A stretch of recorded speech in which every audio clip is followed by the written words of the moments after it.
Ultima may have created us, but he doesn't make us who we are. Only we can do that. And if he would have us fight for our survival, so be it. It's what we've been doing all along. Much like Ultima himself, it would seem. His new world being naught but a means to survive. And so, we must contend to decide which of us shall inherit the land. Should Ultima prevail, it will mean death for us all. Of that, we can be certain. But even should he fail, what world awaits us? A withered, godless place, where our newfound freedom will most like prove a chain in itself. Well, that may be. But a chain can always be broken. As long as one has the will to break it. It won't be easy. It may take generations. Centuries of suffering. And that is if everyone plays their part. But it will happen. And when it does, it will be on our terms. That is the world that awaits us. Indeed. And what better world could one wish for?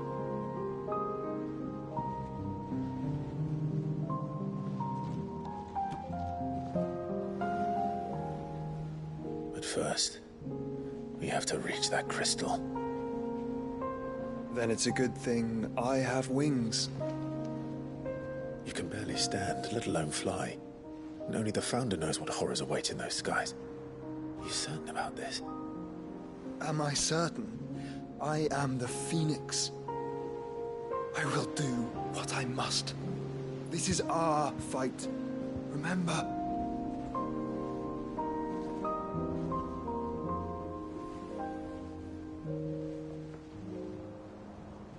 All right. I yield. But only what you must, yes? I'm still your sworn shield. That you are.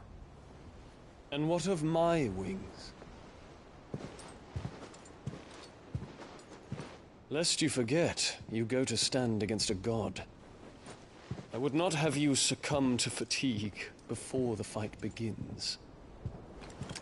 Ifrit, your brother mentioned that some few of the dominants who had lost their power to you were still able to prime. Is that true? It is. But their icons no longer submitted to their will. Then mine will have to be stronger. That you both might save your strength for the battle to come. You don't have to do this. If you do, there's a chance you might lose all you have left. And what have I but regret? My life ended in the Dominion. I fear death no more. Besides, I would have words with Ultima. He has much to answer for.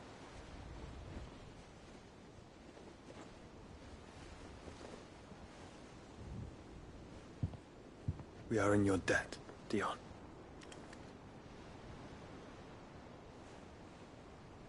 We can speak of debts when this is over.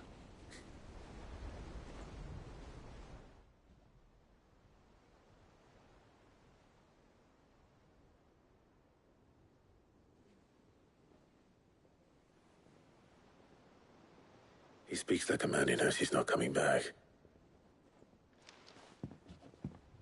And has come to terms with that. That doesn't mean that we have to. Does it, Clive? Time to talk to Jill. I only hope she understands.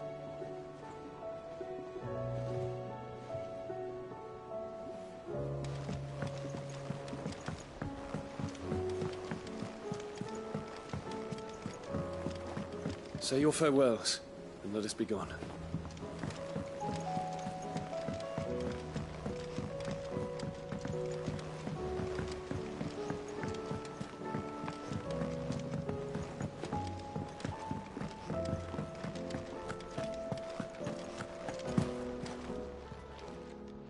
Aye, it's a dangerous world out there.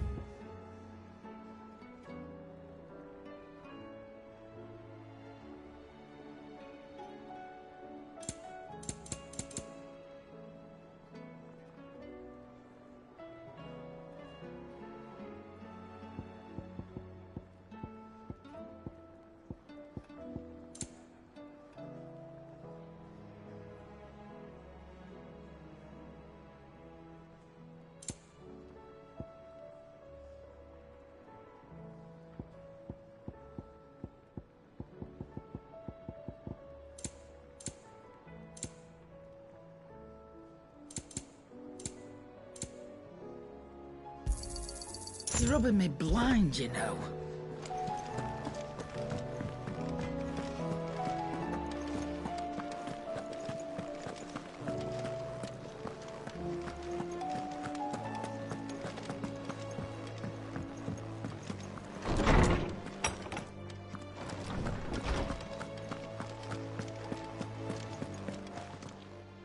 Good morrow to you, my friend. I have compiled some new entries, if you would like to see them. You wish to study the tomes?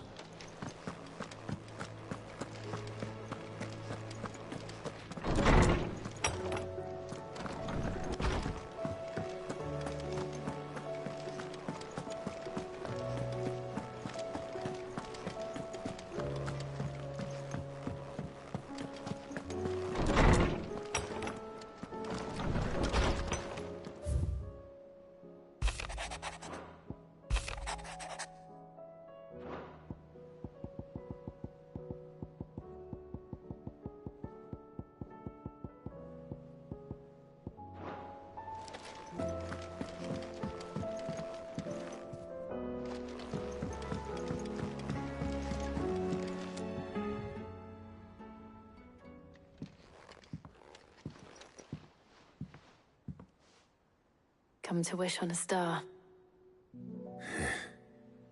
That might not be such a bad idea. This is it, Jill. You know what I have to do. Why I have to do it. There's no turning back now. This is where our journey was leading us. Where it will end, for better or worse. I could pray to Metia for you. But you'll be all right, won't you, Clive? You always are. I did promise we'd watch the moon together. I'll be waiting.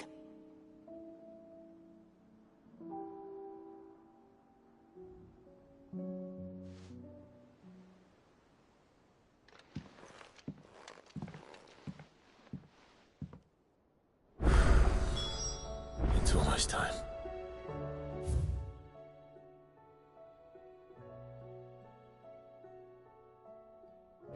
Better make sure I haven't forgotten anything.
How are you doing? Quick look.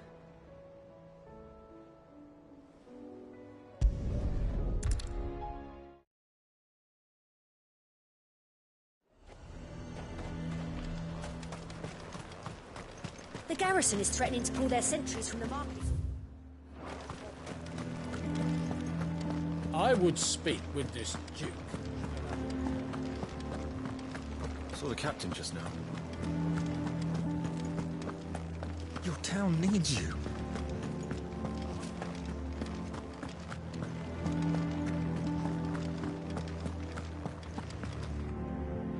Do you have a moment, Clive? What is it? It's the Duke, unsurprisingly. His Eminence has assumed full control of the garrison and put every able-bodied man to work on the fortifications. The town was left all but unguarded, so Philippe was compelled to form a citizens' watch to fill the void. And though my dear boys have been characteristically willing to assist him in this, they want for bodies. So I was wondering if you would lend them your strength, that the people of Northreach might sleep easier, if only for a few nights.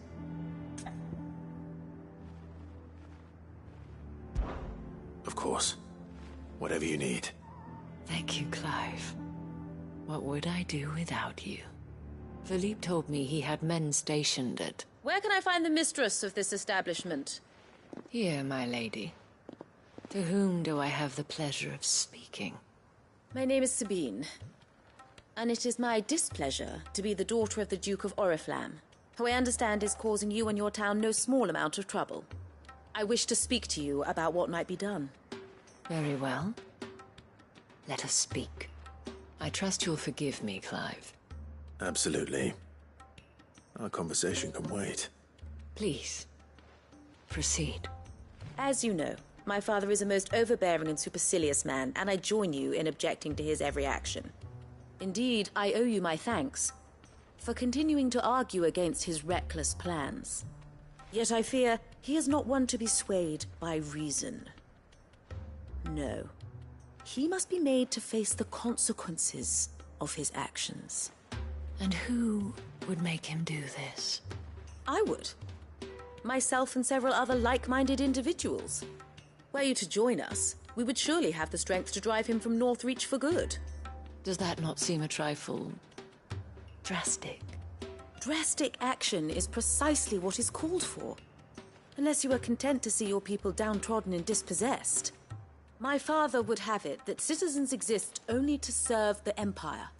That they should be forced to make every sacrifice to ensure her revival. But he is wrong. It is not the people who must serve the Empire, but the Empire who must serve her people. He's always been like this. Scornful of the opinions of anyone he judged beneath him.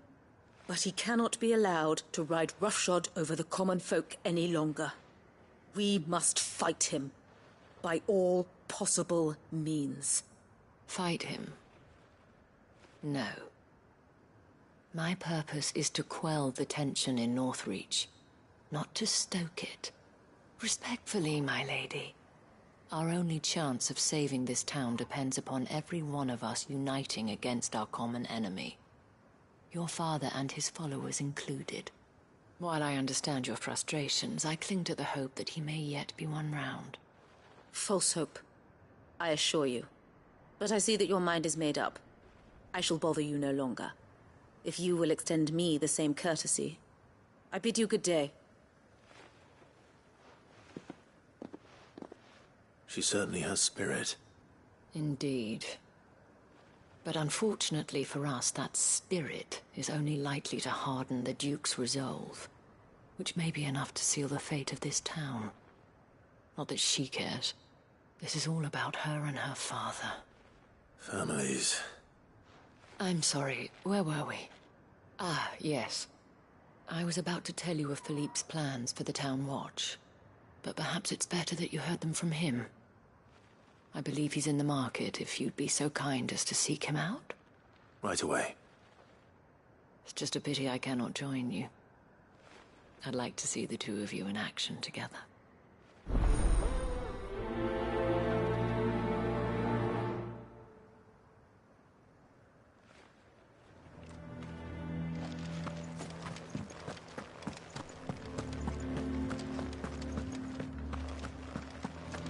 Your town needs you.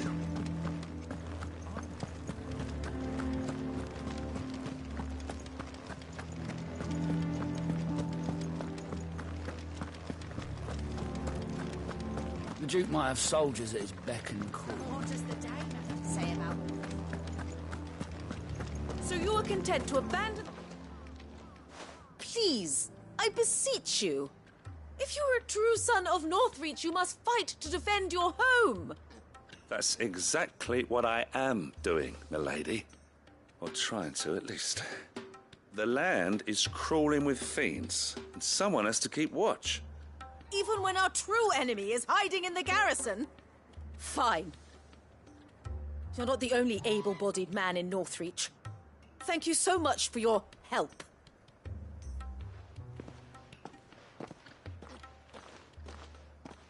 She cornered you too, then? Could hardly get a word in edgeways. Like father, like daughter, eh? She made an uninvited appearance at the Vale earlier, hoping to convince the Dame to join her in fomenting rebellion.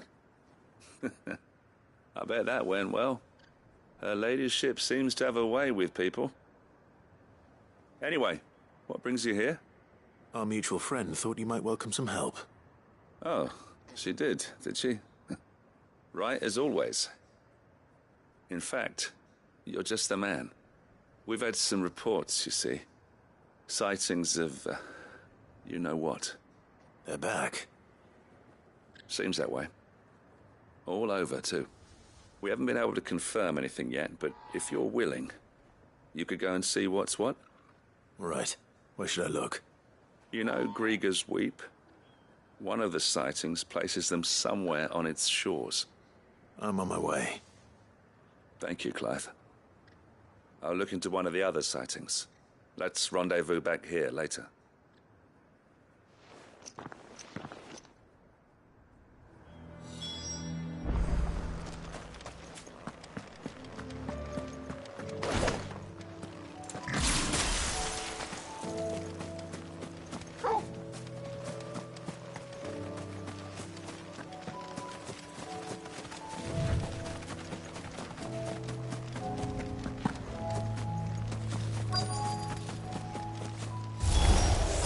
Damn it. The reports were true. I need to stop them before they get to the town.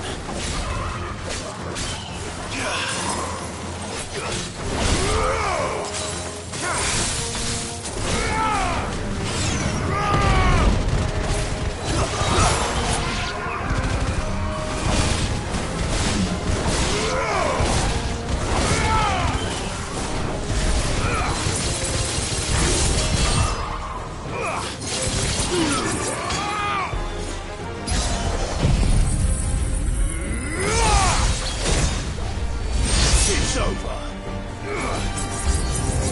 Demon!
Call that a test, Ultima?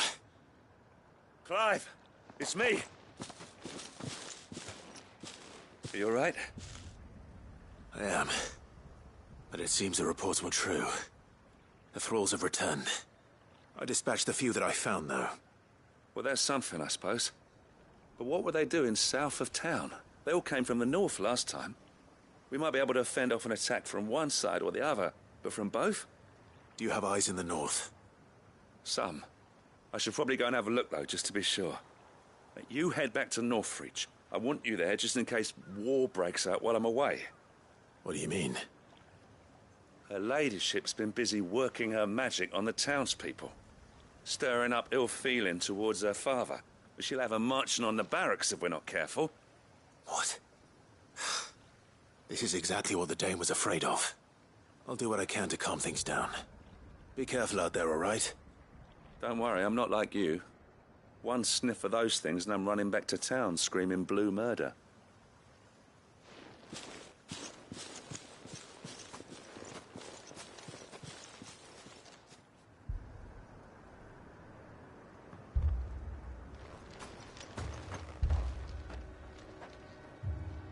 Do you not see, Father? The people of Northreach have given enough, and only a fool would ask for more. Listen to me, Sabine. Where would our people be without their country, hmm? The Empire is their sword and their shield. It is she that ensures they can live without fear. And now she teeters on the brink. Without their sword, how will the people fight? Without their shield, how will they protect their kin? Can the unarmed stand against the advancing hordes? No. But there is yet hope. A new shield, a new sword. A new empire. We can rebuild Sandbreck, just as Great Grieger wills it. Perhaps we could, Father. But we don't want to. Not if it is built on the broken backs of the people. Please, let us not quarrel in the street. You must see that no good will come of this. Our fight is not with each other, but with the threat that draws ever closer to our gates. A threat that your sword has yet to rid us of, Your Eminence. You will hold your tongue, whore! You may have filled my daughter's head with your heresy, but I will not be corrupted. Corrupted? Your daughter's opinions are her own, as you would know if you had ever deigned to listen to her. At least I hope they are your opinions, and not posturing born of a family feud. Northreach deserves better than that. Northreach deserves better than you, Carla. Yes, I know who you are. The slut of Twinside who bedded a Branded.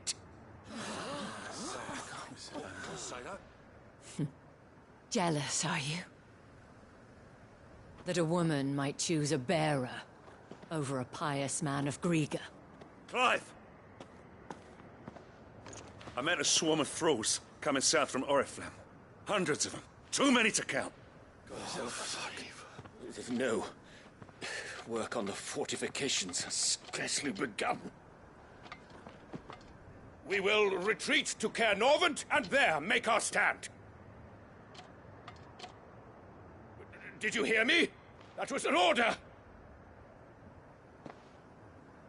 While this is but a heartfelt plea, let us make our stand here and protect our homes. Protect those that we love. Together, for Northreach!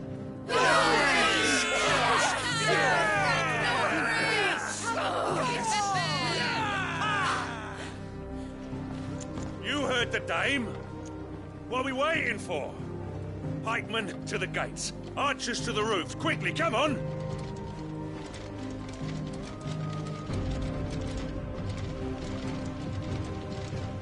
But she is but a common... whore, yes. And we'd follow her to the gates of hell.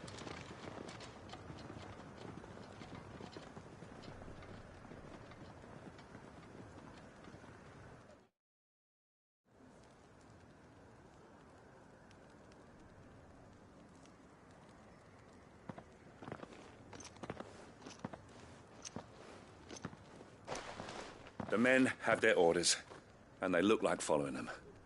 I got them spaced out at regular intervals. Whichever direction the thralls strike from, there'll be someone there to meet them. Thank you, Philippe. Rest assured, the people will play their part. The herbalist has donated her stock of medicines to me. Should any of your men be injured, take them to the Vale. We'll see to them there. Thank you, milady. I will. I'll play my part too. You still want for numbers. Unlike the enemy. I only hope I can go some way to evening the odds. Philippe, can I leave the south in your hands? I doubt the thralls by the lake were the last of their number. Of course. I'll lead a party down that way so we don't get taken by surprise. What about you? I'll make my way up the road to Oriflamme. I've fought a few of these things. And while I can't promise to hold them all back, I should be able to thin the herd. All right. But take care. Thank you. Both of you. You can thank us when it's over. Till then, madame.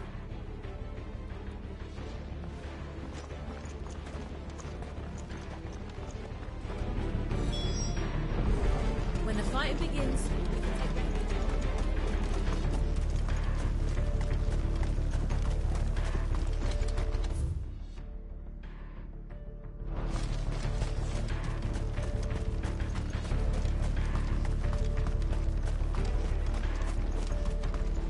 Making out with the wounded.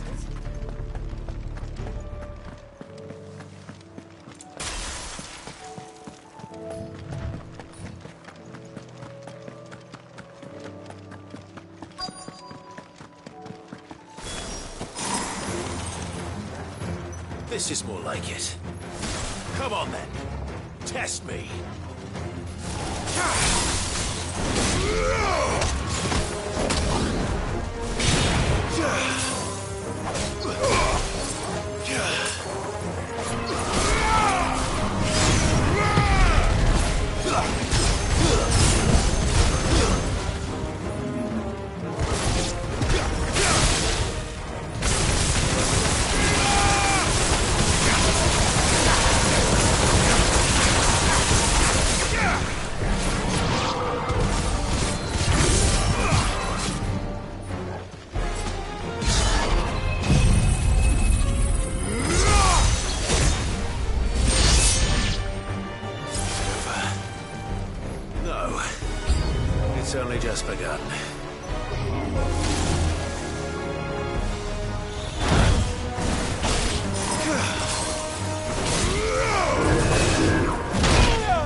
That looks to be the last of them. I wonder how the others fared. Better hurry back to town. Come on, Torgal.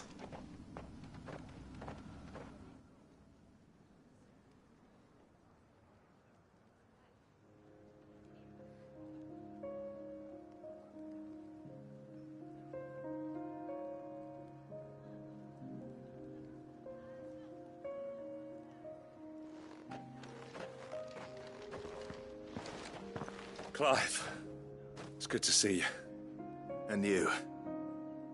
The road to Oriflamme is clear. How did you and your men fare? Well, we ended up fighting for our lives down by the lake. Took a few nicks, but nothing the girls of the Vale can't put right. Glad to hear it. Well, it seems we've survived. For the time being, at least. I thank you both for answering the call. You were right. And I was wrong. About everything. I had thought that the only way to unite the people was under the banner of Empire. That without a strong hand to guide them, they would drift apart. To be borne hither and yon by the eddying currents of fate. But you brought them together. Not by force, nor by the exercise of goddess-given authority, but by simply being one of them. By knowing what they feel, because you feel it yourself. Our purpose was ever the same, Your Eminence. You were merely distracted by a loftier vision of empire and glory, while our eyes beheld matters closer to home. You have the right of it again. As did you, Sabine. His radiance said it himself.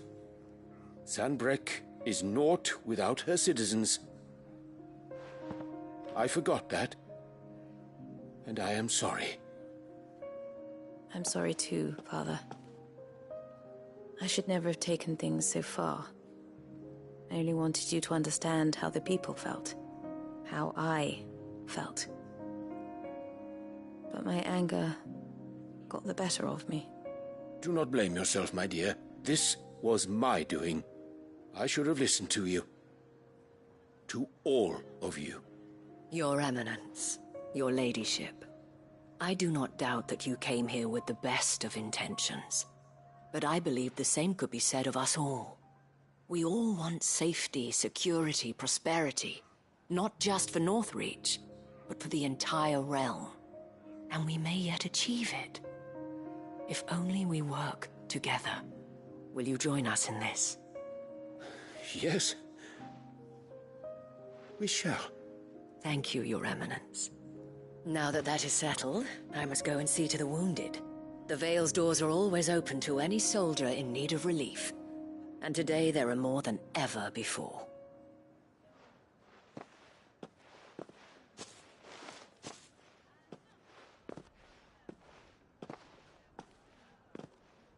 Madame Isabel is a rare soul indeed. In these dark times, I see that it is not men like me who should lead the realm, but women like her. You're right. If only I'd listened to her when I had the chance. Forgive me for saying so, milady, but you still do. The Dame said it herself. We can turn things around. We just have to work together. And that goes for you, too. You're one of us now. One of you? Well said, Captain. Let this be a new beginning. Not only for Sanbreque, but for us. Well, since there's nothing more to be done here, I should see if Isabel needs any help moving the wounded.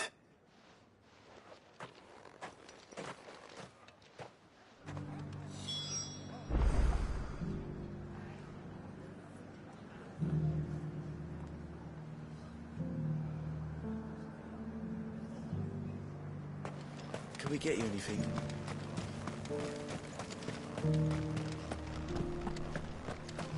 There's no need to worry any longer.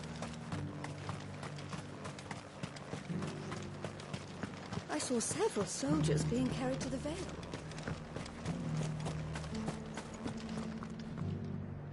How goes the treatment of the wounded? I'd be happy to man one end of a stretcher if it would help. You've helped quite enough for one day, Clive. Thank you. Don't mention it. Oh, but I must. After all you've done for this town, it is the very least you deserve. Tell me, if Northreach had fallen, what would you have done? A woman of your means could find a home anywhere in the realm, but I sense you would rather have died here. It's a long story. For you, madame, I have all the time in the world.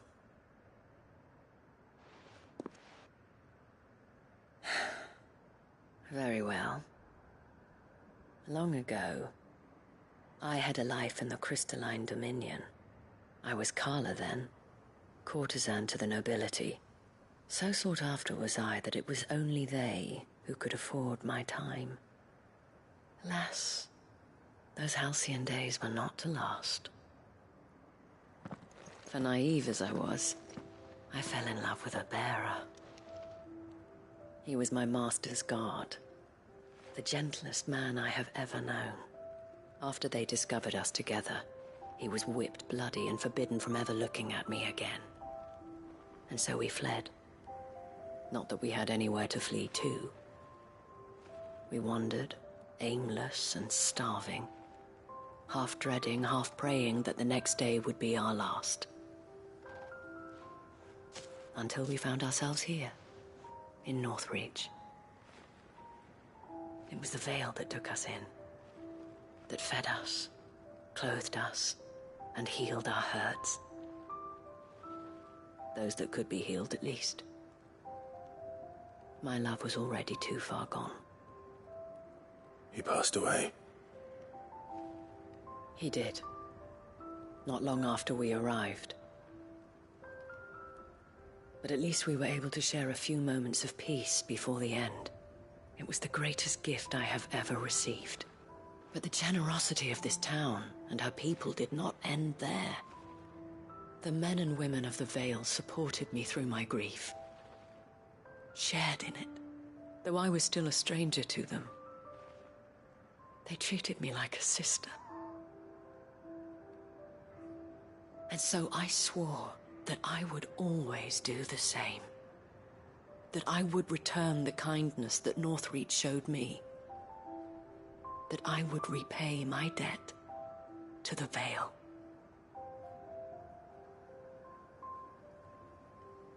Thank you, Isabel, for sharing this with me.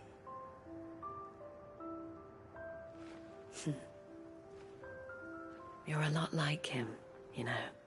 Perhaps that is why I have such a soft spot for you. Never stop fighting, Clive. And I shan't either. I know that it will not be easy to keep Northreach together. But our efforts will be rewarded. Just look at us now.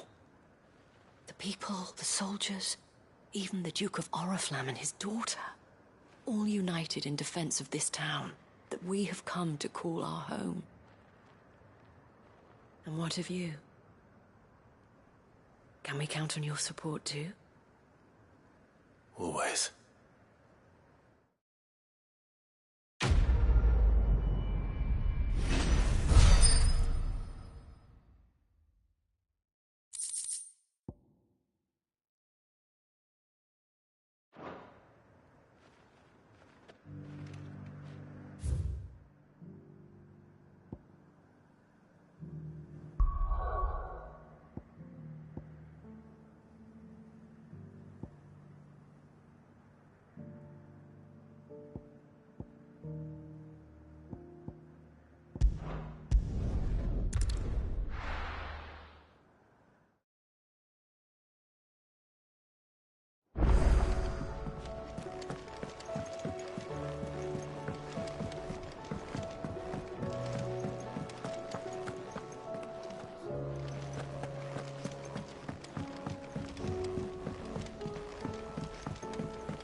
And how might I help the garrison today?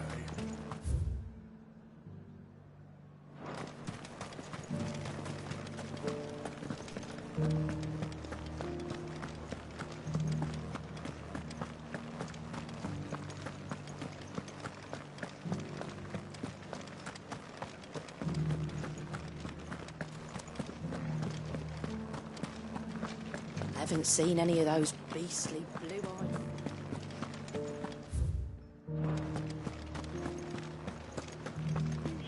Do be careful. I will.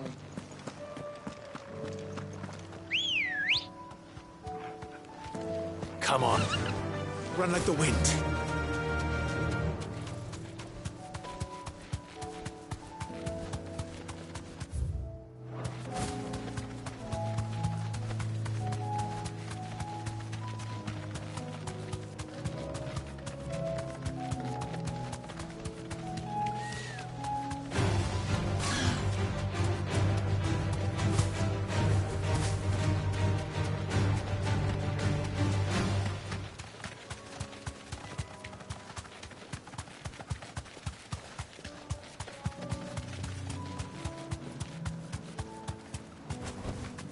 You deserve a rest.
Still alive, are you? If you're gonna buy something, be quick about it. It'd better all be here.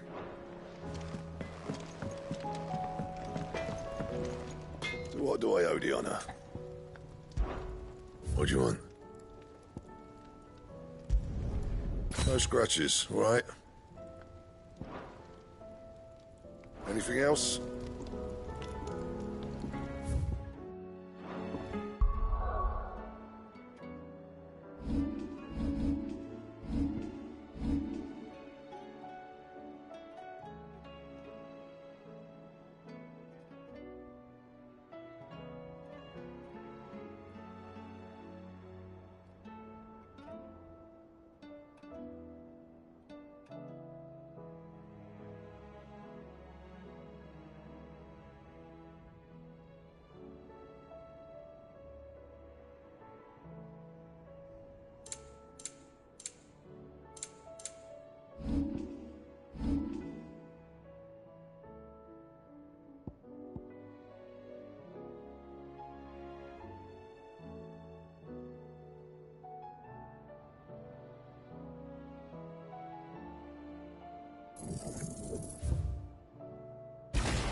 wasn't expecting you back so soon. Here's everything we've received and everything promised. You earned this. Best of luck out there, Sid.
Twinside's hundreds of leagues away.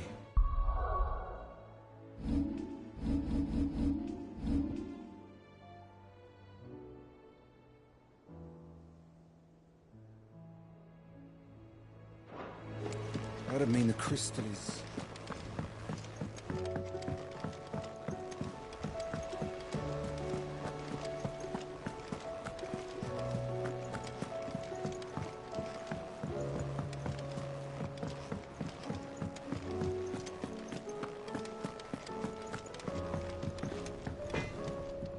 Trouble with your gear, or...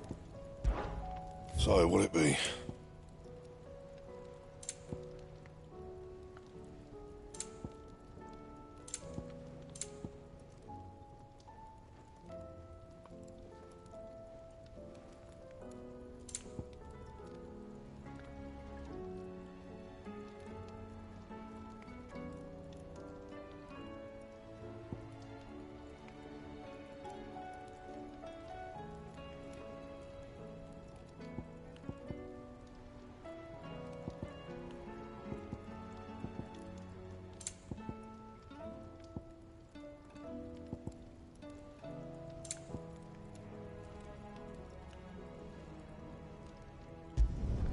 Should last you a good while.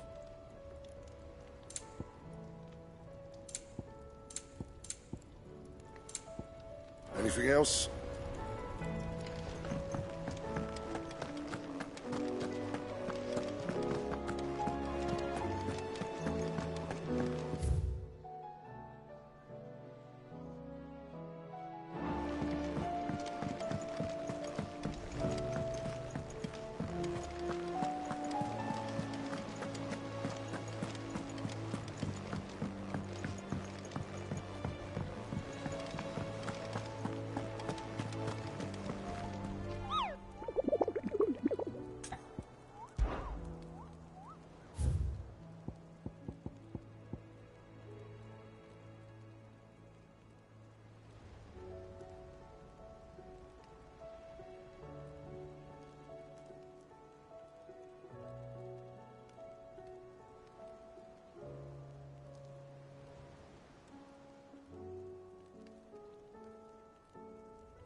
And how might I help the garrison today?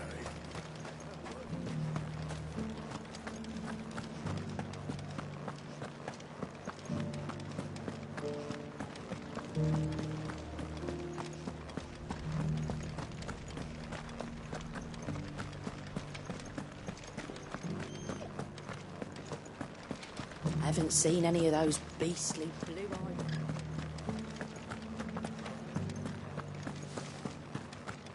Do be careful. I will.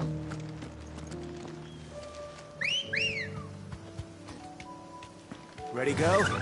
Yeah!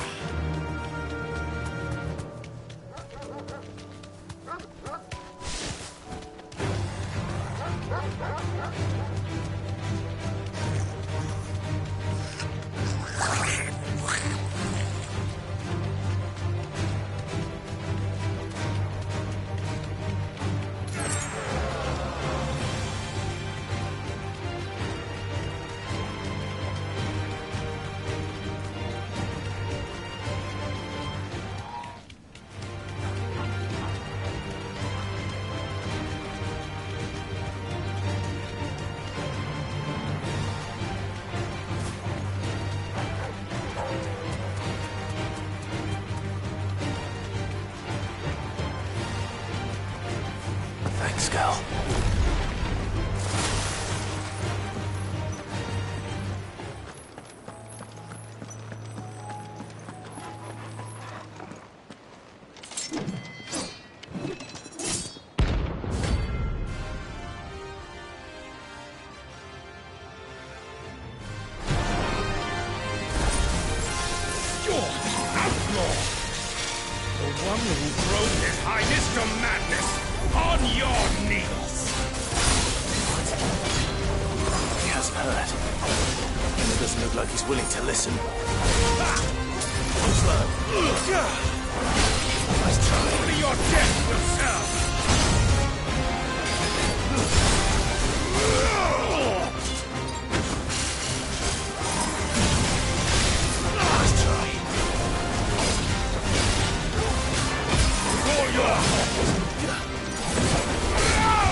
It's over. Live.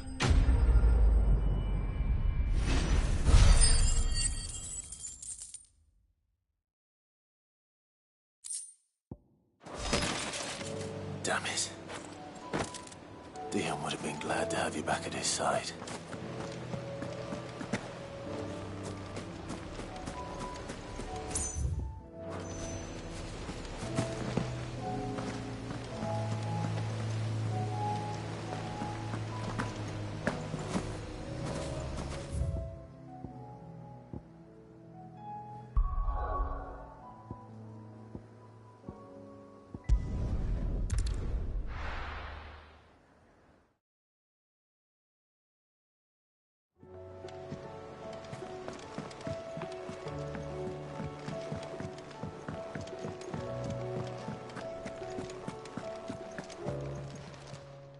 Still alive, are you?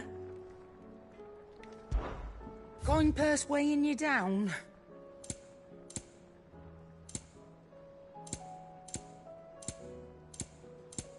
Is that all?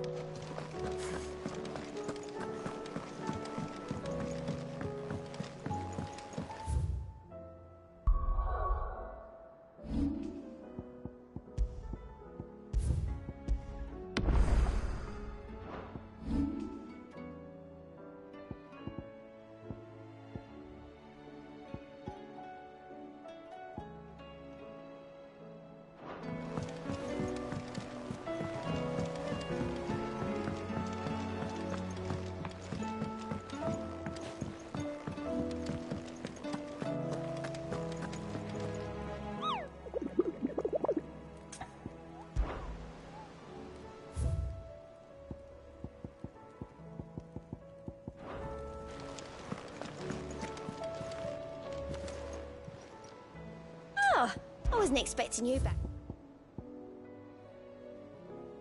Best of luck out there, Sid. Clive. Anything catch your eye?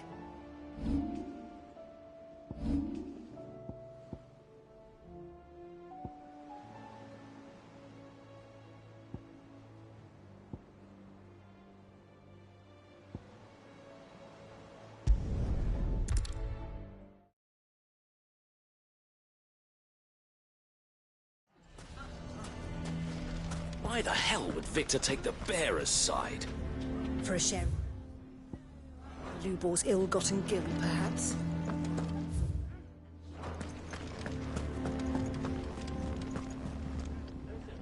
Here to help me pack? Thanks, but I'll be traveling light. I'm almost finished already, in fact. You're really going to go through with this, then? I am.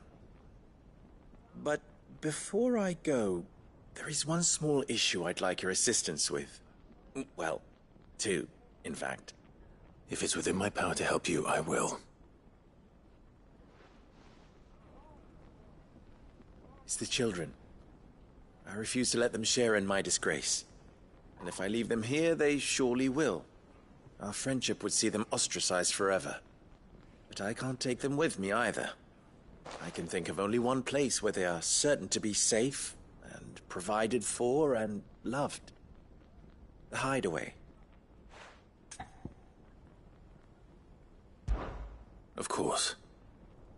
The children would be more than welcome. Thank you, Clive. I will not forget this. Lubor, are you still here? What is it, Ferda? You look pale. There's been a flood in the Velcroy, a damn big one. The League of Outlaws encampment was completely submerged in ether. What? Every last one of the bastards has turned. And they're headed this way. Bandits are one thing, but Akashic bandits are quite another. The town guard won't stand a chance against them. We need to evacuate. There's no time to lose. Ferda, gather the men. The Akashic may strike at any moment. We must make ready to cover the townspeople's escape. Well, what are you waiting for? Yes, my lord. Clive, change of plan. The children stay with me for now. I need you to find Conrad and Natalie. Tell them to prepare for a full and immediate evacuation. Understood. I'll do what I can to convince everyone else. Wish me luck.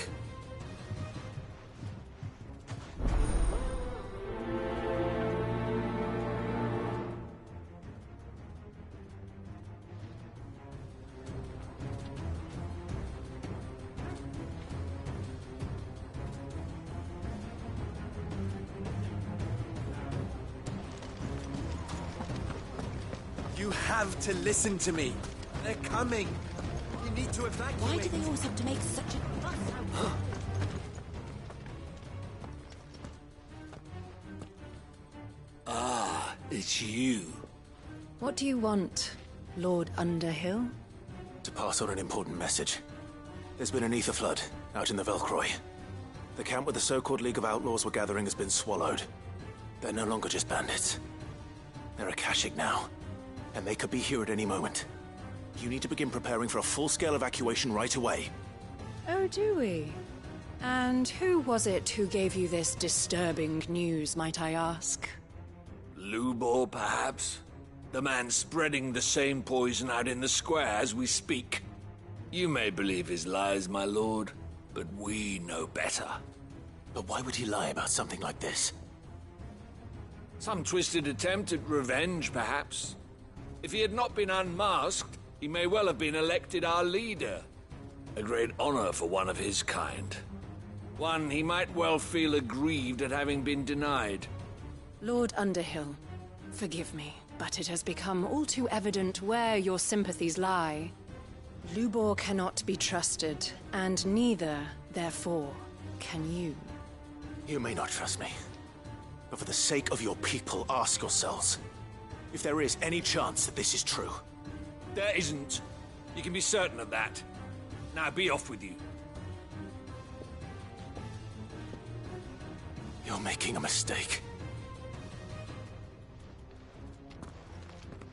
It's no use. They're not going to listen to me. We'll just have to do what we can without them.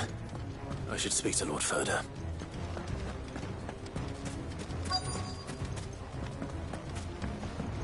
What's Lubor raving about now?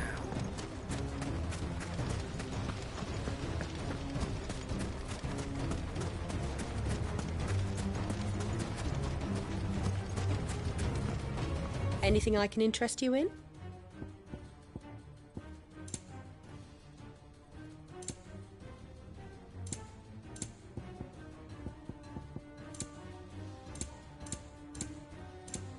Thank you for your custom. Lord Furder. Sid, what's wrong? I went to warn Conrad and Natalie about the Akashic, but they wouldn't listen.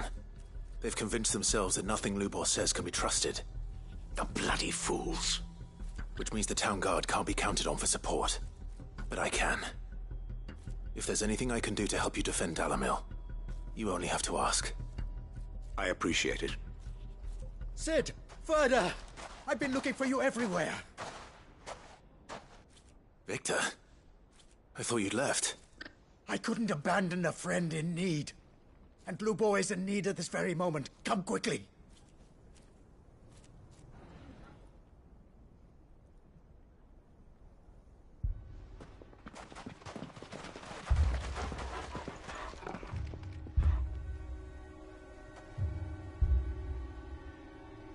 You have to believe me! The Akashic are coming! They don't eat, they don't sleep, they don't tire, and they don't care who they kill. They're unlike anything that's come before. There will be no parley, no mercy granted! We may have saved the town once, but this is different. I do not ask that you forgive me, but please believe me. If you do not run, you will die. You will all fucking die!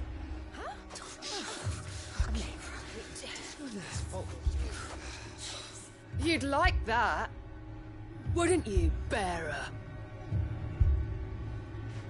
Yeah, with us out of the way, your kind will be free to claim Dalamil for yourselves. You should run! Run, bearer! Yeah, run! Run! Far away! Just go. Yeah. Yeah. Yes! Come on then. Just go. Lubor, wait. Someone's coming. Stop! You're hurting him!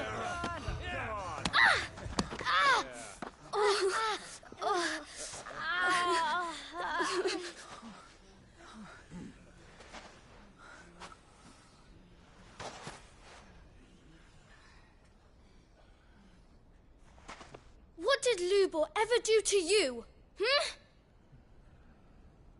He solves all your stupid problems, and he keeps all of you safe. You know there's nothing he wouldn't do for this town. Who was it who made that cleaver you use every day, Conrad? And what about your counting table, Natalie? Who fixed that? Whose men make sure the streets are clean so all your boots don't get dirty? Who spends all day, every day making sure things run smoothly round here? And none of you ever say thank you. Ever. But did Lubor ever complain? Well, does he ever stop smiling? He keeps this whole place going. And you act like he doesn't even exist.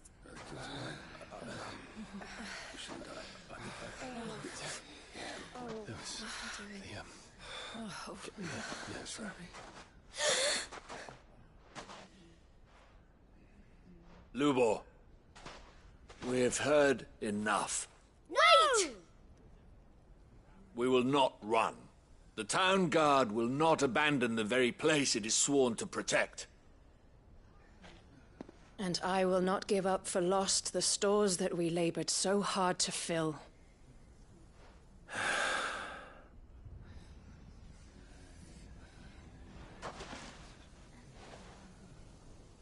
So tell us, how do you propose we deal with these Akashic of yours?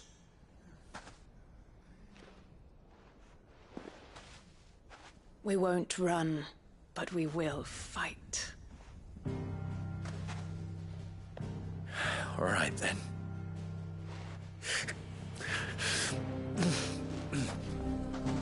Fine.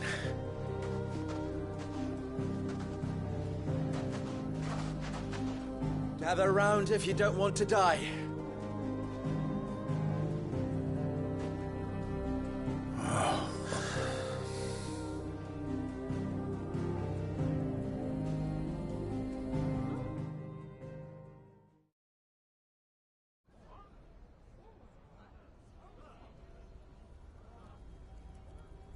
Allow me to explain the situation.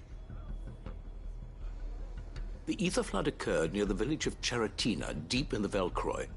The place had been abandoned for years, until the League of Outlaws decided to make it their base of operations. Now they're all turned, and if the scouts' reports are correct, heading in this direction. They are mindless monsters, driven only by hate and rage, and they are utterly unpredictable. With the bandits, we at least knew how and where they were likely to attack.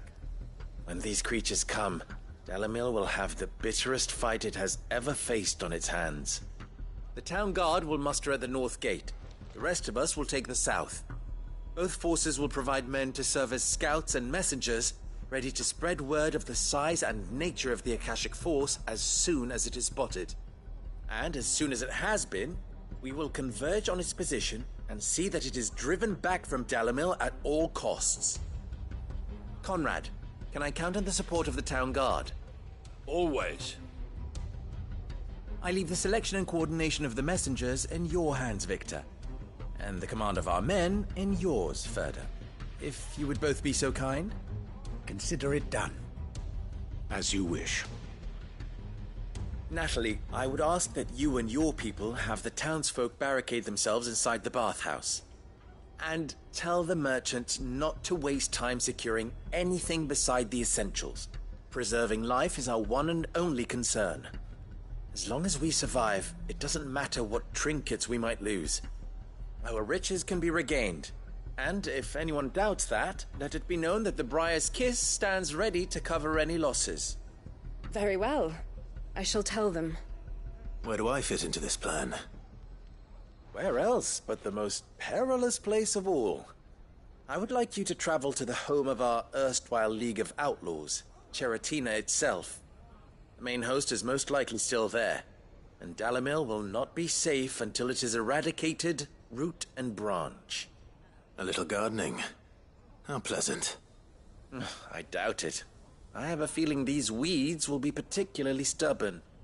Luckily, so am I. So you are. All right then, we all know what we have to do. Now it's simply a matter of doing it. For Dalimil.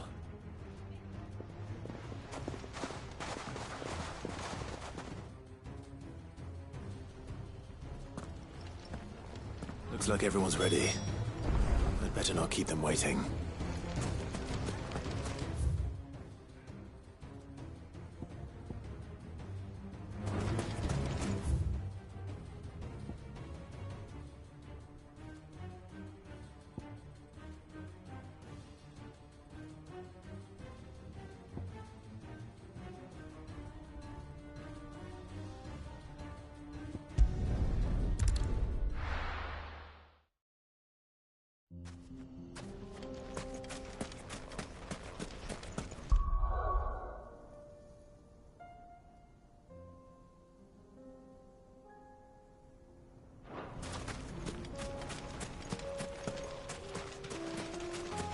There's the flood. But what's waiting for us inside?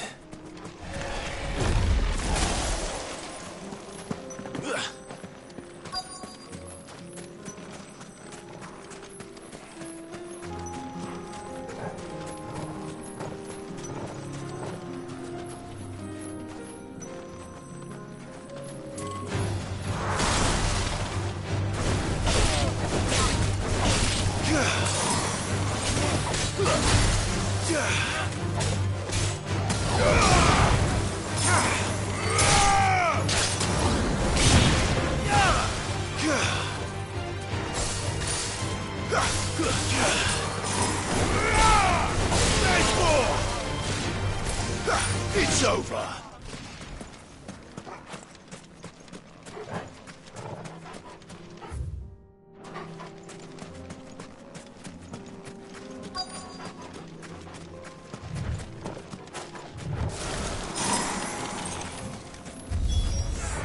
We can't leave a single one alive.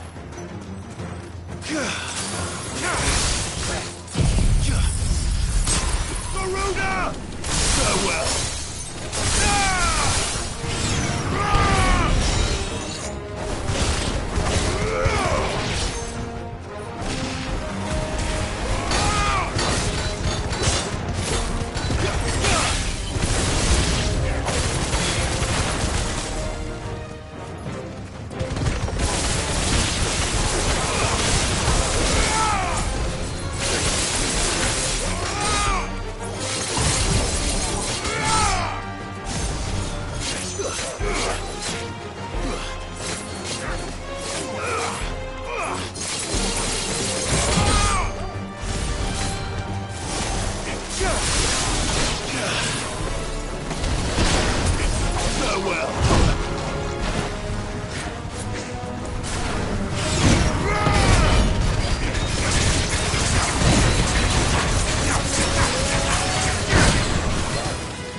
The League is disbanded.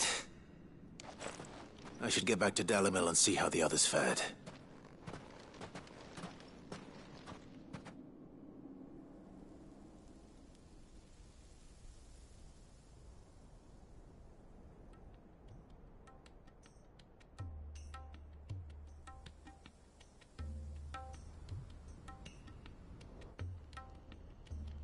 All the Akashic we were able to find have been dealt with. Seems that might be the last of them. Last of them here, perhaps. Lubo, Sir Clive has returned. Clive! What news from Charatina? It's done. Root and branch. I knew you wouldn't let me down. Thank you, my lord. Friends, the Horde has been driven back. The Akashic have been defeated. And we need not fear the arrival of any more, thanks to Clive. Victory is ours. We bloody did it! We saved Dalimil. Lubor, allow me to apologize. After all you have done for this town, we should never have doubted you. But we did. And for that we are truly sorry. We only hope that you can forgive us. We need you, Lubor. Dalimil needs you. So, if you would still like to be considered for the position of mayor, you have our backing. You do remember that I'm a bearer, don't you? We do. But that is not a stain on your character. It is a stain on ours. We thought only of what we perceived bearers to be, not what you truly are. The man who saved Dalimil twice over. I see. But I will only accept your proposal on 2 conditions. Name them. Firstly, that you will both do everything in your power to rally your people to my cause. If the Town Guard and the Merchants League do not accept my leadership, it will be doomed from the start. Unity is the key to defending Dalimil, and I do not doubt that we shall need to call on our combined strength again. When that time comes, I will expect us all to pull together, just as we did today. Of course. You have our word. And secondly, you will accept that if I am to lead you, the mistreatment of bearers must end here in Dalimil. Any bearer within our walls shall be afforded the same rights as any other citizen. They will not be judged by what they are, but who they are. As we failed to do, and came so close to losing everything. We agree to your conditions. And we have only one in return. That you continue to work for the good of Dalimil, as you always have. Condition accepted. Well then, it seems my mayorship is all but confirmed. Do I get some sort of special hat?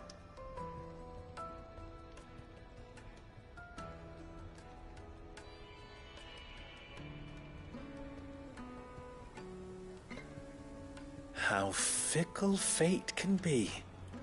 Not so long ago, I had resigned myself to leaving Dalimil in disgrace.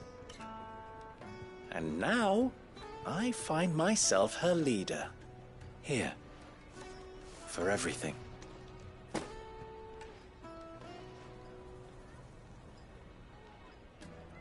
Lubo, about the children.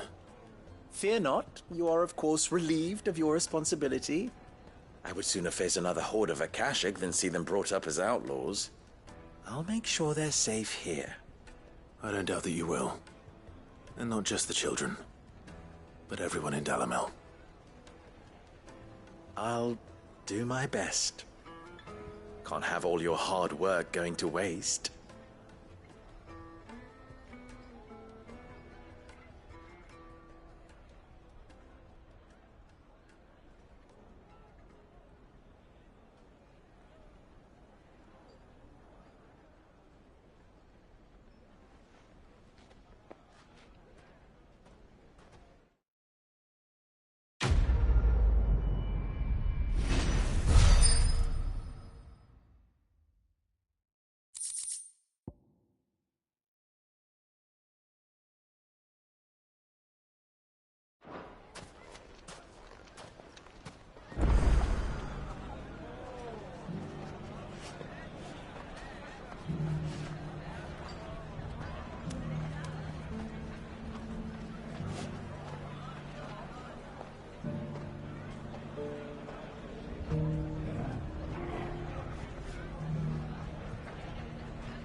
Ready, go? Run like the wind.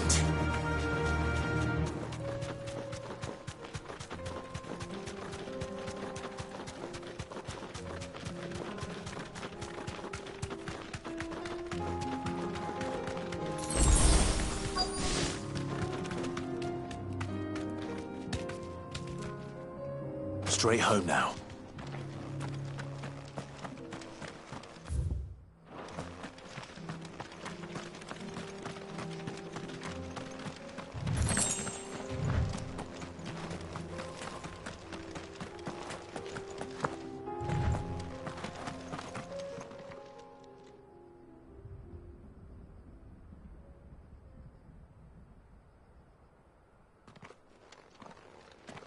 Excuse me.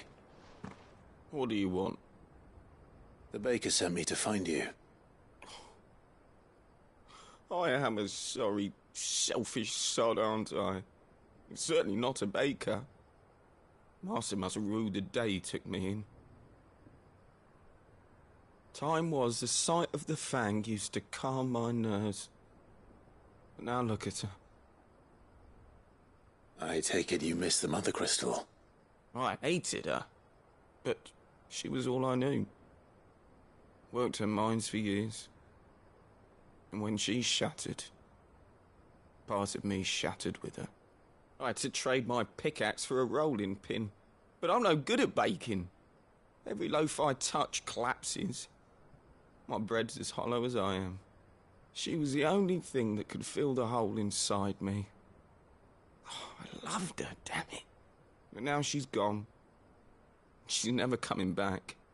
What am I supposed to do? I ask her. How does a shell of a man learn to live again?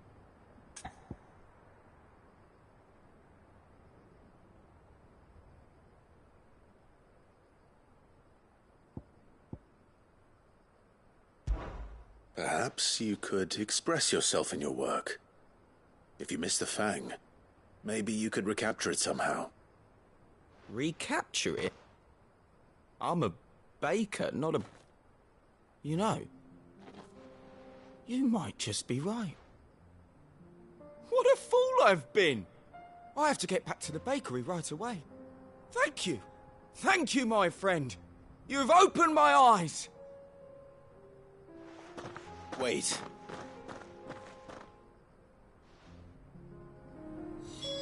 Suppose you won't be needing an escort then.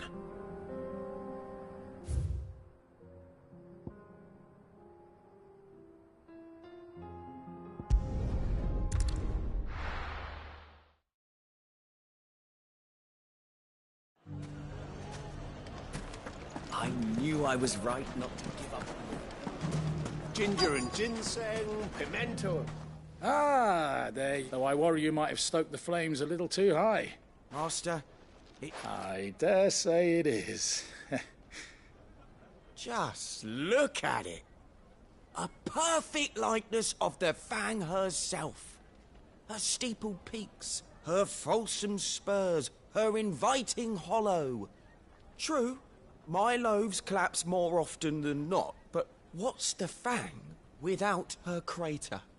Why, no Fang at all. And look, inside. She's filled to bursting with a bounty of beautiful crystals. Salt crystals! Master, I have found my purpose. I must use my work here to preserve the memory of the Fang. Well, if it tastes half as unique as it looks, I'd certainly say you're onto something. Not only is my apprentice back, but he's finally pulling his weight. With any luck, I might even have a new delicacy on my hands. I don't know how you did it, but you have my thanks.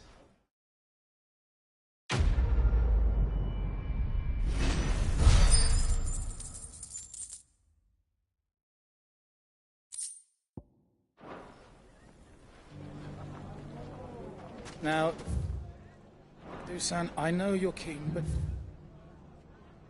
you have to use the good salt. Leave some for the rest. Welcome, sir. What can I do you for? A question, if you don't mind. I need to know what makes a good carving knife. You a blacksmith or something? Something, I suppose. Fair enough. Knives, is it? First and foremost, it's got to hold an edge. Most knives will make it through fat, no problem, but sinew dulls cheap steel in no time. Give me a blade which can slice through anything that crosses my chopping block, and I'm a happy woman. So a knife that stays sharp. Makes sense. Sorry, Master. I'll go and get some more later.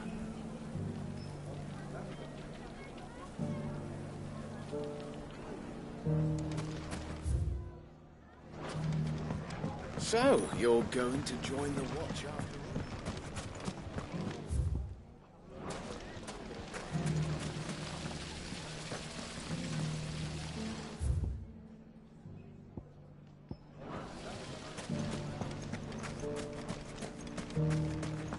So now we have a bearer as a mayor.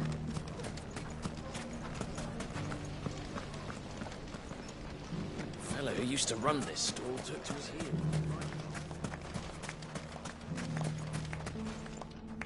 What is it? I'm in no mood for chatter. Sorry. Do you mind if I ask your trade? Hunter, why? I have a question. Can you tell me what makes a good carving knife? I assume you use one out in the field. Has to be able to put up with some punishment. Can't be dealing with a brittle blade, not while I'm on the hunt. If your knife snaps every time you use it, you'll be spending coin as fast as you make it. Times are hard enough as it is. Thank you. I won't keep you any longer. All business, eh? Man after my own heart. So, a carving knife should be hard-wearing and hold an edge. Hardly a revelation. Let's hope Sava had better luck than I did.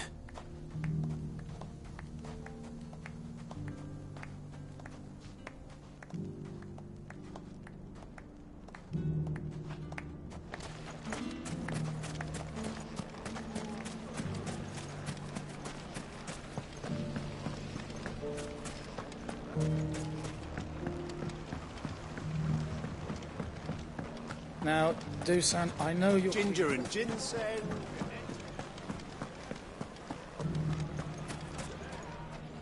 So, how'd it go?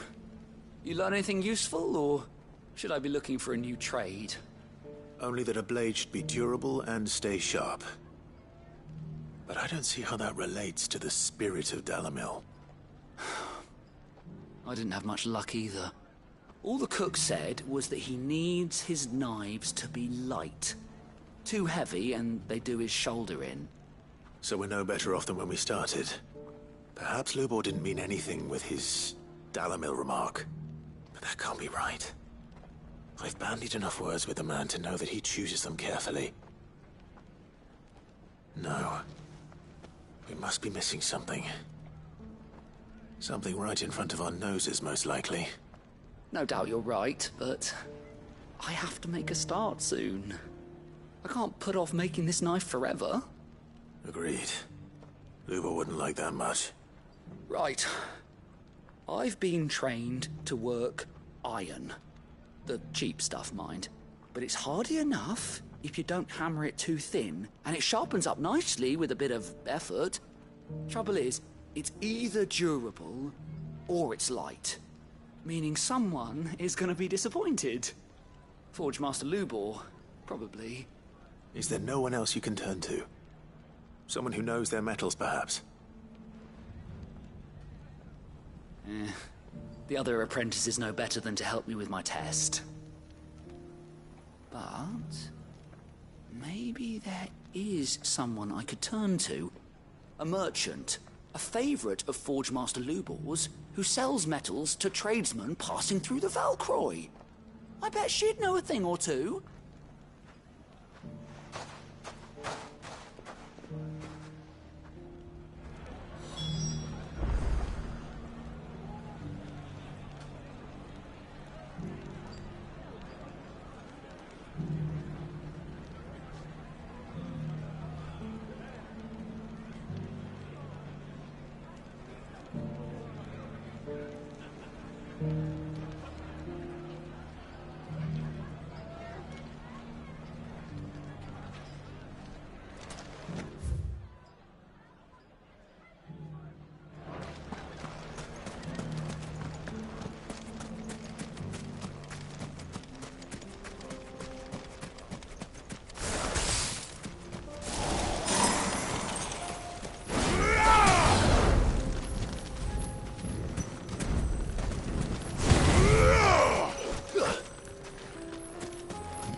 Any luck?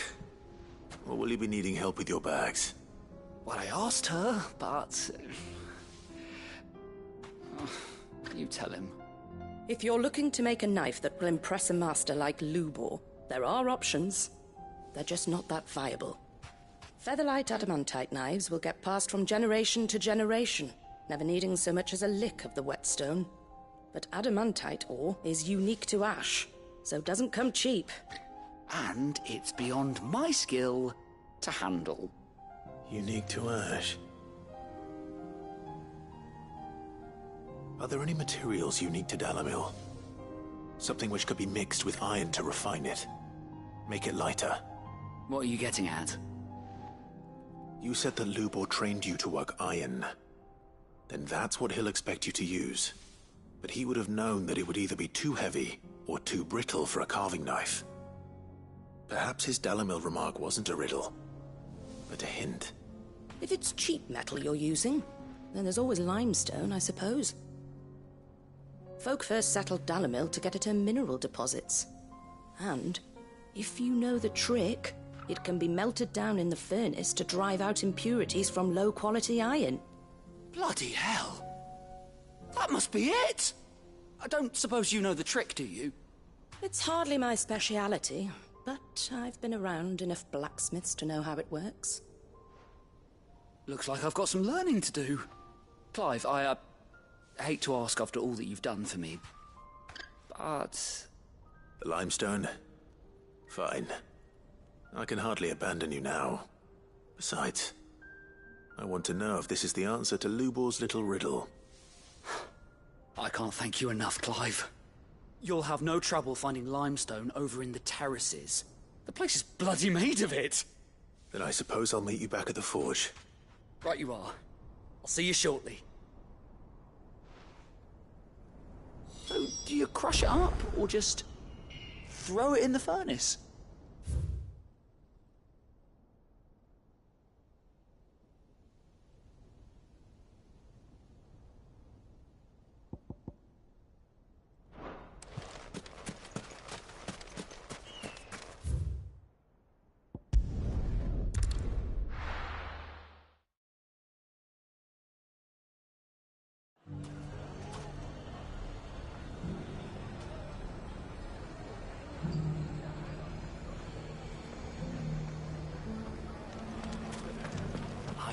I was right not to give up on Lubor. Ginger and ginseng. How about a few spicy sausages to prove? So, you're going to join the Watcher?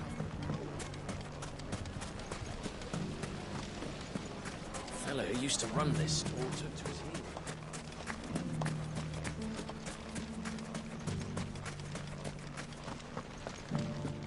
Nothing to report.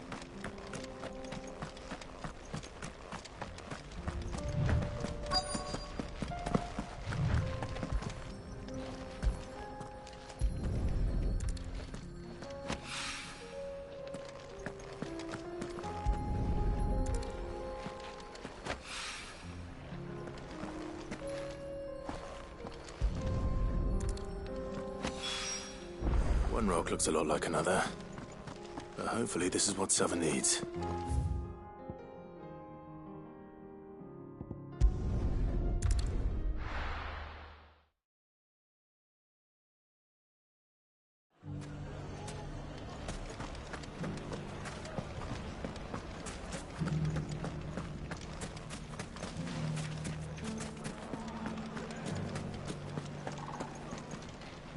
I knew they'd change their tune.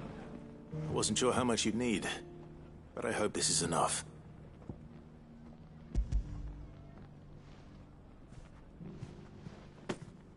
You are one of the good ones, you know that. You and that merchant both, she's got quite a gift for teaching, that one. Now, time to see if limestone is the secret weapon we were hoping for.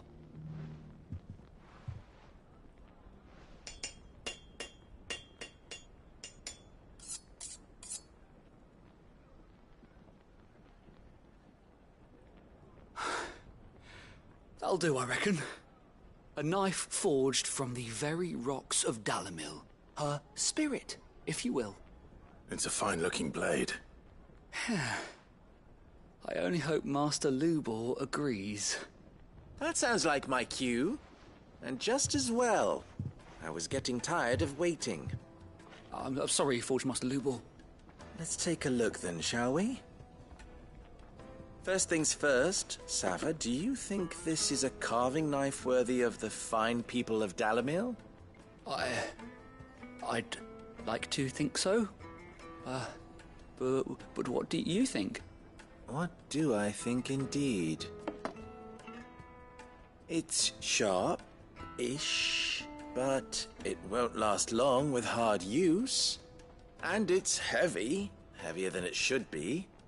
You might not think it just to hold it for a moment, but sell that to a cook and you'll never hear the end of it. It looks like someone paid a visit to the terraces. The limestone was a step in the right direction, granted, but one that still leaves you short of the mark. And I was so certain I had it all worked out. I don't know who you found to teach you that little trick, but it certainly shows initiative. Next question. How much do you think I would charge if I'd made this?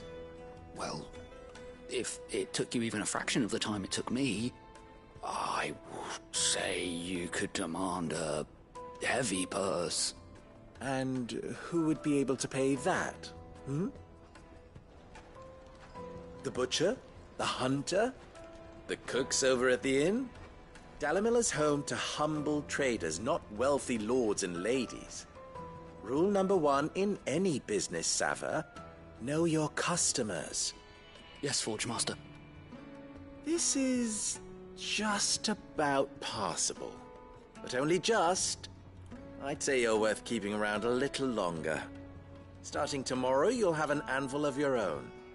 I will. Thank you. I was wondering, what would you do if you were asked to forge a carving knife? I'd do what I always do. Ask who it's for. If it was for the butcher, I'd make sure it holds an edge. For the hunter, I'd make it as tough as Titan. For the cook, light as a feather. And for the nobleman, I'd make it cost an absolute fortune. There goes a master, all right. It looks like congratulations are in order. I couldn't have done it without you. So much for the Forge Master's riddle, though, eh? The spirit of Dalamil had nothing to do with limestone or anything much at all. Meaning, I had you run around for no good reason. You've passed your test. That's all that matters. You'll have a forge of your own in no time. And when I do, I'll craft you the finest carving knife you have ever seen.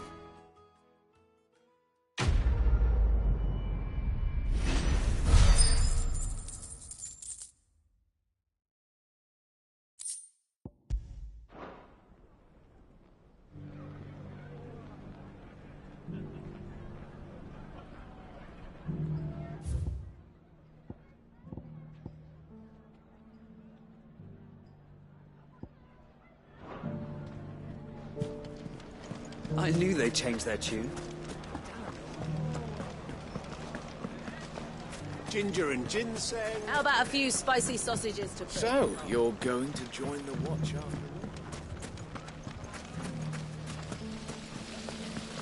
Everything I've worked for. Ruined. All those years of toil. Every coin I've ever earned is tied up in this place. Are you all right? The baths are closed. Leave me be. On second thought, perhaps you are just what I need. Might your services be for hire? That depends on the job. I'd have you save my business, the baths. The water's turned scalding hot and all the crystals in Dalamil wouldn't be enough to cool it. I've no doubt that my woes stem from the water's source. But I can't go and investigate for fear of my customers thinking I've abandoned the place. I'm bound to these baths in more ways than one. I beg of you, go to Dusnoff Terraces. Tell me what you find there.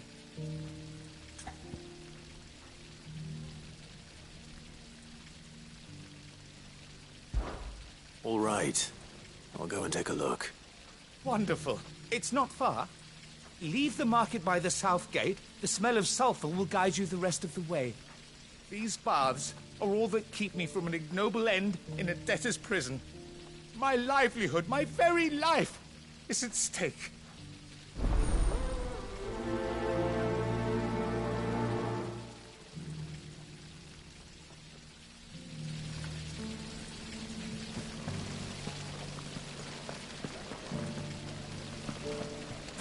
The fellow who used to run this stall took to his heel.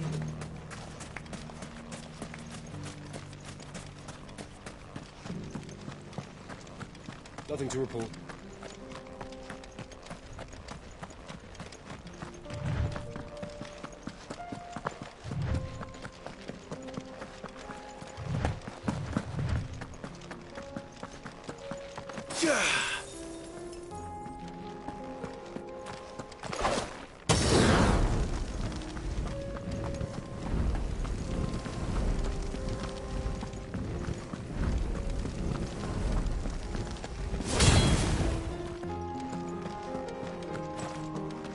What the hell are those things?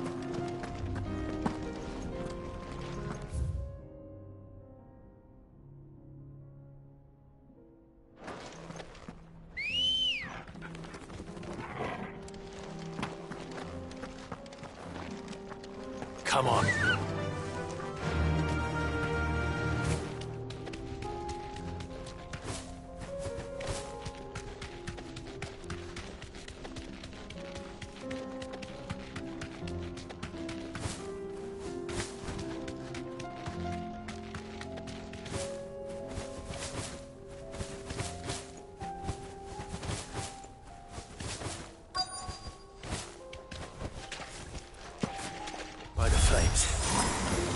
explains the heat.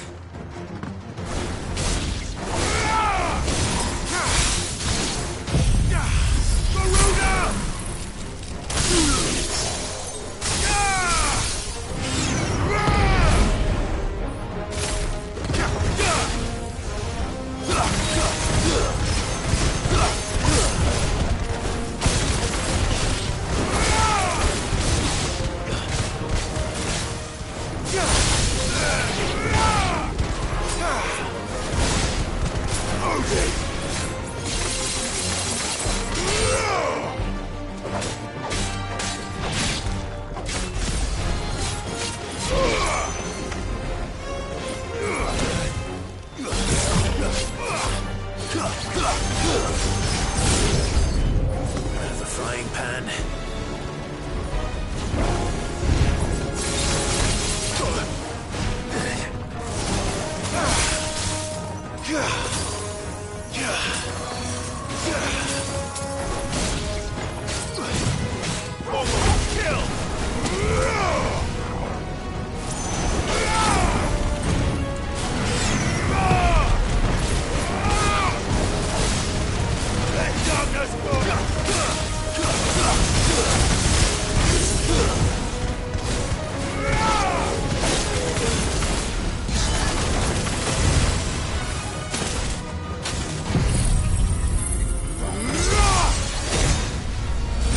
Farewell.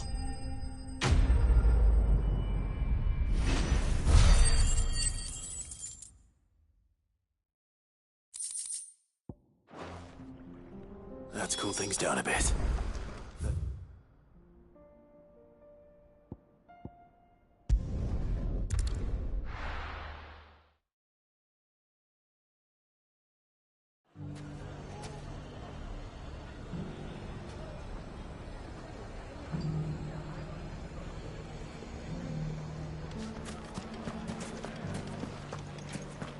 I knew I was right.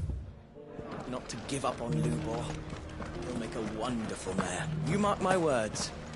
Aye, he served the town well enough, but then he is a bearer, born to serve. Long may it last.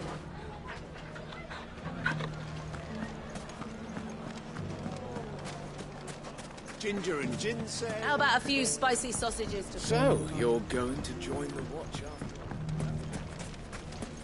There he is. The man who said... I was hoping we'd be seeing you again. The baths grow more bearable by the moment. It won't be long now before we are back to business as usual. I'm glad to hear it. Now, tell me this. What did you find at the terraces? What threatened to make me a pauper? Not what I expected, that's for certain.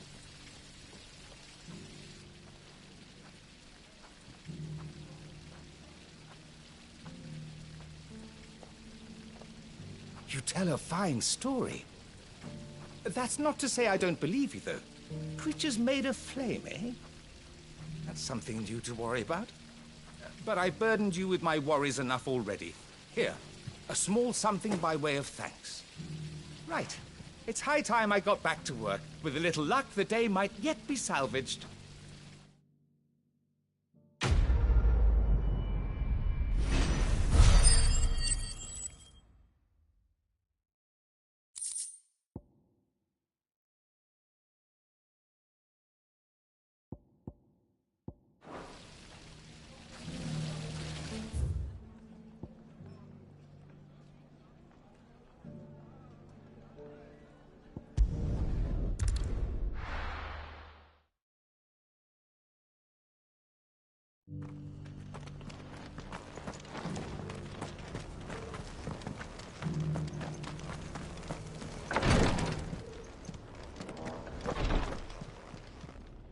Lord Marquis, if you have a moment. What is it, Cyril? One of our brethren lately journeyed across the strait in order to pursue a new avenue of inquiry in our ongoing investigation. He sent an owl some while ago, but we have heard naught from him since. Was he surveying another fallen ruin? No. The object of his study was a savior cult that has arisen in Ash in recent years. We believe it may have some connection to the Circle of Malleus. an ancient religion that worshipped Ultima as its god. By gaining an understanding of this new faith, we hoped to learn more of the Circle's original beliefs. And so you sent one of your brothers to Ash, a continent teeming with orcs and Akashic. Fully cognizant of the risks, yes. I entrusted the mission to one of the most able of our order, the Third Chair, a master of the arts of combat and survival both. Though he has been silent for some days now, I have thus far refrained from sending any others in search of him, lest they be lost in turn. Yet, it seemed only right to inform you of the situation, given your unique experience of the perils of Ash. For as you so earnestly advised me, it would not do to abandon a man to his fate, when he might yet be saved.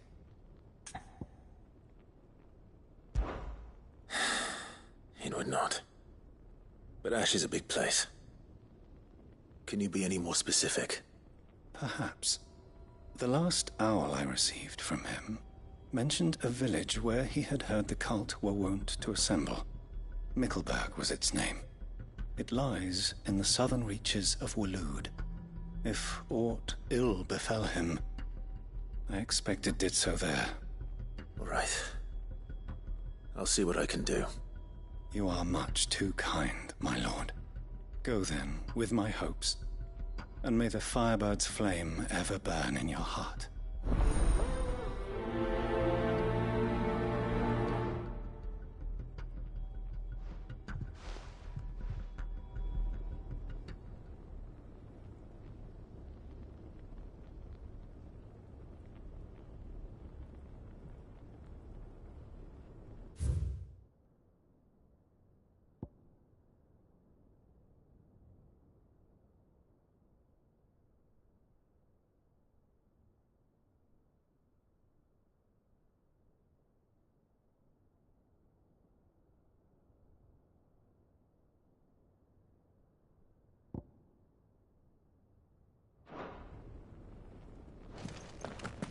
So then, Torgal, how do you feel about a trip to Ash? We have a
This must be Mickleburg.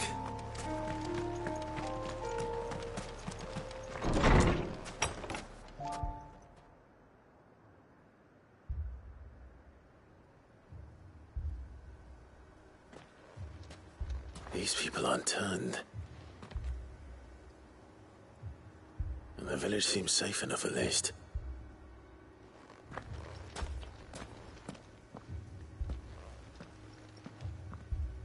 What is going on here? Ah. Did you, too, heed the call? Heed the call? No, I came here looking for someone. To be honest, I wasn't sure I'd find him here. Let alone all of you. Is that so? What are you doing here? Is this where you live? It is my home. The others, they heeded the call. You keep saying that. What do you mean? They came here to perform the rite, just as King Barnabas instructed. This village is their altar, where they shall cast their souls upon the gentle waters and give themselves to the Lord. Give themselves? Oh, Lord, cleanse us of our sins. Let us be reborn in your loving arms. Free us from the torment of this mortal realm. They want to be saved. Forgive me, but did another foreigner like me come here? He was probably wearing a cowl. You mean the traveler from Stone? Yes. He's staying at my house, toward the rear of the village. Thank you. If you don't mind, I'll go and greet him. They seek the same salvation Barnabas did. Salvation? At least the third chair is still alive. Let's go and find him.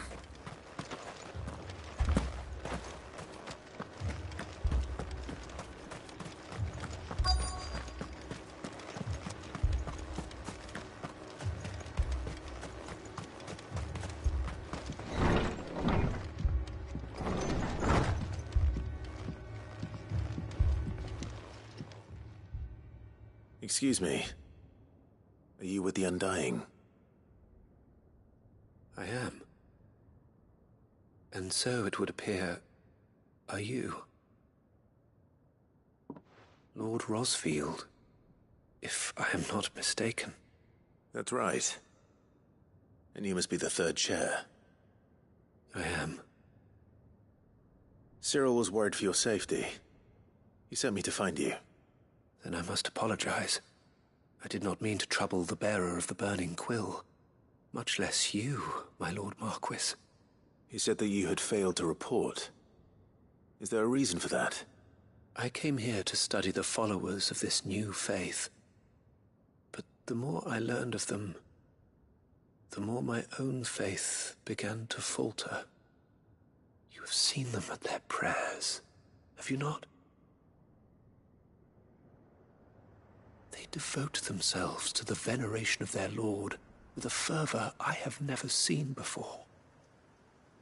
Praying night and day that they might be rid of their wicked wills, and reborn in their Saviour's light. Not that they might be granted respite from their worldly woes, but so that they might continue to serve him. Serve him with all of their beings. I, too, swore to devote my life to the service of my Lord and Master, but this... 'tis different. It is more. And so I would see it through to the end. See these people safe, that they might achieve their dream. That they might do their duty to their Lord. Even if it should keep me from doing my duty to mine. You do understand what their dream is, don't you? I do, my lord. They would cast aside their wills and become Akashic. I know that it may be hard to believe, but to these people, that is the very essence of salvation. Forgive me, my lord, but I must remain here. If you are to return to Master Cyril, I would consider it a great... Did you hear that, my lord? Something is happening. I'll go and find out what. Stay here.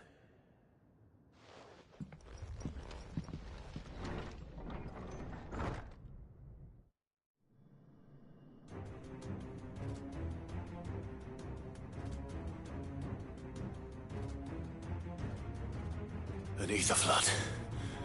Oh no. There must be something I can do.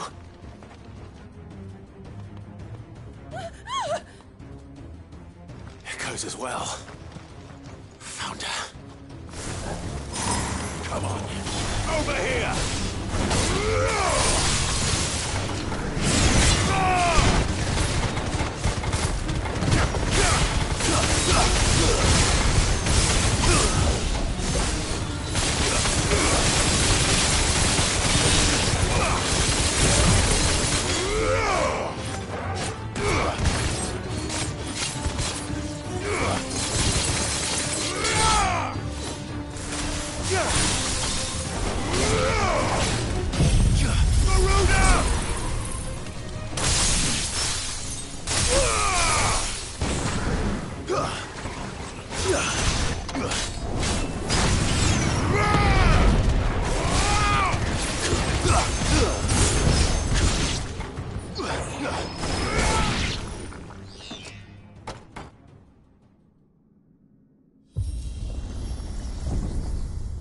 What now?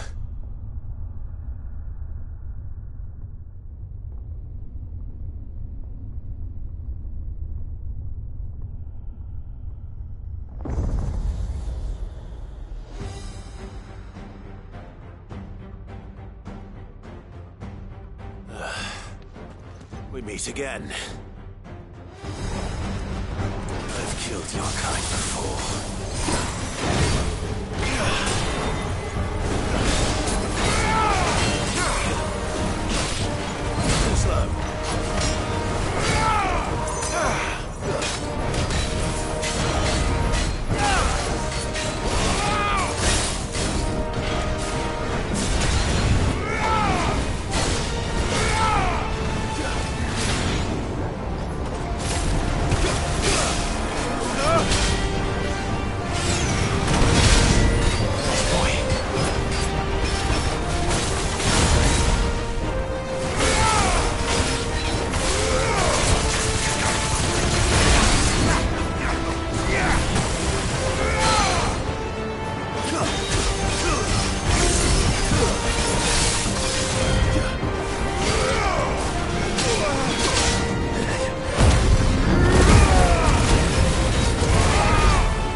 It's over!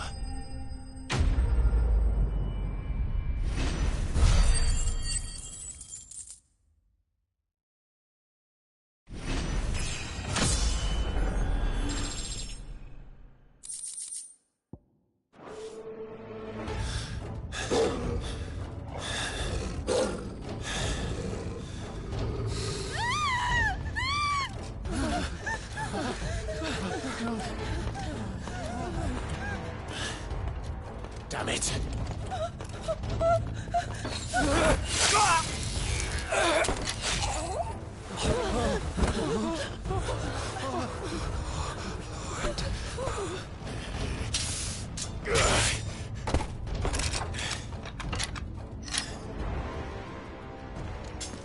Don't you die. Come on, speak to me. I had to save them, that they might have a chance to find true salvation by devoting themselves to the service of their Lord, just as I did when the Undying plucked me from the gutter and gave me a cause to believe in. A duty to serve was everything to me, and I would not deny them that fulfillment, even if they must become a Kashik in order to achieve it. Forgive me, my Lord Marquis. I did not mean to trouble you with this. My findings. Could you deliver them to Master Cyril for me? Of course. Your duty will be done.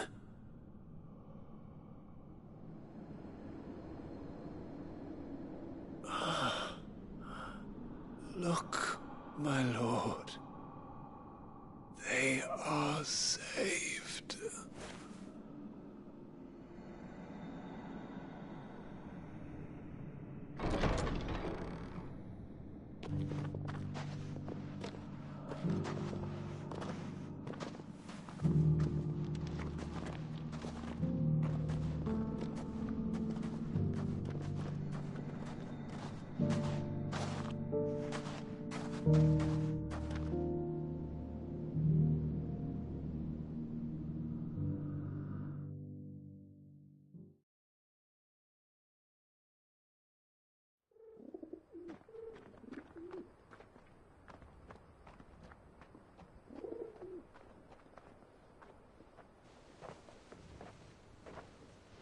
They are saved.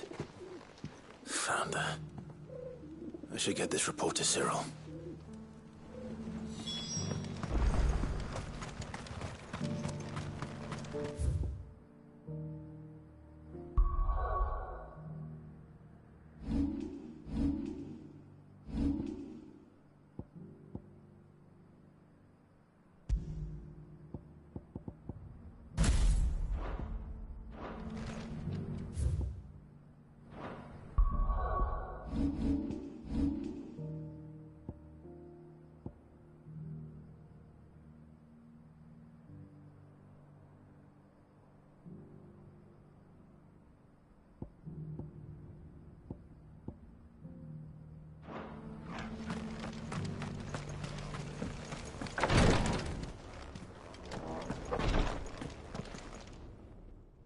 My Lord Marquis, welcome back. I am glad to see you hale and whole. I met with your third chair, Cyril. He bade me deliver his findings to you.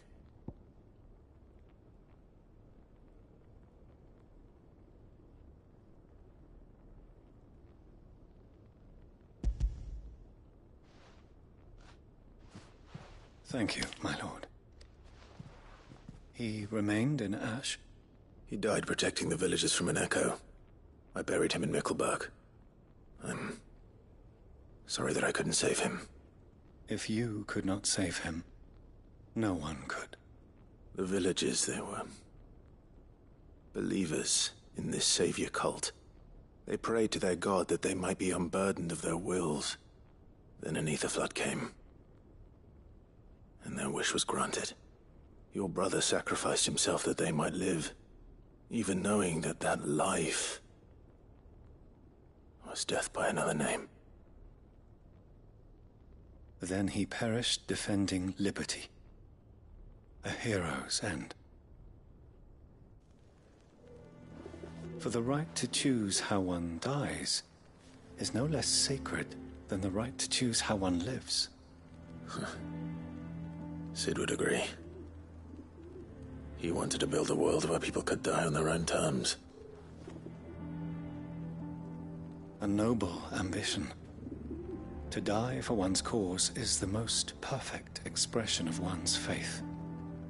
It matters not how misguided others might judge one's decision to be, only that the decision is one's own.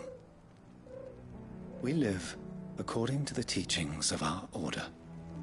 We believe in them, we protect them, and yes, we die for them. For better or worse, that is our creed.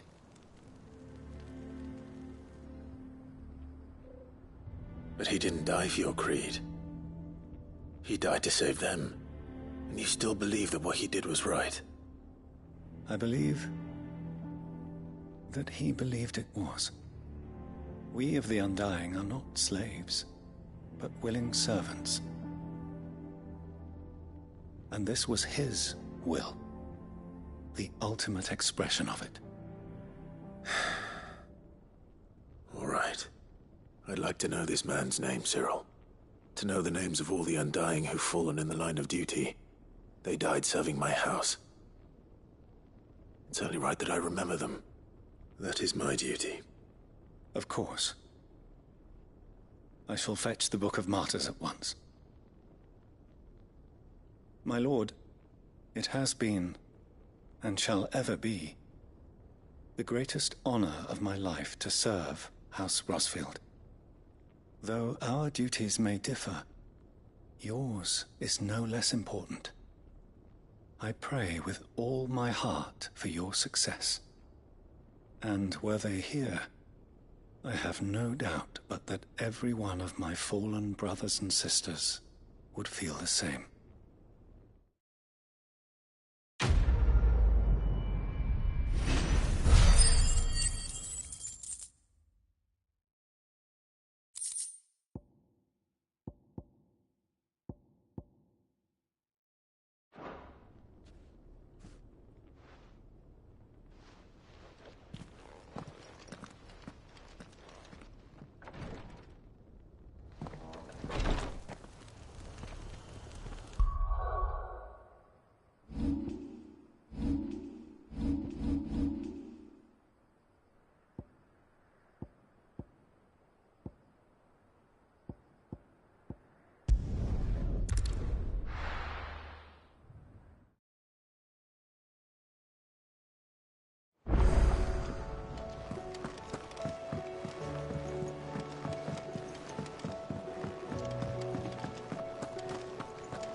Aye, it's a dangerous world out there. Best stock up.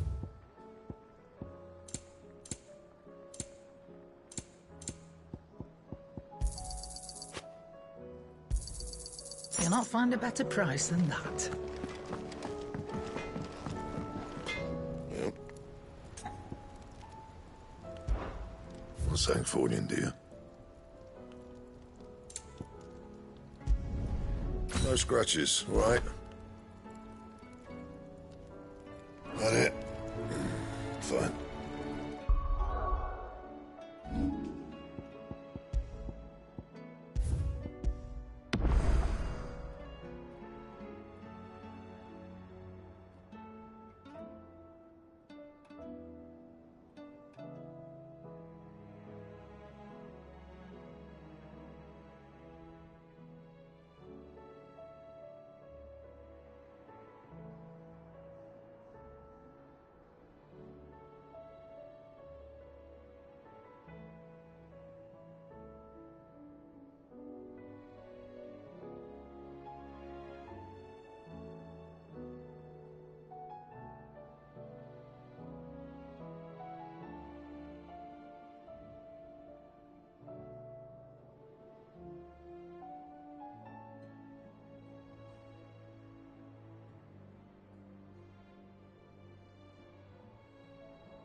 Wasn't expecting you back. Best of luck out there, Sid. Twinside's hundreds of leagues away. Clive. Allow me to educate you. Of course.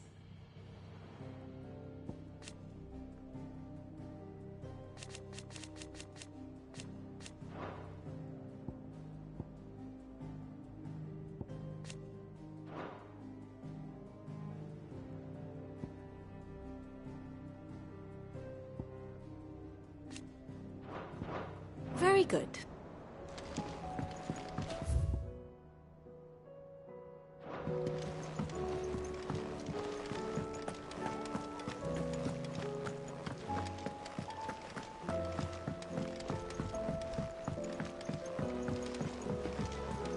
There's something about it.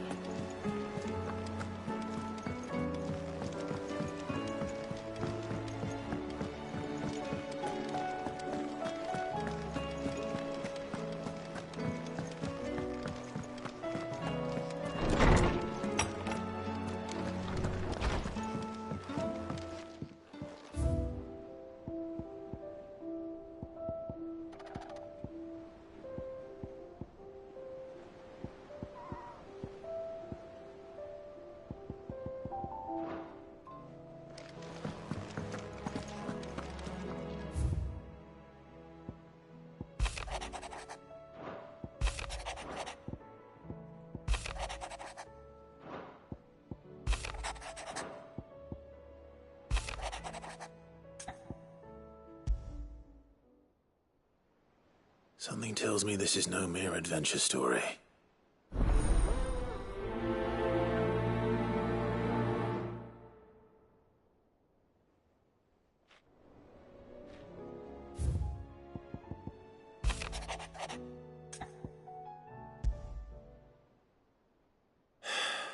What is it this time, Torgal?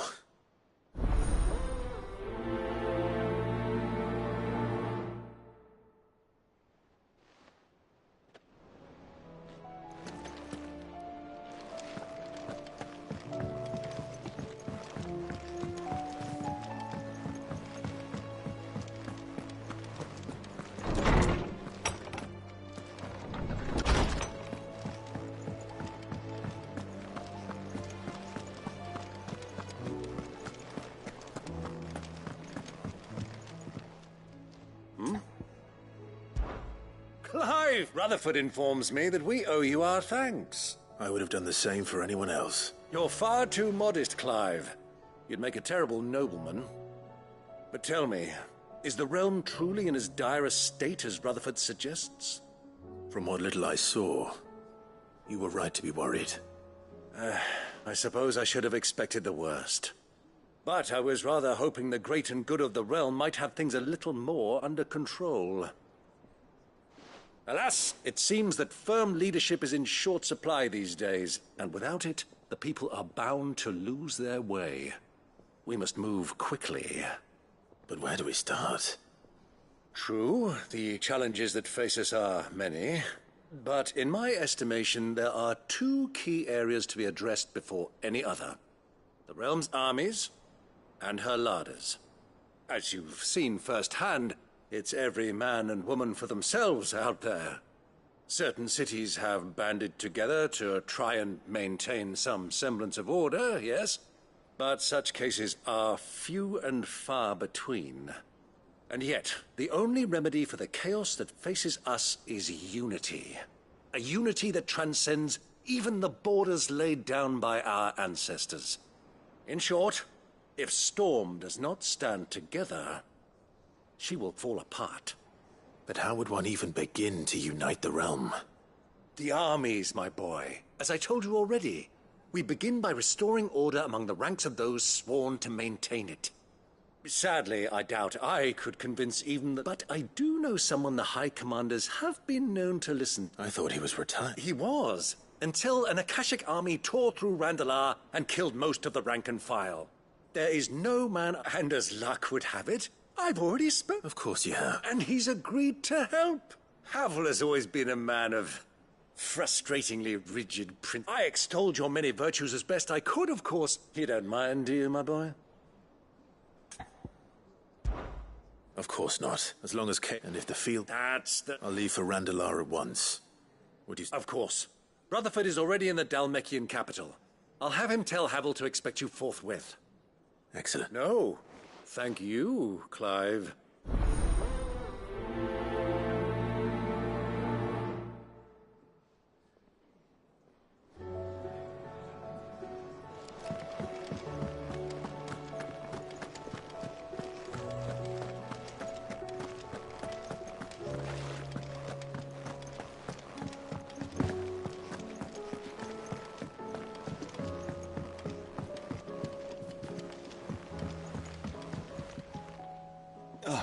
Clive.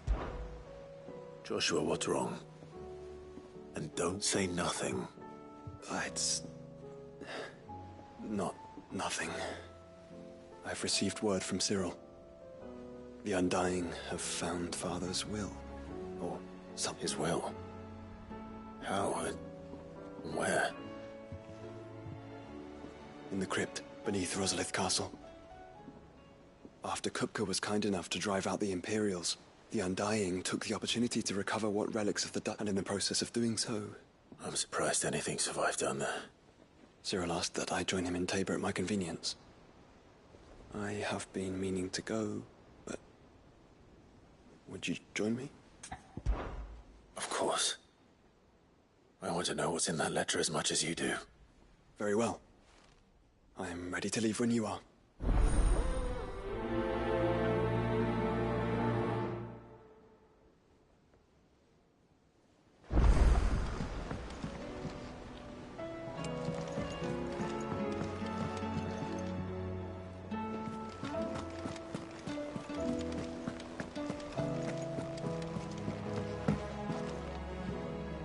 Sid, I was... It depends what with. A bearer, but recently freed from his bonds is keen to join the Curse. As you know, the work we do is not easy, which is why we test every volunteer's suitability. I was hoping... I don't mind. Because he wants to be a scout. Our ranks are filled with men and women capable of breaking chains and... but scouting, we're few. And since he accompanies you on so many of your missions, I thought you might be better placed to reckon... Sounds reasonable. So you're happy to oversee the boys' One can never have too... Truer words, Sid. I'll let the initiate know that you'll be attending his trial, and that he is to... No time like the present. No time like the present.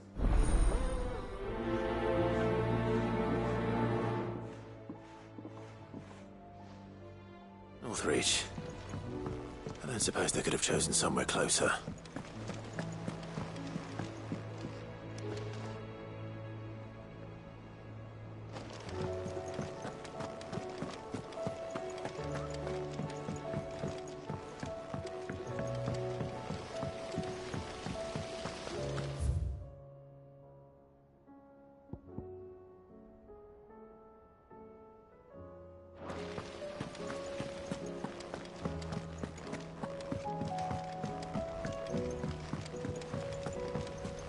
What do you think happened to Miss...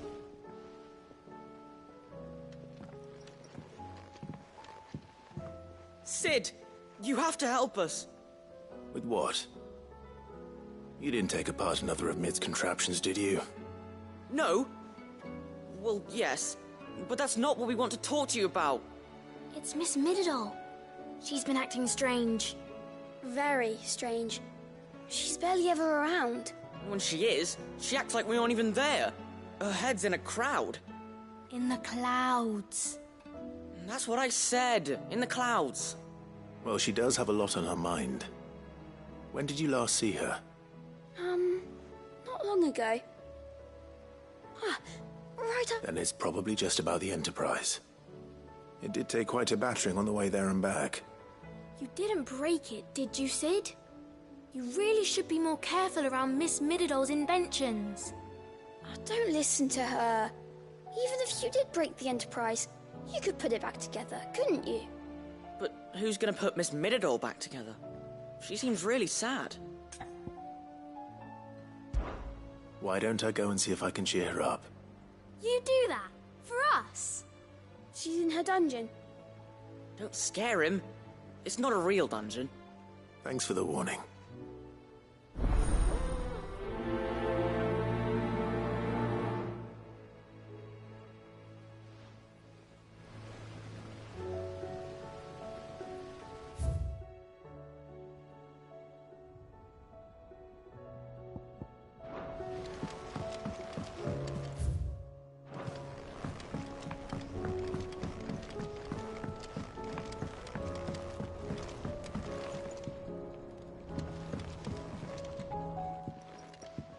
Mid, if you have a...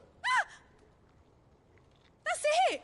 I knew it! The answer was right here under my arse all along! If this doesn't steer to the skies, nothing will. To the skies? You aren't trying to give the Enterprise wings, are you? What else would I be doing? The children seem to think you're avoiding them. They're worried about you. Is this really so important that you need to shut yourself away from everyone? The Enterprise is already the fastest ship in the realm, and that's with the sea beneath her. But what if she weren't bound to the waves? What if she weren't bound to anything at all? It's not fair. The gods get the skies all to themselves, so I'm gonna do something about it. The Fallen had their chance, but they relied too much on magic. And see where that got them?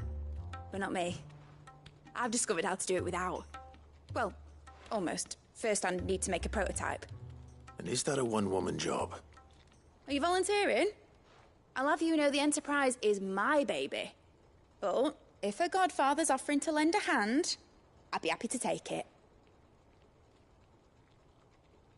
First, I'll need oil, and not just some old drippings from Miss Molly's spits in the Tub and Crown. Refined stuff, like they make in Ordil. Then I'll need some bone, or shell. Light, strong, preferably no longer attached to the beast it belongs to. If it's beast bones you're after, I'm sure the curse breakers will know where you might find some. No, they'll know where you might find some. You're the one who offered to help, remember? I should speak with one of the curse breakers before I set off for Old Hill. See if I can't find this bone while I'm there as well.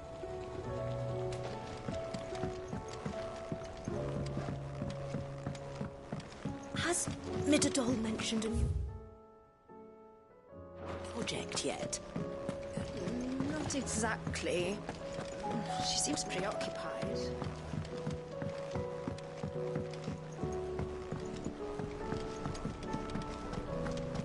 I will not let them be forgotten. Sid, may I have a moment? Of course. It is an honor to finally speak with you. My name is Herman. I've been with the Cursebreakers for some time now, and I wish to be deployed to Ash. Any assignment will do. No. The lands across the Narrow are too dangerous. I will not send good men and women to risk their lives needlessly. Why would you want to go back? I need to retrieve something. Something important. I was raised in an orphanage. The Badbach Conservatory. Or rather, I was held captive there. It was not a place of nurture. It existed solely to turn bearer children into mindless weapons. We were tortured until we feared no pain. Tormented until our hearts turned to stone. And few ever survived long enough to become tools of the last king. I can't imagine. I lost so many. I can't even remember all their names. But they must be remembered. They cannot fade away, faceless and forgotten. The Institute was run with military precision. Every child measured, every name recorded, every death logged with meticulous care. Sid, allow me to travel to Ash and recover the registry so that my brothers and sisters might live on.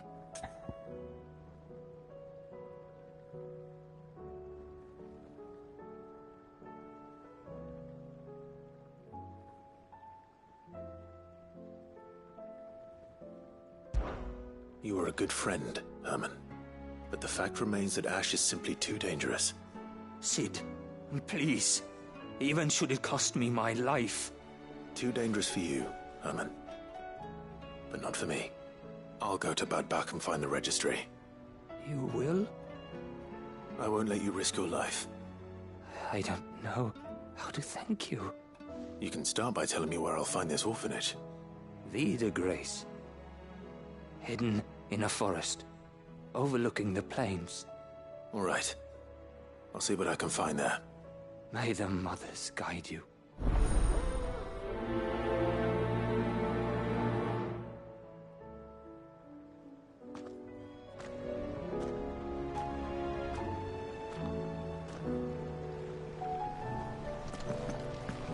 Do you suppose it's...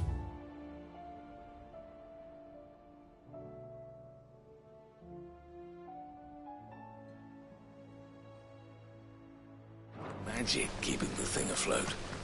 What else could it be? So, there's a new mother.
Pining for something, boy.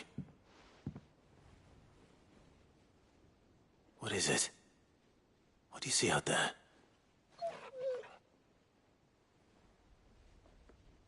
I never did ask where you got that anklet of yours. From Sid, that's why. On the day he brought him home. That long ago? And you're only thinking to ask this now? Sid saw that the pup had a habit of gnawing on his leg, since you ask. Clap that there iron on him to keep him from doing it. What was wrong, boy? I'll take like as not. Must have been hard on the poor whelp losing his loving masters at such a young age. Doubly hard in being a frost wolf, torn away from his icons and all. Sid would always tell him, you want my iron gone, you find what it is you're looking for. I reckon what he was looking for was you. I'm sorry, Torgal. Sorry for making you wait so long. Let's get that thing off you.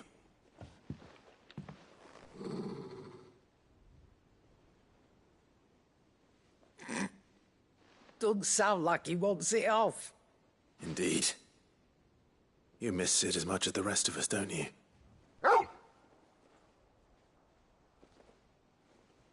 You want me to go with you somewhere?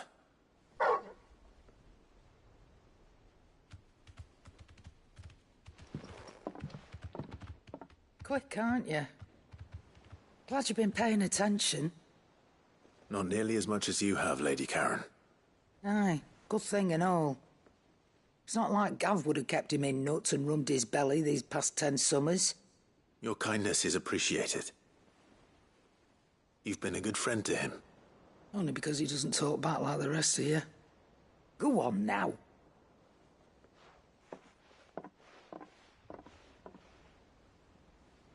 Where to then, Torgal?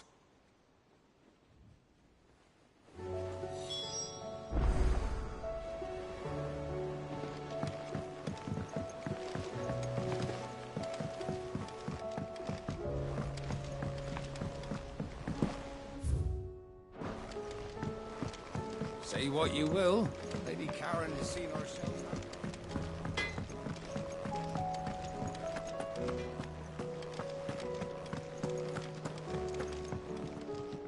All right, Torgal. Where are you taking me? I'm going to need a little bit more than that, boy. Do you have a better hint for me? Unless... you've already given me one. Back on the rear deck, you were looking west, toward Rosaria.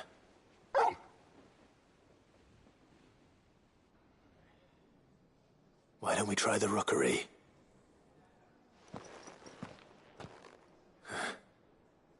I haven't been to the island in almost 20 years. To Port Isolde, then. Fingers crossed the old mooring is still there.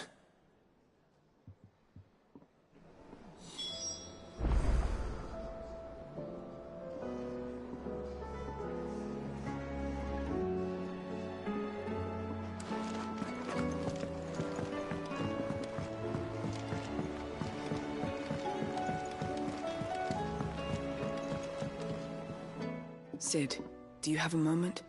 By all means. It's my old master. Seems there's no escaping her. She found some way to send me a letter. And something else. Records from a Waluda prison. Seems they were keeping a lot of bearers there. How did she come by such a thing? Finding bearers always was her strong point. And it seems the cells of Balmung Dark are full of them. Foreign captives, the masterless. Bearers no one would miss. And even better for her, bearers with no one to look after them.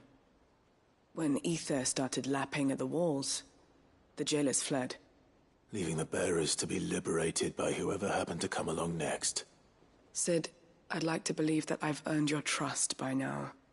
And while I'm well aware that you've forbidden Cursebreakers from traveling to Waloed, I can't let those bearers die in their cells. I'd rather risk shipwreck on the Shadow Coast than leave them to starve. We'll be needing the Enterprise if we're going to navigate the Narrow. Does that mean... I'm making an exception, but we travel together.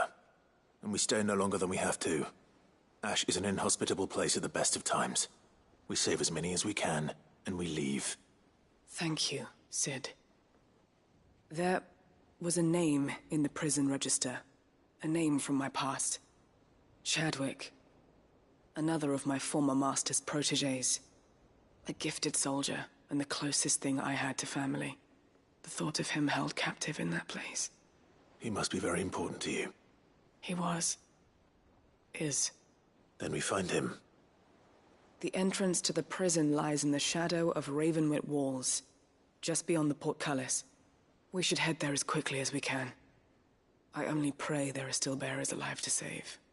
As do I, Doris.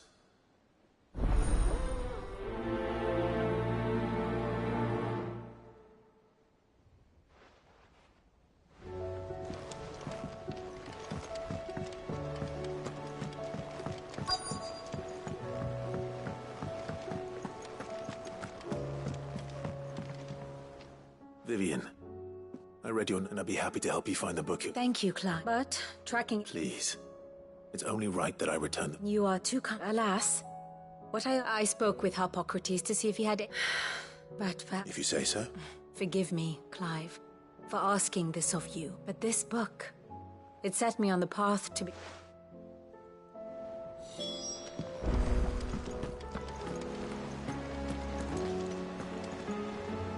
All right, Sid.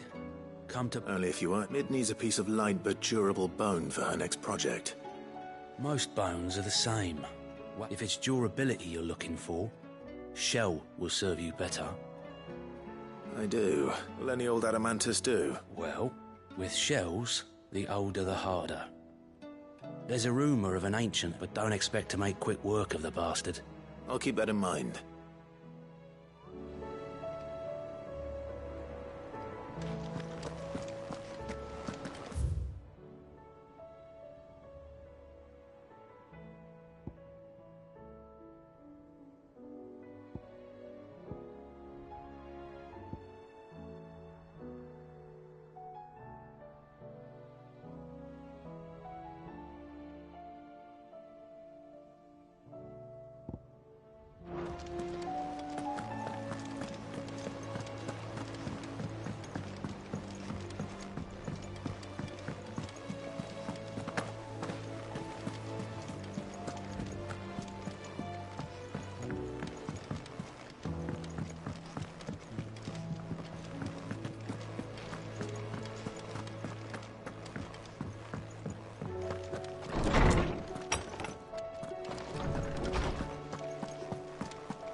I've been charged with locating a... And you see one whose name...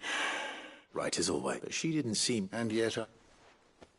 Clive, if the young professor has tasked you with obtaining a copy, I fear she asks the impossible. The executors would not allow it. The executors? Coveters of Secrets, a clandestine organization committed to the collection and intenebration of forbidden texts, one such text being the tome Vivian seeks, chronicling as it does the true history of the enslavement, a tale which could overturn the established order were it all. So rumor has it. How is it that I haven't heard of this organization? Why? They lurk in the shadows, emerging only to seize that which must be seized, be it books, inventions, or people. Which would explain why Vivian's copy was snatched from her grasp not long after she found it. By the hand of the executors, yes. But what drives them? Fine question. Sadly, you may just as soon ask me of their origin. My hunt was doomed from the first. What was Not from thin air. Rumors of the executors are rife, but rather less so across the strait. I had a friend. Alas, I have heard naught from him since the but though he did not mention it by name, it is possible that if you were, by some chance, able to save even a... Very well. I'll be sure to pay Garnick a...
It's still here.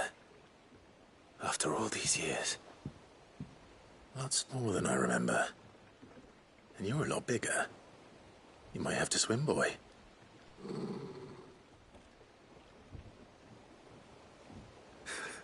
I wasn't being serious. You two go on without me. I doubt that boat will hold a third. If you're sure, we won't be long. Hop in, boy.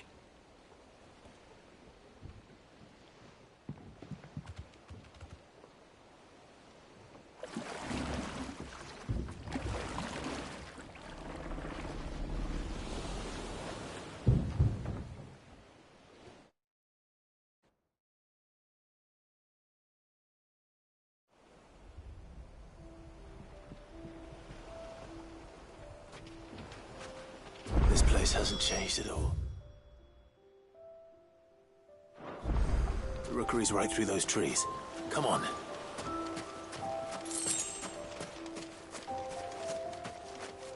Race, you there? I bet I could still beat you.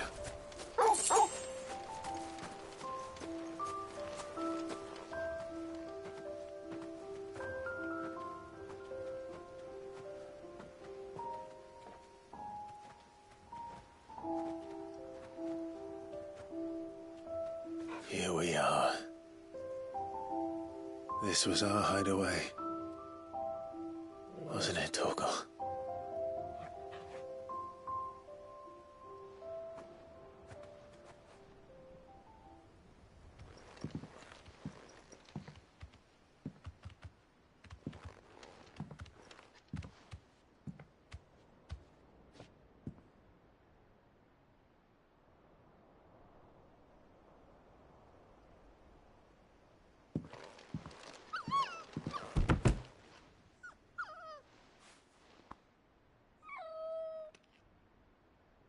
Coming here helped me to forget who I was. Or wasn't. Prince, shield. Son his mother could love. Had I been any one of those things? Perhaps.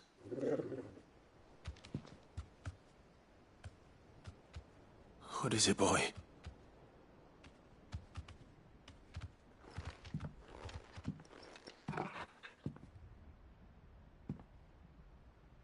This is all from the castle. In Phoenix Gate. Did you bring these here?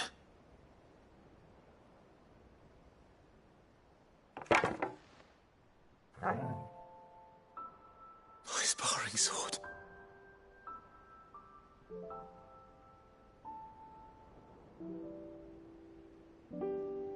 Well, well. You never stopped looking for me, did you, boy?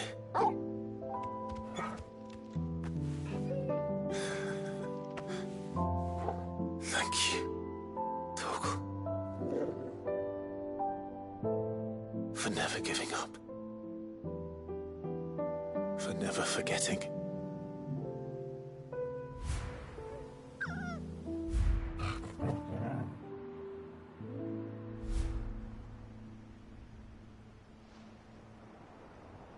Let's take this with us, shall we? So I don't forget either.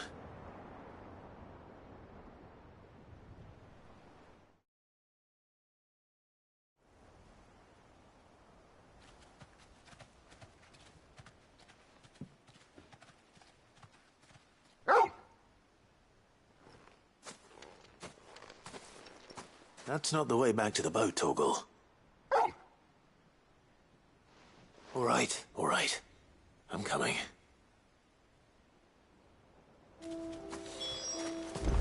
I think I know where we're going.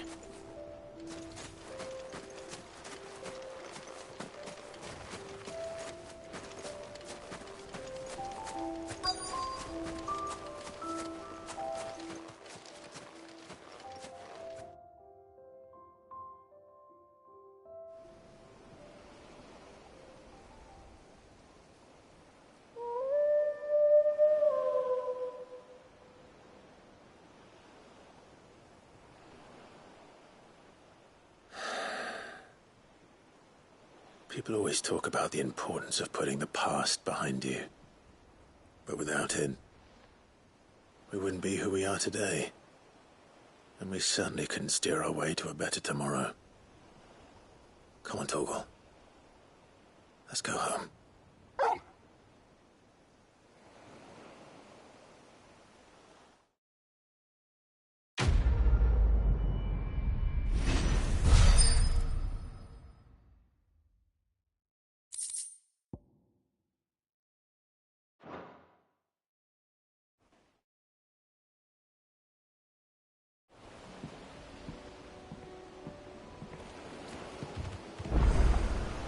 Sorry for the wait. We're ready.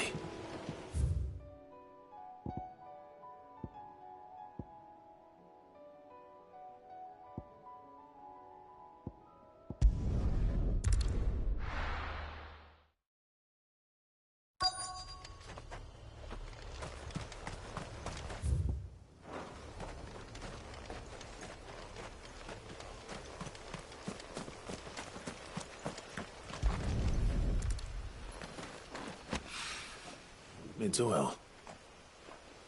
After what happened here, it's a miracle there was any left at all.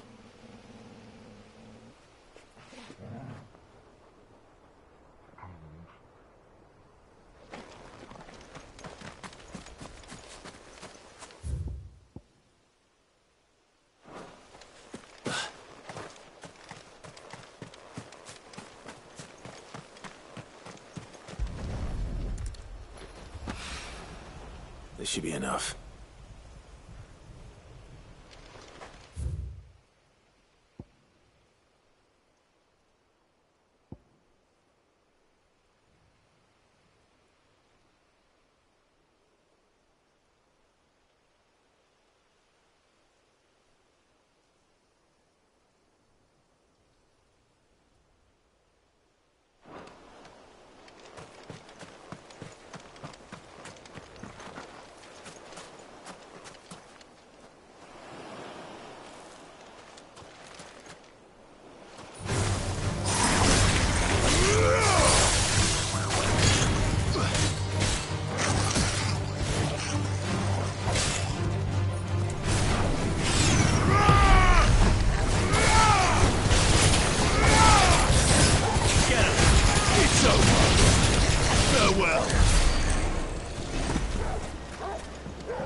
Clive.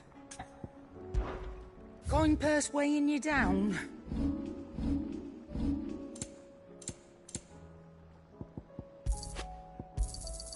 You're rubbing me blind, you know.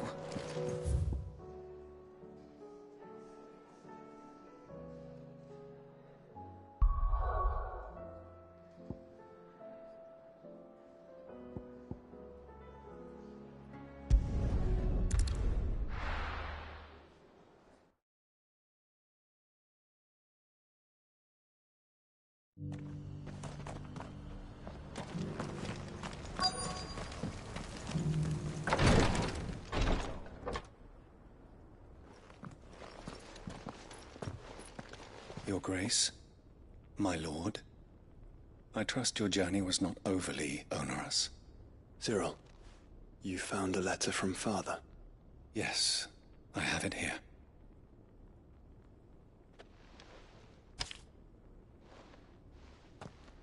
If you would do us the honor, my lord.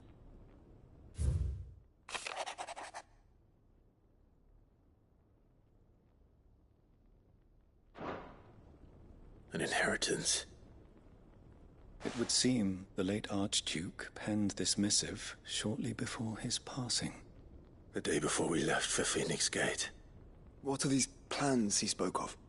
His plans for the duchy, Your Grace. Your father entrusted them to my predecessor, the former bearer of the Burning Quill, who entrusted them in turn to me. The complete emancipation of bearers is their stated aim. But your father's dream did not end there. His Grace also spoke of building hospices to care for those stricken by the curse, and the founding of a new university to further the development of non-magical technologies. With the blight spreading ever more widely across the twins, Archduke Elwyn saw this as the only means of securing Rosaria's survival. He wished to see men and bearers treated as equals. To see centuries of common wisdom overturned. Small wonder he did not think it achievable within his lifetime. But he thought it achievable nonetheless. Had he not, he would never have written this message. Nor would he have entrusted his vision to his most faithful aides. Those who would have stood with you, shielded you from the machinations of the less benevolent personages at court. It's a pity only they are still with us. 'Tis true that those most loyal to your father were the first to suffer the Duchess's wrath. But one at least remains, and she has come bearing gifts. What do you mean? Mayhap it is better that she explain, my lord. After all, the duties entrusted to me by my predecessor extended only to recovering His Grace's will and arranging a meeting with the one who might execute it, or a part of it, at least. And where is this woman? She awaits you in the archive, Your Grace. Thank you, Cyril. Shall we then?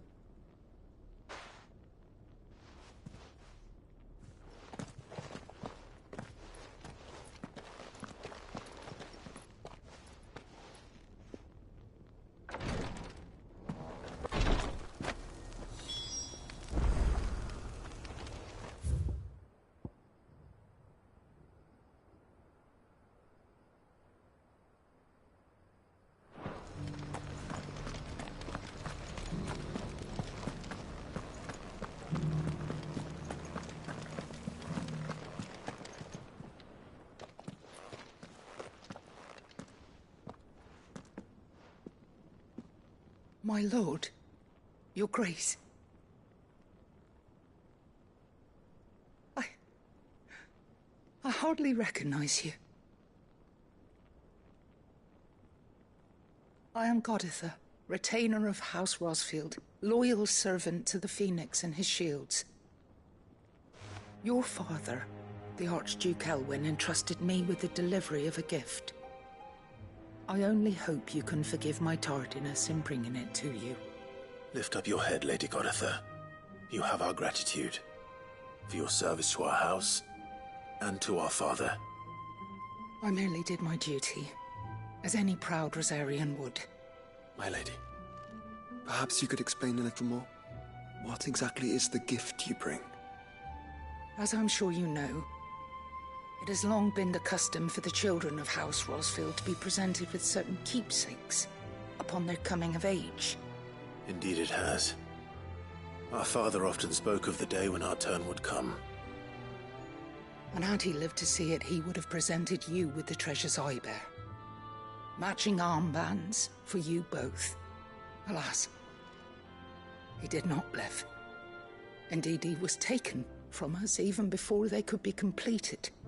He had intended to claim the Heartstone with which each armband was to be finished himself, but it was not to be. And his gifts remain incomplete. I see.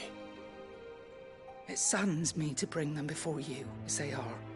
It was your father's wish that you be presented with the finished articles, not these, works in progress.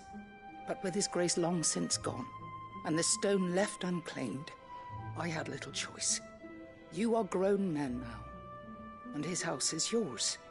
And while I would not presume to insist upon your claiming the Heartstone in his stead, I know that nothing would have pleased him more than for you to do so.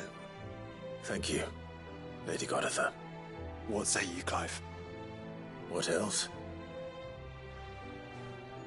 Of course, my lady. May our father's will be done. Oh, I am much obliged. Do you know where we might find this Heartstone, my lady? I do. Though it may be a matter of a good deal more than simply happening upon it. It is found in the bellies of elder griffins, you see. We do at least know where to find one. A certain specimen has made its nest in Titan's Wake, not far from here. A certain specimen? You are most perceptive, Your Grace. In answer to your unspoken question, yes. In fact, this is the very same beast your father meant to slay. I have been tracking its movements since you were but a boy. Were you to slay it in his stead, as men of House Rosfield, it would surely make your father proud. What say you, Joshua? What else?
appeal, Joshua.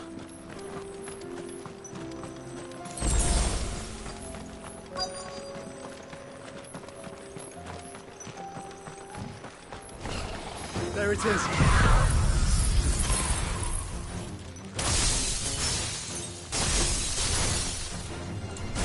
For House Rosfield.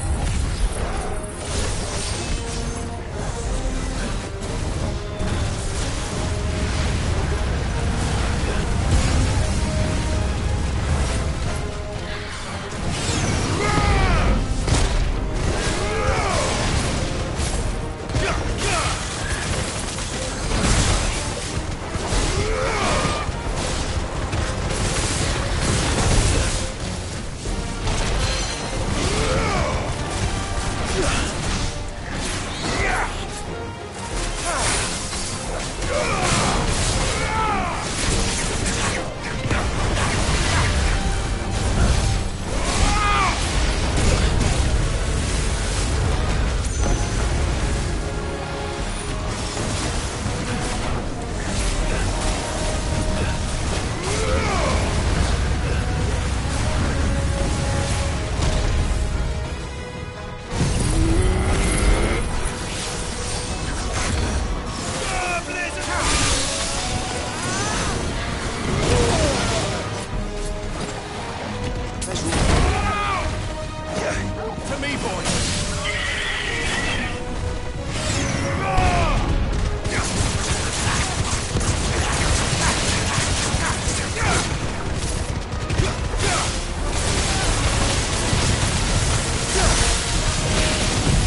Is this the Heartstone? I expect Lady Goritha will know.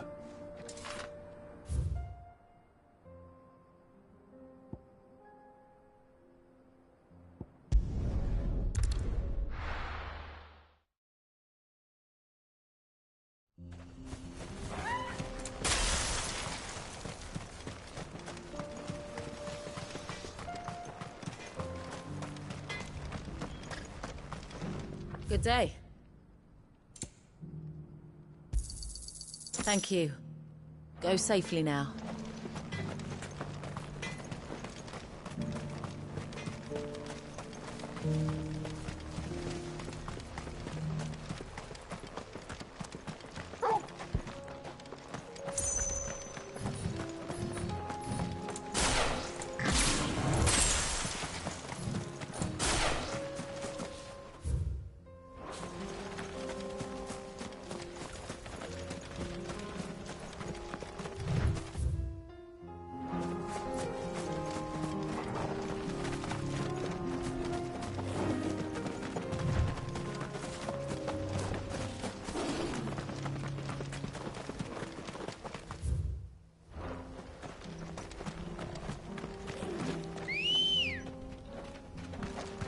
Let's go.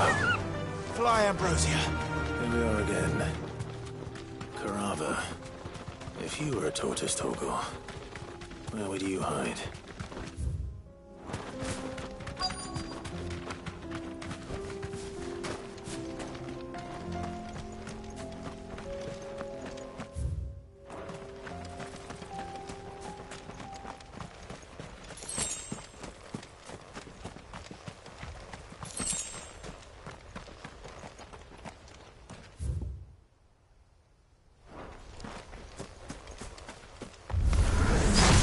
Looks like we found him.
I better get these materials to Mid so she can finish her prototype.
Thank the Founder you were safe.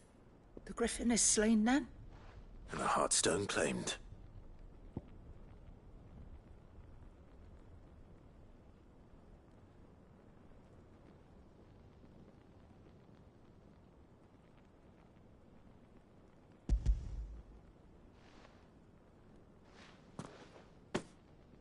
Yes. This radiant luster, like frozen flame, it is just as your father described it. Thank you, my lord. Your Grace. Your father would be so proud. Lady Goditha, the lapidary is ready. Thank you, Cyril. I will be with him shortly. If you would excuse me, I shall have the stone cut and set forthwith.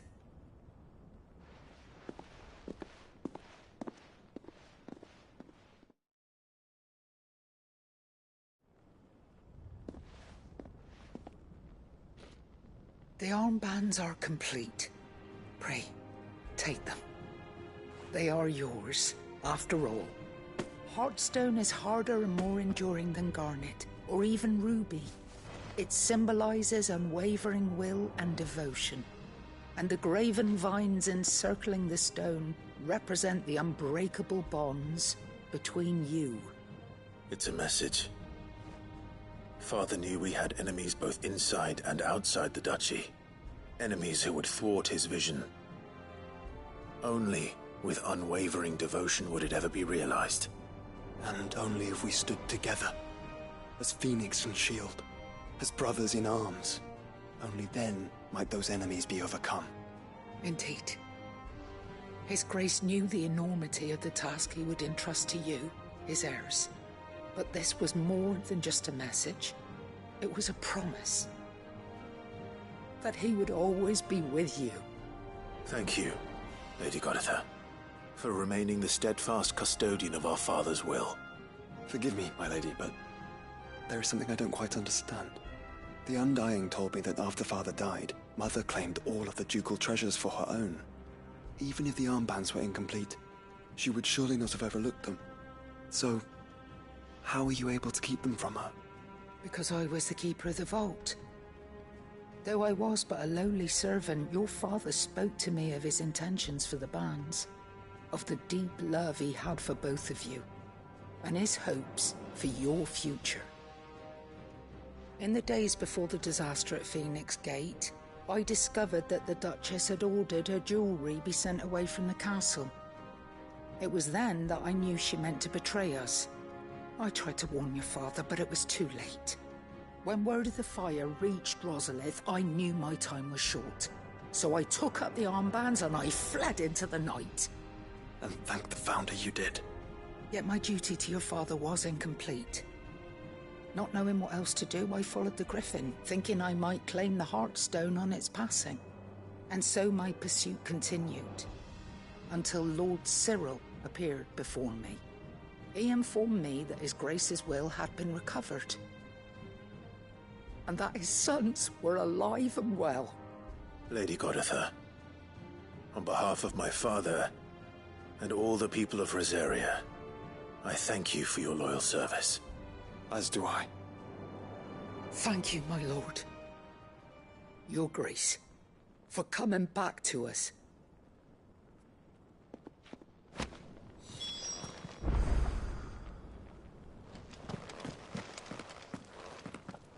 The bands suit you well. It must be gratifying to finally receive the inheritance that was denied you for so long. It is. And we thank you for the part you played, Cyril. If you would permit me to play my part a little longer, might I suggest that you make your way to your father's memorial atop Hawk's Cry Cliff? Let him see that you have received his blessing, and that his vision lives on in you. I suppose it would be churlish not to. What do you say, Clive? Shall we pay Father a visit? I think we should. I was hoping to be able to offer him my thanks before we left for Origin. Your father's helm is enshrined there. It has been since the day we recovered it from Phoenix Gate. I prithee claim it, for it too is a part of your inheritance. and I do not doubt that your father would prefer it in your hands than perched upon some lonely rock. Thank you, Cyril.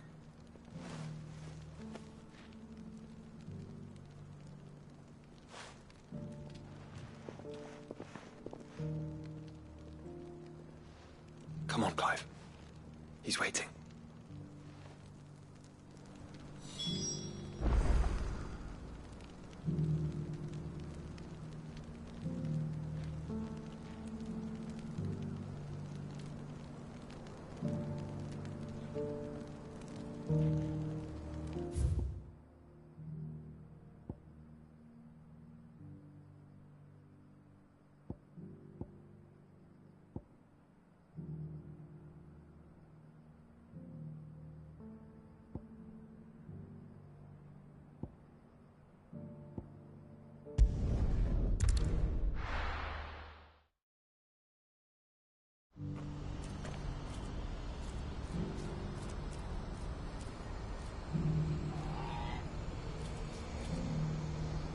Do you see that too?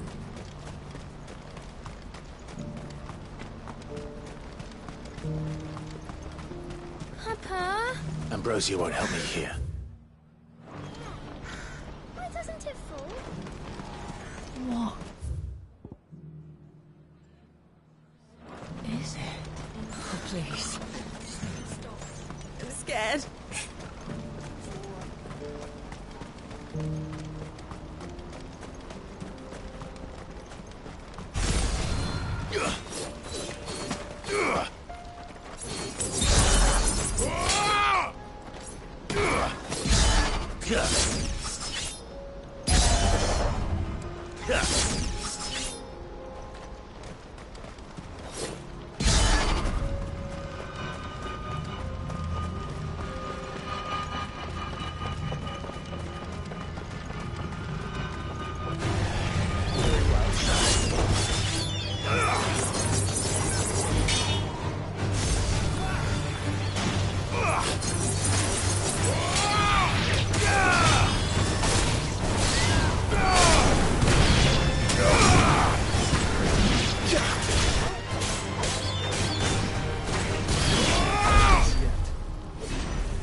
Can't be Rutherford, can it?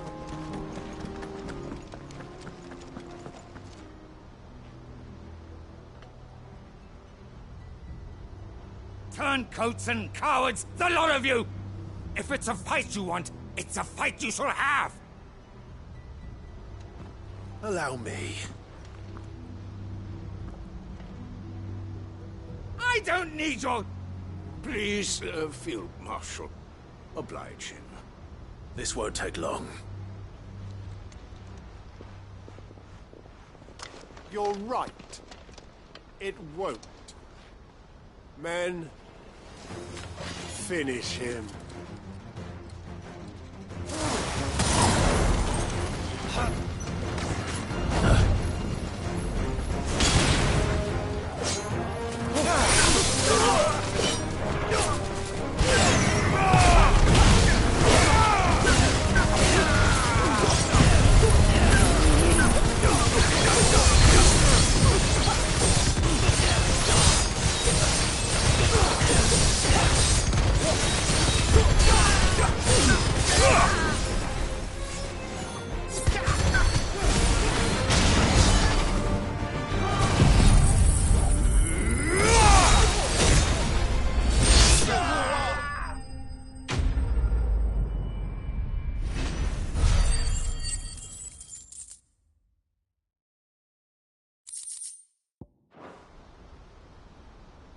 A little longer than I'd have liked.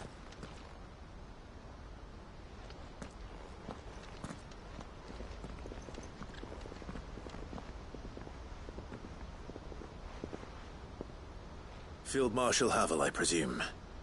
Are either of you injured? No, my lord. You arrived just as our escort turned on us. Fucking traitors. I'd heard reports of soldiers in the outlying regions abandoning the oaths they swore. But I hadn't thought the corruption had reached so close to the heart of the Republic. It's a fucking disgrace. Your interfering old bastard of an uncle tried to warn me, of course.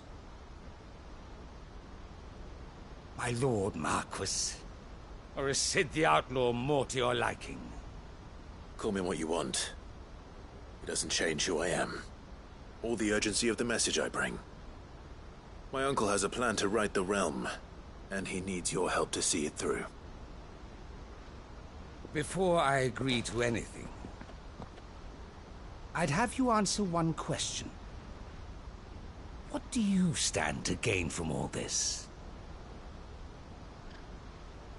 I won't deny that I might benefit from further chaos. But I seek a new beginning for all of us. And while the choices I've made may not always have been the right ones, I know I made them for the right reasons. For so long, so many of us have been told how we could live, how we could die, when it should have been our decision all along. Now we have a chance to put things right. But in order to take it, we must stand together. Even if it be beside those with whom we don't see eye to eye.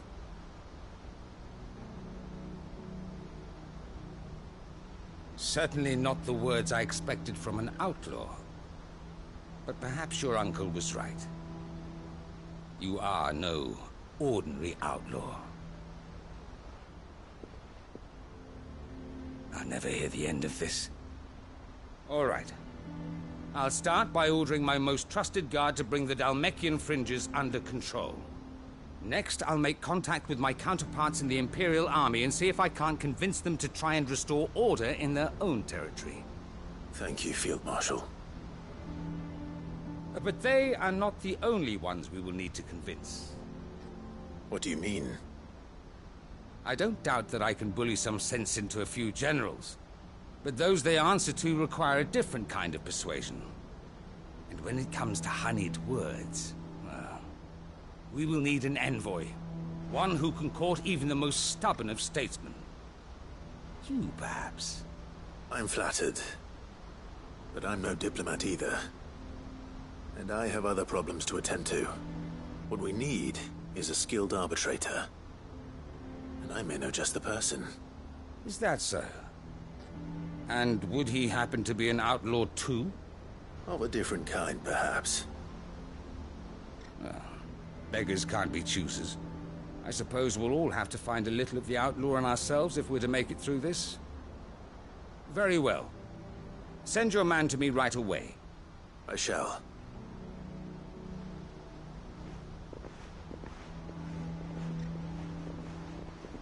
My Lord Marquis. Your Lord Uncle bade me escort the Field Marshal to his manor in Port Isolde. And I will see that my associate joins you there. Very good, my lord.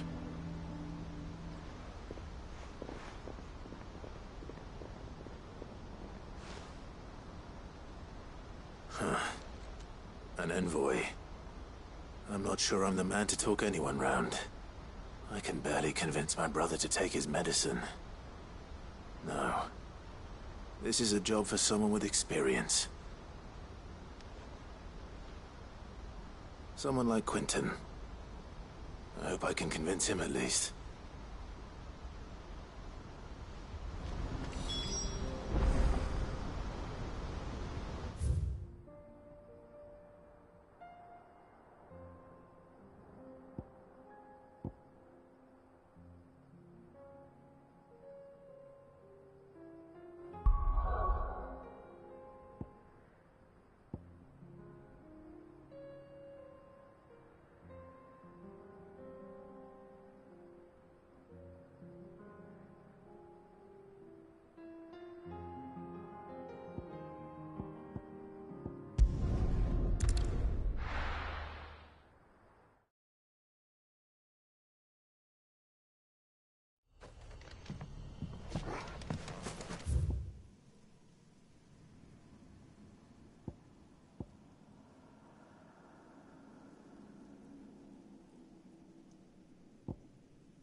Good girl. Run like the wind.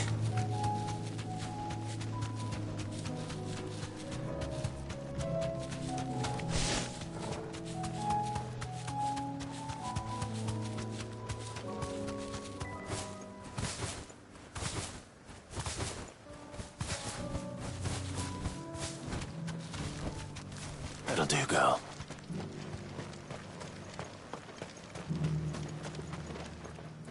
Quentin, I have a proposal for you. Do you now? Something tells me you'll be asking more of me than a cask of Gotand gold. Go on, then. Propose.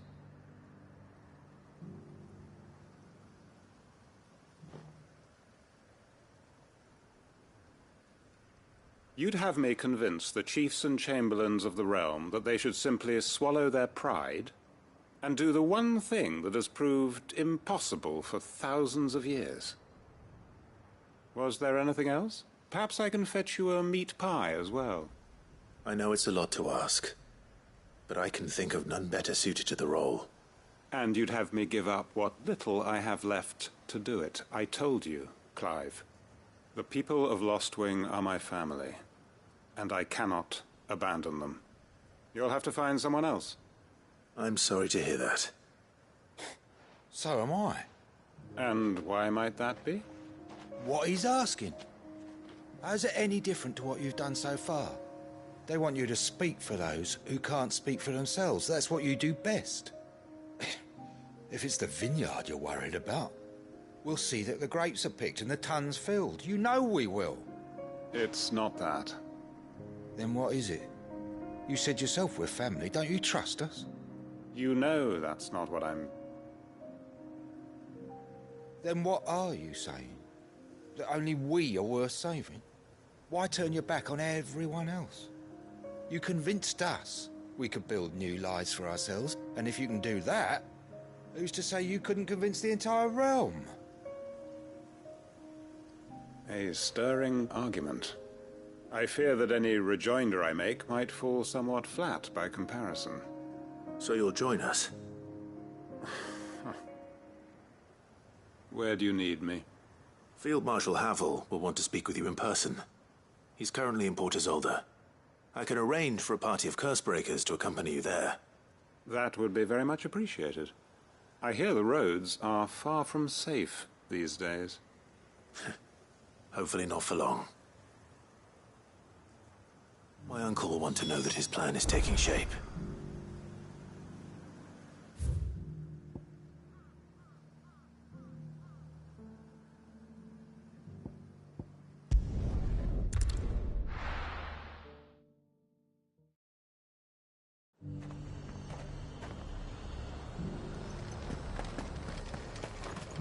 Nazaire might at least have mentioned where in Northreach he'd be testing this recruit.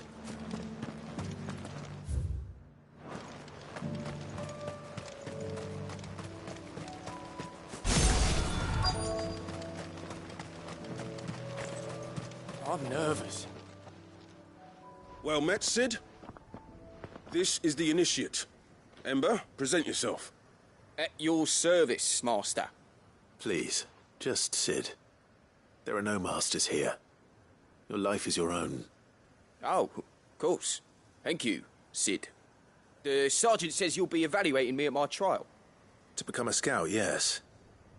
You are aware of the dangers inherent in that role. I am. But I swore I'd face them. Just like the man who saved my life. And who would that be? Gav. It was him who found me and freed me. No magic, no support, just one man and his nose. Came and sniffed me out. It taught me what one man can do if he puts his mind to it. And I've been training ever since, so that one day I can be someone's saviour, just like Gav was mine. I'm sure he'd be flattered. You clearly have good intentions, Ember. And it sounds like you're under no illusions. Stick to this path and you'll make a fine cursebreaker. So, what? Have I passed? You haven't even started yet. Now listen.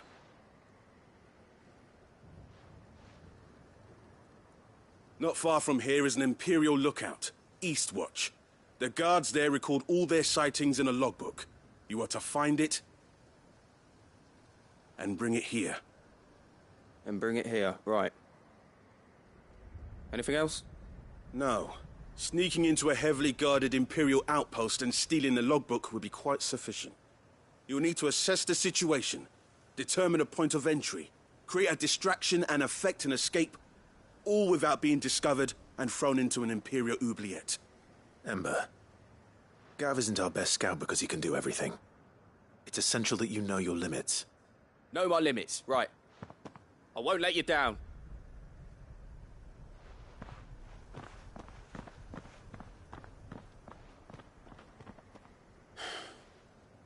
It shouldn't be as dangerous as I made out. But keep a weather eye on him all the same, would you? On my way. All right, Ember. Trust me.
You deserve a rest.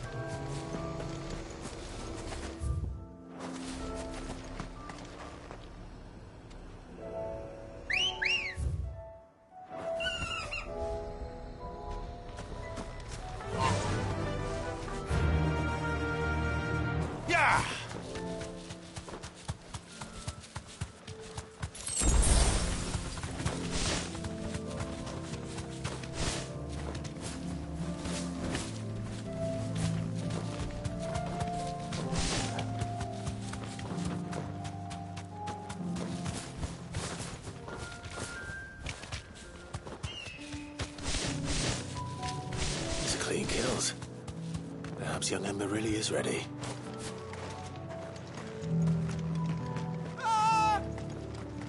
Or maybe not.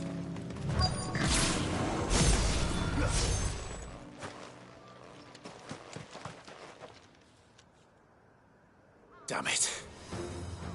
Ember, draw your sword! I can't! Then run! If you want him, you'll have to go through me. Shiva!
Ember, are you...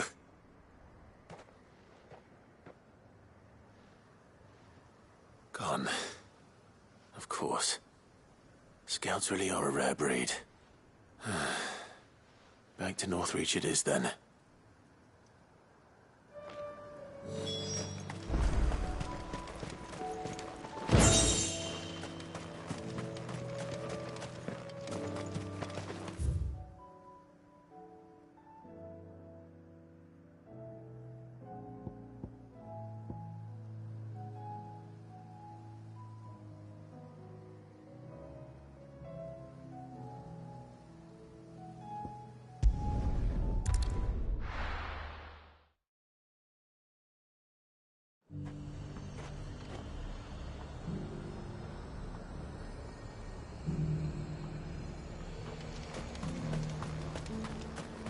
Got any more of those special elixirs?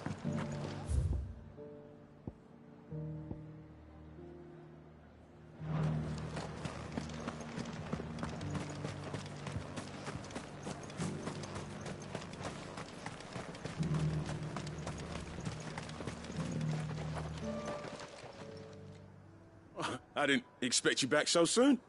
Where is Ember? He must have fled. I followed him to Eastwatch, where I found him being set upon by a wild Avis. He was just standing there. Didn't even draw his sword. I had to step in and take care of things. But by the time I had, he was nowhere to be seen. I assumed he'd set off in your direction, but apparently not. I'm sorry, Sid. I knew the boy had a nervous streak, but he seemed like... The right man for the job? I believe this is the logbook you tasked me with retrieving. Eh? How did you... Don't you tell me you breached the tower while Sid was busy saving your skin. What? Wasn't that what you asked me to do? To bring the thing back without getting caught? He has you then, his heir. And he did it all on his own. But Sid, he did what he thought was best. And now I have to decide whether I agree. Of course. We'll await your evaluation back at the hideaway. Don't you leave my sight. Yes, Sergeant.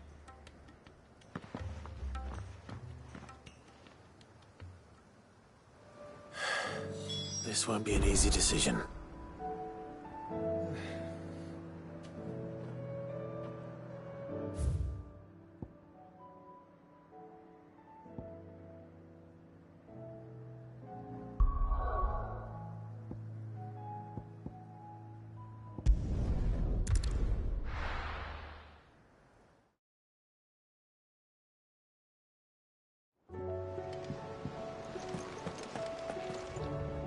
Uncle, I bring good news. The Field Marshal has agreed to your plan. Ha! Of course he has. I didn't doubt you for a moment, dear boy. Rutherford is accompanying him back to your manor in Porter's Alder as we speak. They will await your return there.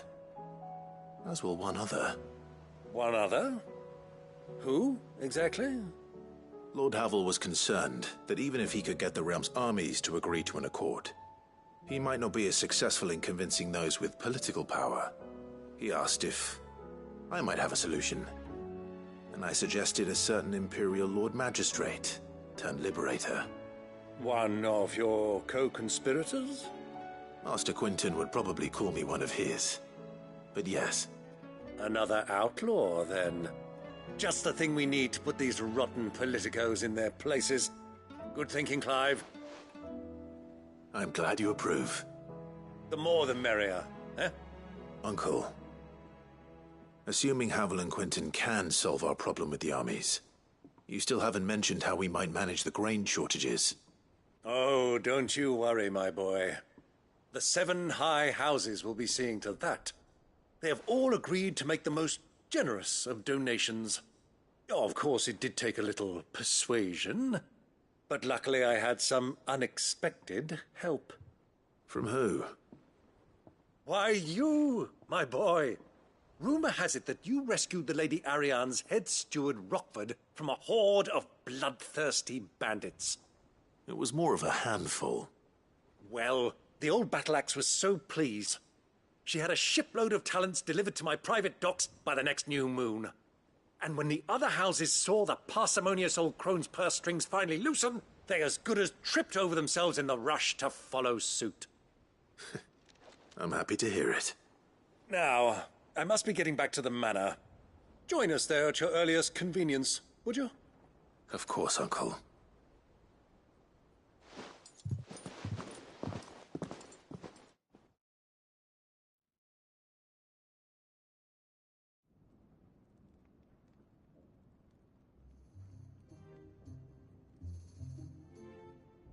And how, pray tell, will we get that grain to the capital if the roads are still overrun with Akashic? You'll find another bloody road. I only have so many men, and I'm not about to send them headlong into an ether flood. That is, unless you'd have them turn as well. Well, I'd certainly eat less. Says the man with a belly bigger than a band of curls. My soldiers actually need their rations. Without any food to keep them going, they'll be dead even before you've sent them on your fool's errand. If I may, gentlemen, perhaps I might suggest an alternative approach. Though supply routes are indeed disrupted, there is no shortage of ships. Indeed, they bob away in every bay from here to Randalar, awaiting a safe haven.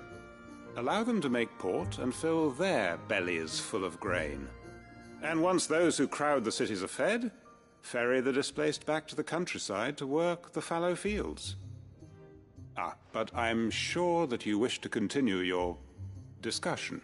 Forgive the interruption. 2 such firm friends as yourselves need no help from the likes of me. Rutherford spoke fondly of the great bond between you. Us? Friends? I can't stand the man! Clive, I'm beginning to question the quality of the company you keep. And what kind of company were you expecting him to keep? The man's a criminal! Criminal? How dare you? You are not fit to breathe the same air as this fine, upstanding young gentleman. Upstanding? He calls himself Sid the Bloody Outlaw! Once more onto the breach.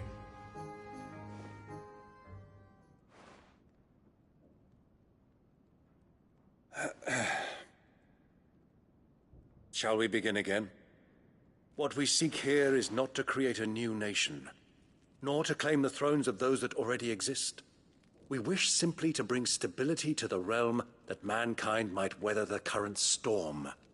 And to do that, we must convince those in power, the generals, the statesmen, the nobles, that our cause is just. There will be disagreements, yes, and I imagine some resistance, much resistance. But we cannot let that deter us. If we show them the path, show them that we walk it ourselves, then I am confident they will follow. The fate of the world lies in my nephew's hands, but the well-being of her people lies in ours. And we must not squander the chance that Clive has given us. Uncle Byron, Now, with that settled, let's move on to the signing of the Accord. For what great moment in history hasn't been accompanied by a little ceremony?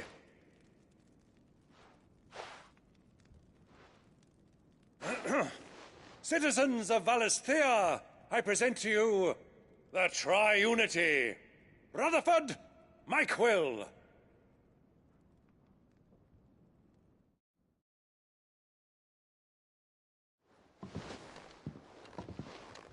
Well, my boy, the stage is set.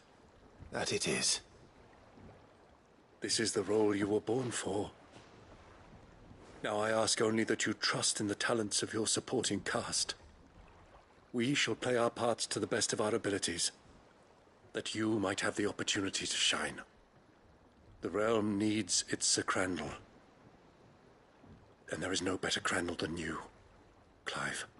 I want you to keep this signed accord as proof of our faith in you. I will.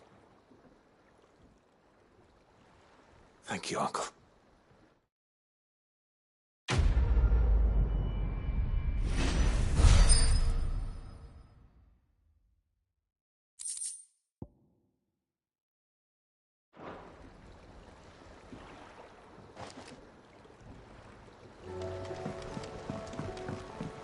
What do you think that thing is?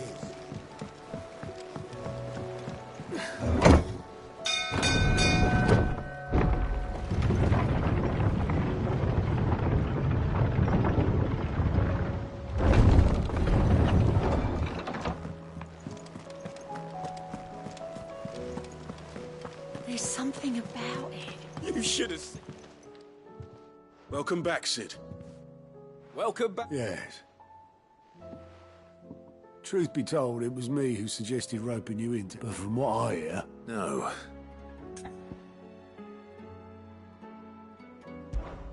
Ember lost his nerve in the face of a beast of prey, but he didn't lose heart. He pressed on, and he achieved his aim. And is that not what we ask of our scouts? Indeed it is.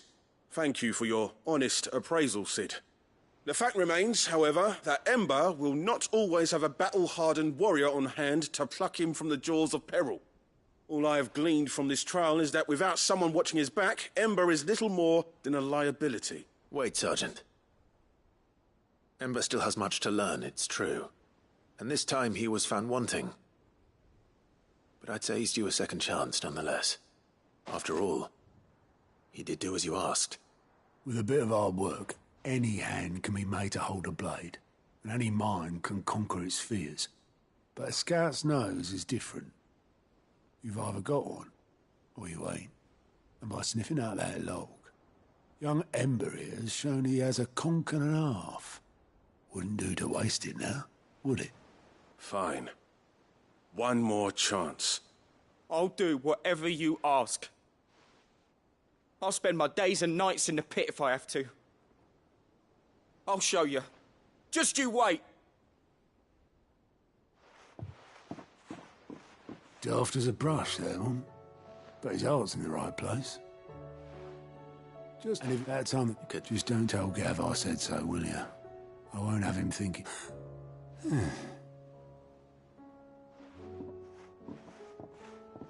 Forgive me, Sid. This did... But that's why we need men like Ember more than ever. Remember that. I will, Sid.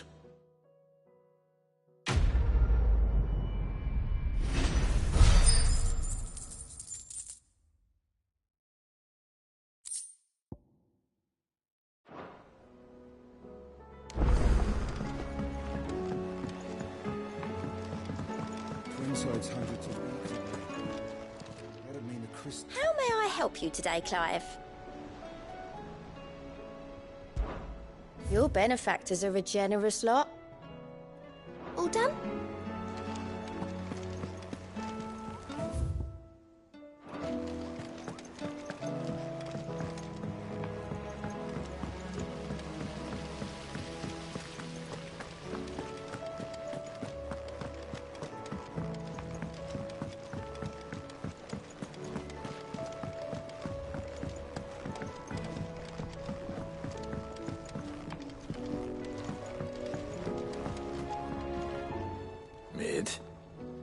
Tell me this is all you need.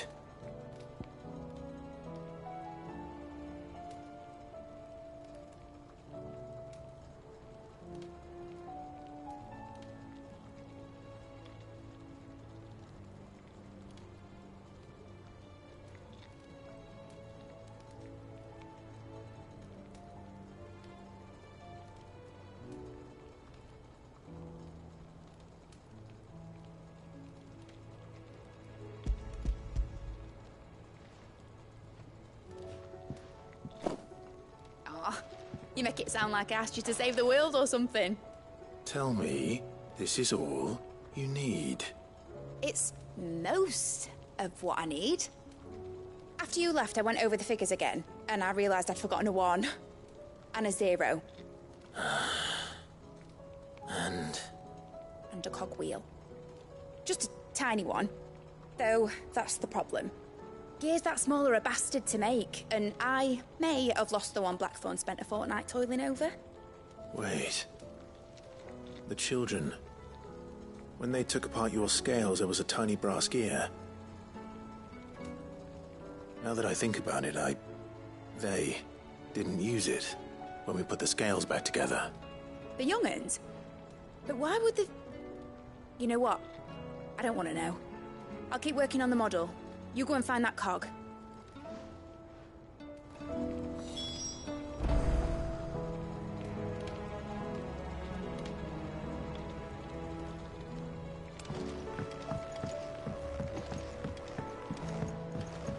Has Midadol mentioned a new project yet? Sid! Is Mid still hiding from us? She wasn't hiding. She's fine. She's just busy working on her next project. A new invention? What is it? What is it? Is it an airship? I bet it's an airship! Do you think she'll let us help? That just so happens to be why I'm here. She needs something special, something only you three can provide. A brass gear. A tiny one. One that might fit on, say, a set of scales? Oh, the one you forgot! We remember! We saved it, just in case. It's in the bag of bits. Since your lesson, we've been disassembling, then reassembling everything we can find. All the pieces that are left over, we keep under our beds, just in case. That's good to know. Look! I found it!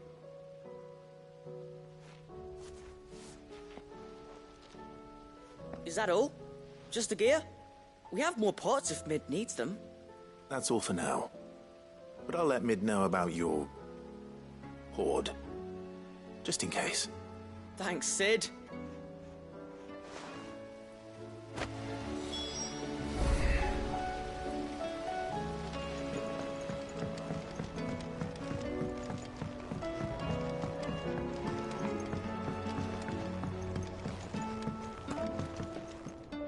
Well?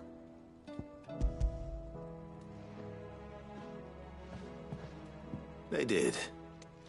And they kept it somewhere nice and safe.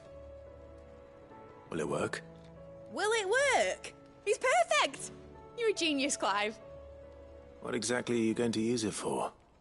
Only the most important job of all. The wings aren't going to move on their own.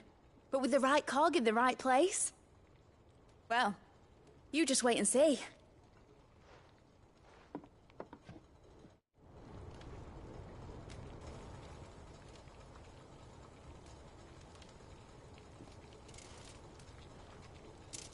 That should do it.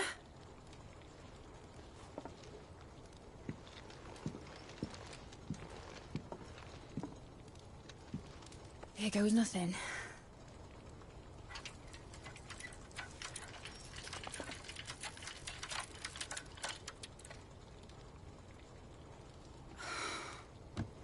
Titan's tits.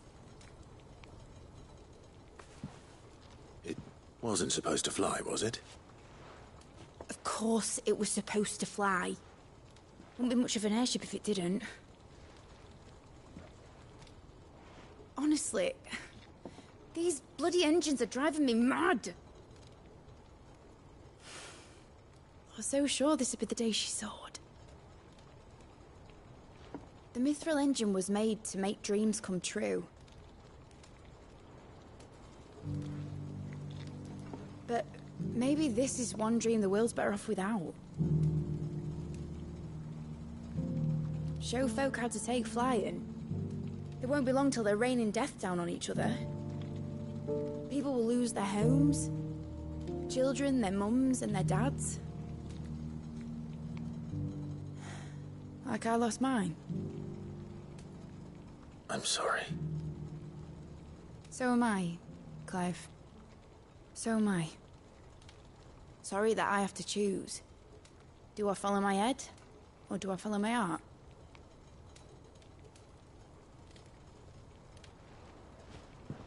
Good question. The first time I stood on the deck of your ship, felt the wind in my hair. It was like I was flying. But imagine how it would feel to actually do it. My dad always said there were two ways of living life. Chasing a dream or shuffling to your grave. And he were right. Right about a lot of things. Not that I like to admit it. People need dreams to chase. Especially in a world like this.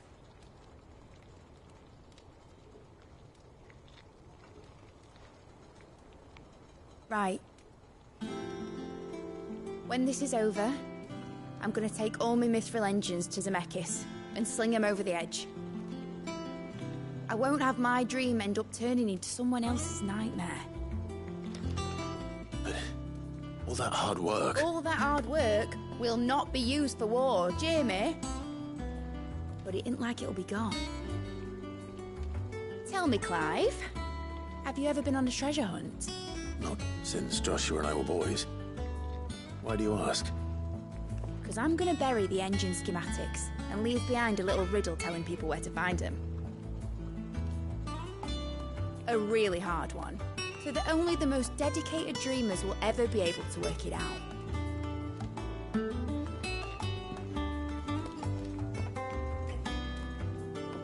Ooh, I can picture it now. Some daft general squinting at the words with a gormless expression on his mug. Like that one, yeah. Right.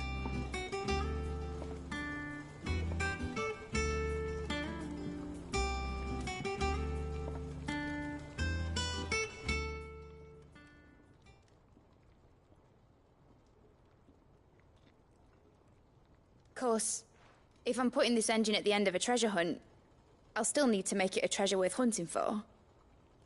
Won't be much of a prize if it couldn't even make a toy boat fly after all.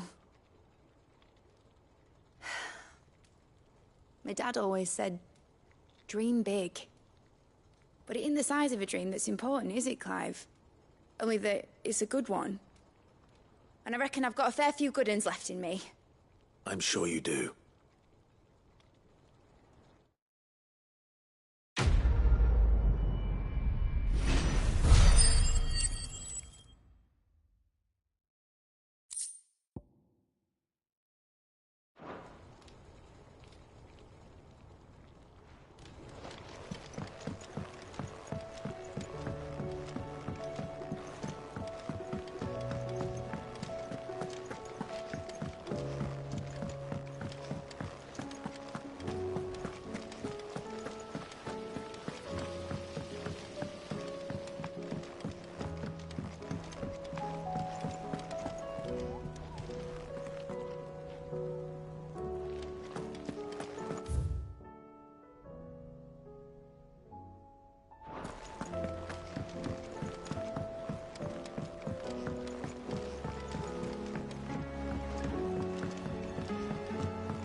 You alright? Something troubling you? No more. It's just... Edda's baby will be coming. I'm sure she'd like that. Back in the north. Families would always make gifts when a bed. I'll let the little So? The problem is that Edda's due any... Is there anything... All right, then. A good luck charm. Not just any. No. One... There's no lucky, and all the thing is, they're hot. Only the big day is fast approaching. That or the... Well, there's no shortage of the... I think I might make that one. You're a good...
Take a while.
The entire village looks abandoned.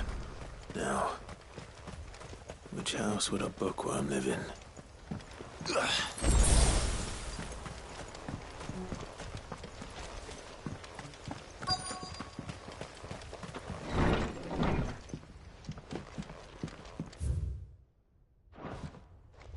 This is a Royal Army logbook. Did he take this from the local barracks?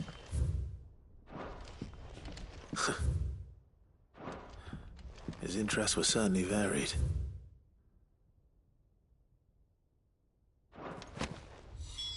This is it. But if what it says is true, I need to get this back to the hideaway.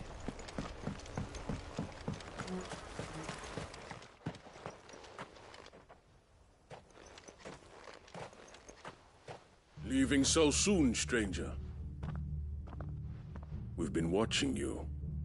From a distance, so to speak. Subtle.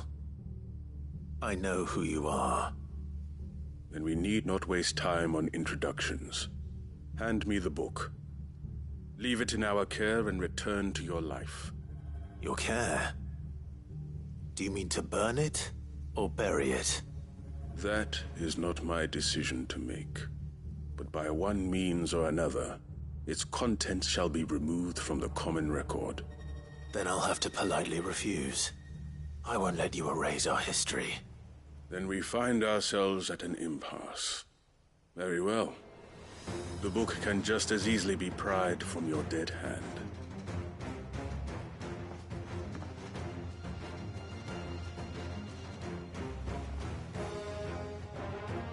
Let's see, shall we?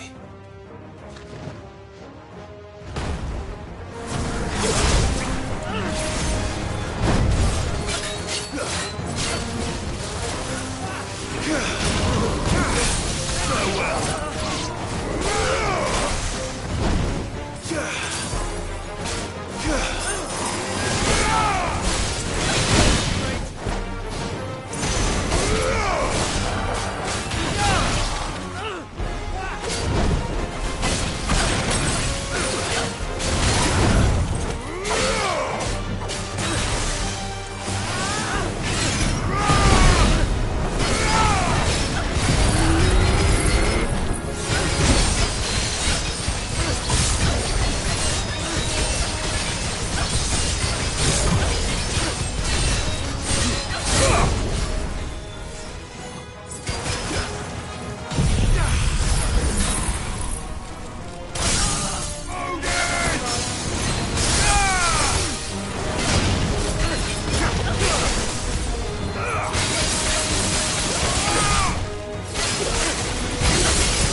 Impressive.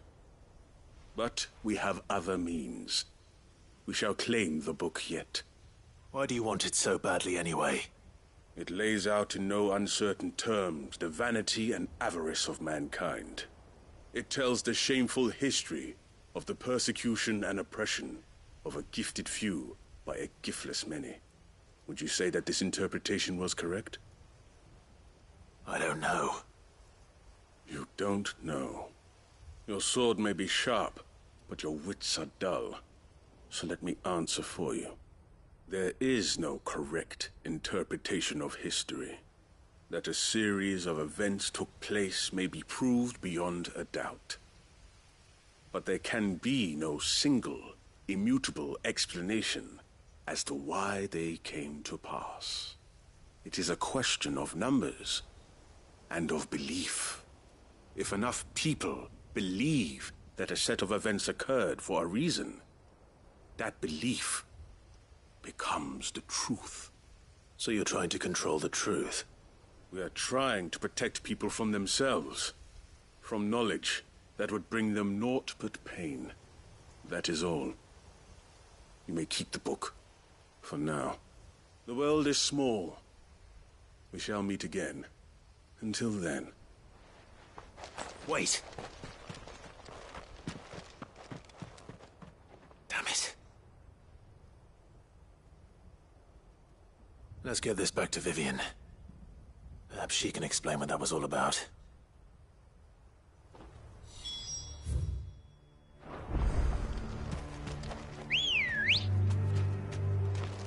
Good girl.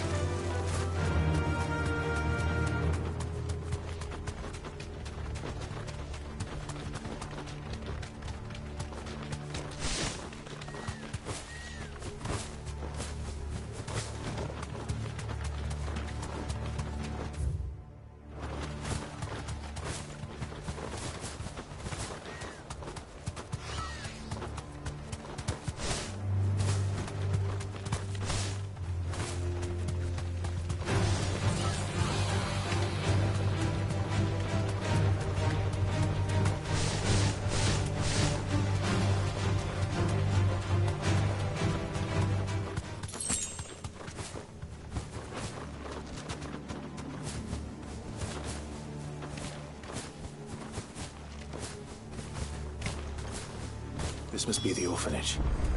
Hopefully the registry is still here.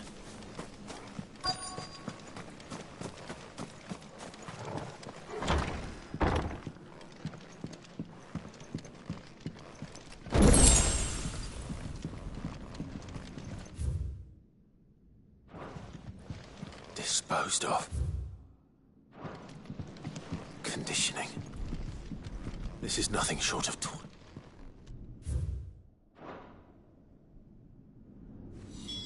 This reads like a suicide note.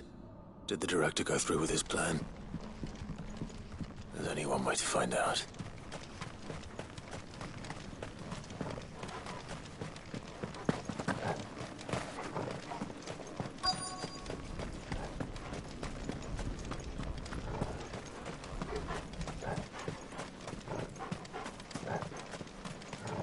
A forked white tree. This must be the place.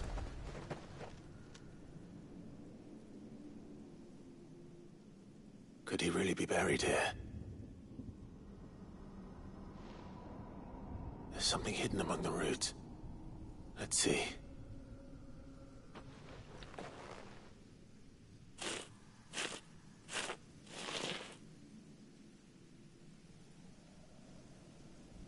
This must be the registry.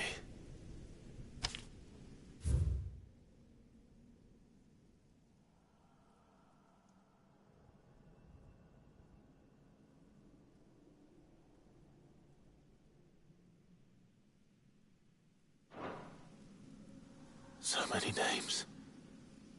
This place was a slaughterhouse. But where is the architect of all this misery?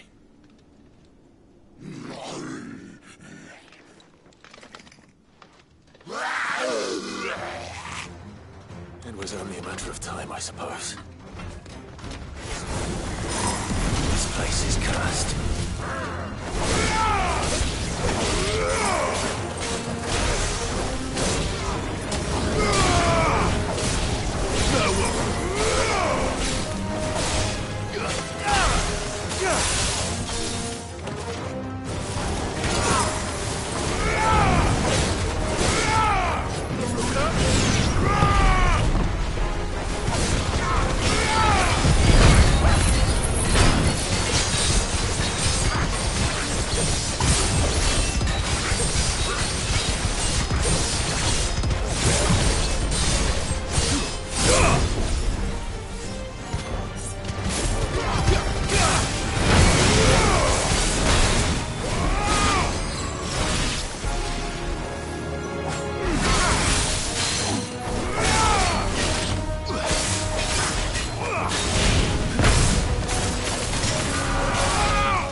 I'm done here.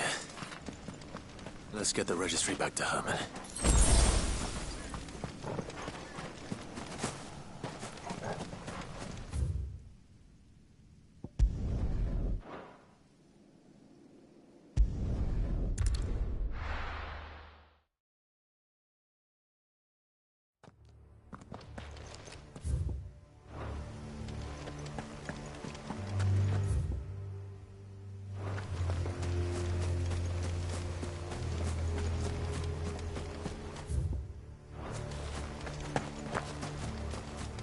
Doris is waiting for me near Balmung Dock.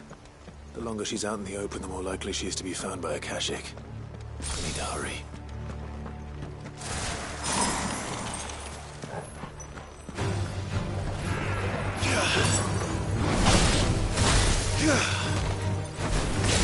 Stay down!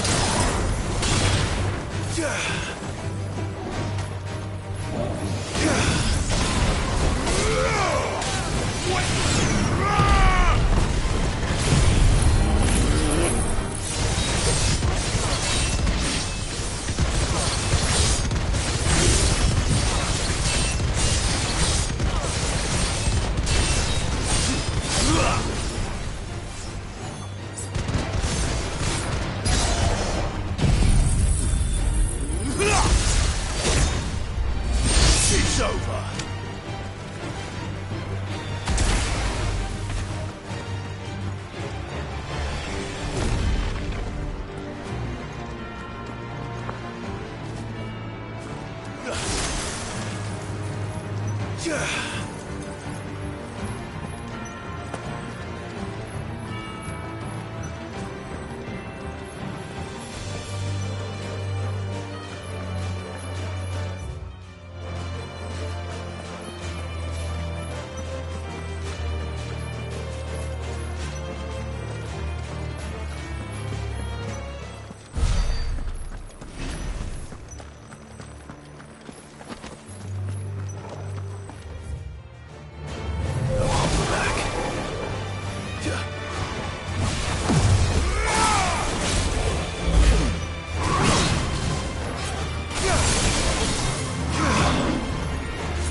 There were no guards, I take it?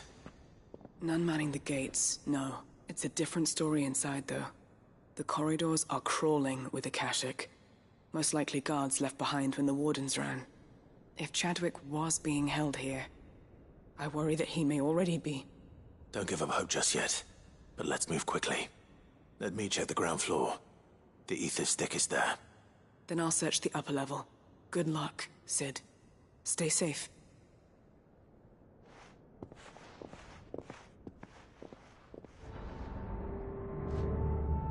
Just how bad are the floods inside the walls?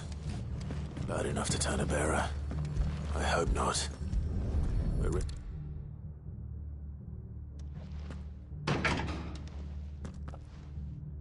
locked up tight.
Caution, brother.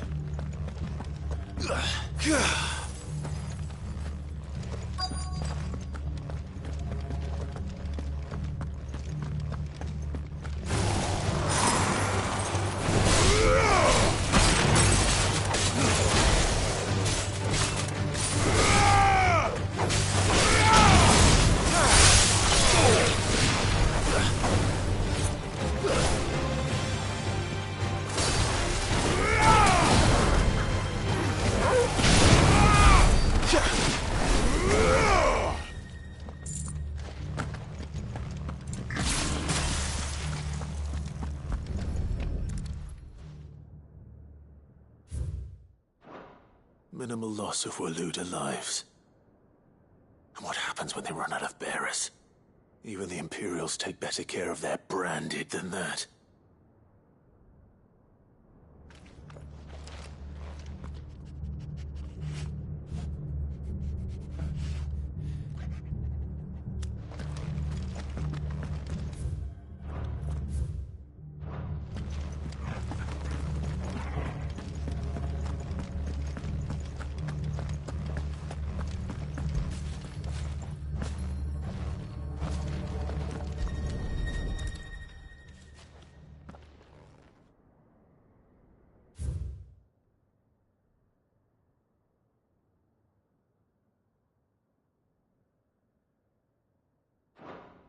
They were feeding bearers to it. This is even worse than I'd feared.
So this place was no ordinary prison.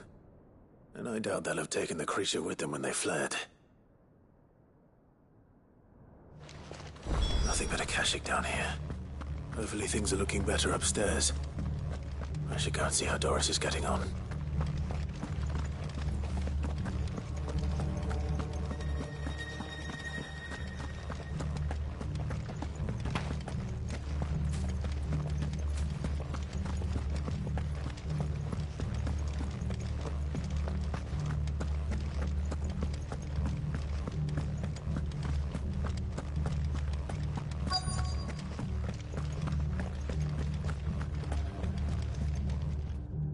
No luck downstairs.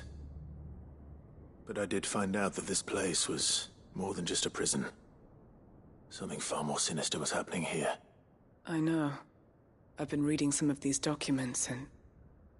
it can't be true, can it? Bearers die every day in service of their masters, but this is so much worse.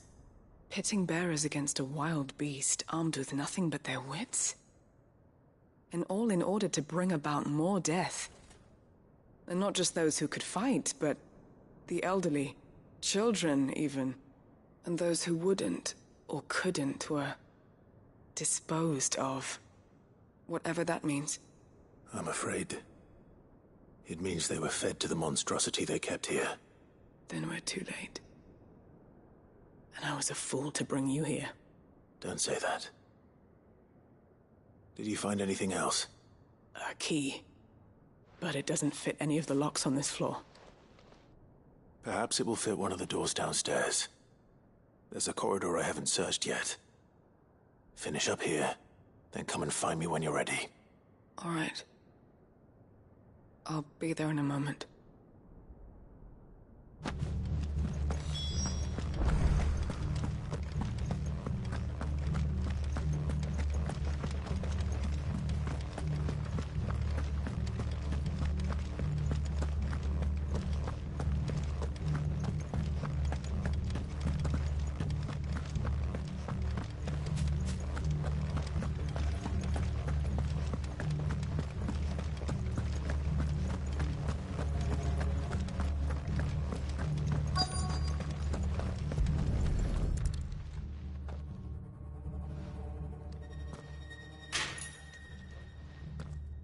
Let's see what we can find down here.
Survivor.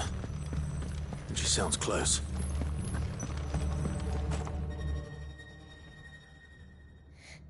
Who are you? There's no need to be afraid. Are you alone? Are there any other survivors? Some of the guards. They're still here. But something's wrong with them. Everyone else was eaten by the monster. Of course there were. Thank the Founder. It was worth our coming. But I'd rather we didn't linger. Are you ready? Ready when you are. You poor thing. You must have been terrified. Did Chadwick send you? What? He fought the monster. Distracted it so I could run away. He must have sent you. He promised to free the others too. Where is he? He opened your cell, didn't he?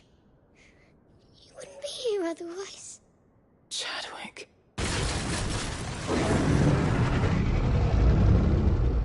Was that? Monster's back! Chadwick, help! We have to get out of here.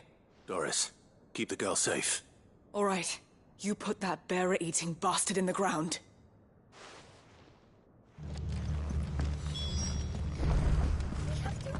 It's out there waiting for me. I can't let it live. Not if it's got a taste for bearers.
Finished.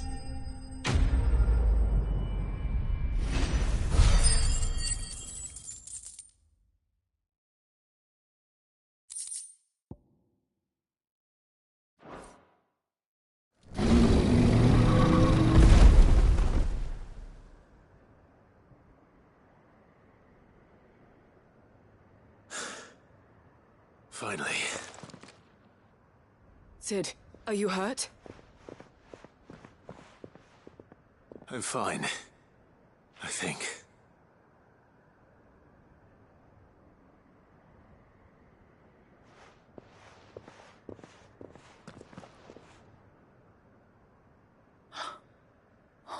No. What is it? A diary. I gave it to Chadwick before we went our separate ways. He was here. Do you think that creature? I'm sure he fought bravely to the last. The girl is safe thanks to him. Chadwick.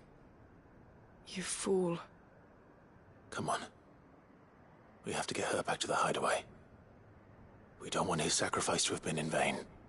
No. Of course not. I'll see that she's looked after from now on. It's the least I can do.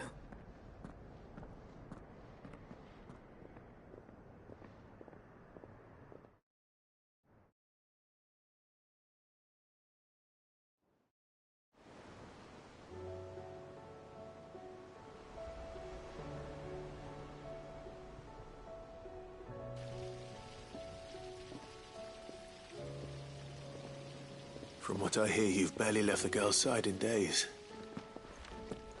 I hope she's recovering from her ordeal. She is. Slowly but surely. She's far tougher than she looks. I thank the flames we found her.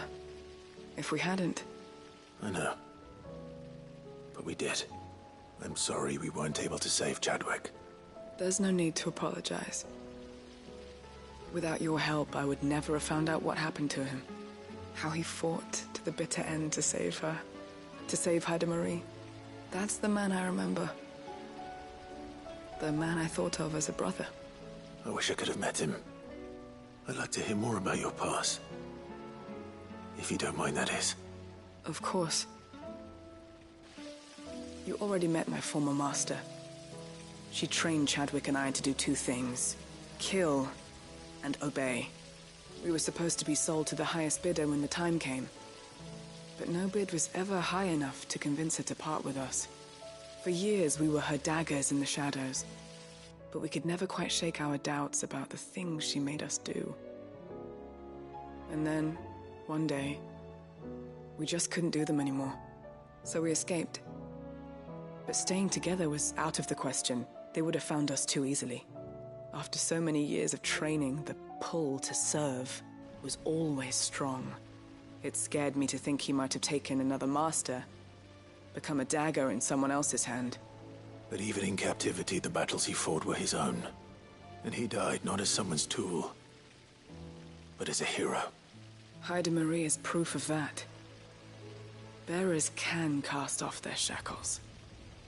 And the Cursebreakers will show them how. I'll fight until my dying breath to see it done. For Chadwick, and for all of us. Thank you, Doris. We'll be counting on you.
Oh, I wasn't expecting you back so...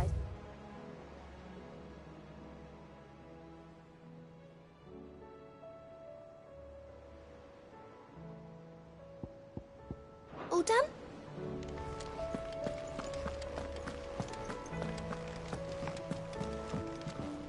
Vivi,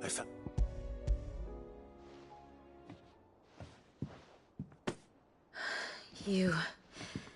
Even though I asked this of you, I was not entirely sure it would be possible. I feared the executors had seized every copy. I met with one of these executors, and I convinced him to let me keep it. He told me something. That the truth is just a matter of collective belief. And that if enough people believe a lie, that lie becomes the truth. It does. But it also means that the truth is not immutable. That it can be changed. Provided that those who wish to change it can convince enough people that their perspective is the correct one. As the sad history of the Bearers proves. You said that the book inspired you to become a scholar. It did. Or its author, rather. She was a heretic, you see. A firebrand and a dissenter. A gallows stood ready for her in every corner of the realm. And by shunning society, or perhaps being shunned by it, she stumbled upon a truth so potent that an entire realm trembled at the prospect of its utterance. I, too, have always felt somehow set apart from the world of men. A stranger to my own species. She taught me that my solitude was not a curse, but a gift. And that, though my journey to the truth might be a lonely one, what I found at my destination would be more than worth the cost. Do you still feel that way? That you're not one of us? Honestly, I'm not entirely sure anymore. Since coming to the hideaway, I find my thinking somewhat clouded. Perhaps the result of studying mankind from a rather closer perspective than I had intended. But the more I study, the more I find value in this perspective. In looking not from the outside, but from within. So if you'll permit me, I'd like to continue my work here. Remember, Clive, when enough people believe, belief begets truth. Give the men and women of this benighted world the gift of truth. Make them believe in you, as I do. I'll try, Vivian. I'll try.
I hear that you traveled to Ash, Cid.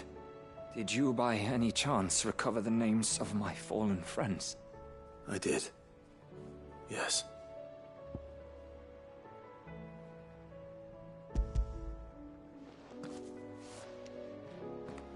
If I may? The Bearer Registry.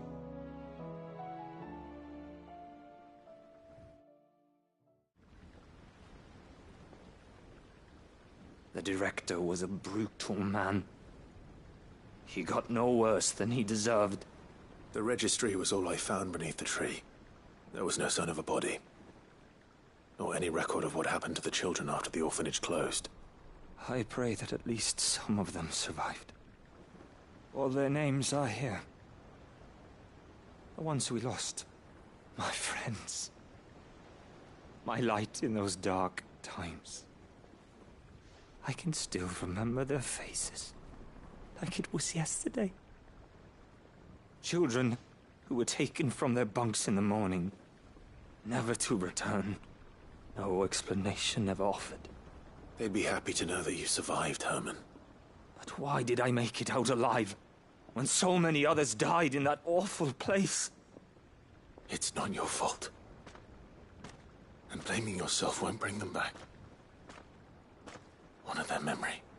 See that their names live on. That way, at least. They're never truly gone. Thank you. Sid, I'm going to write a book. An account of the horrors of Badbach, and the spirit of those its custodians sought to crush. All of Valisthea will know of our suffering, and in the name of those I lost, I will not let it happen again. Neither will I. These records would have been buried for all it.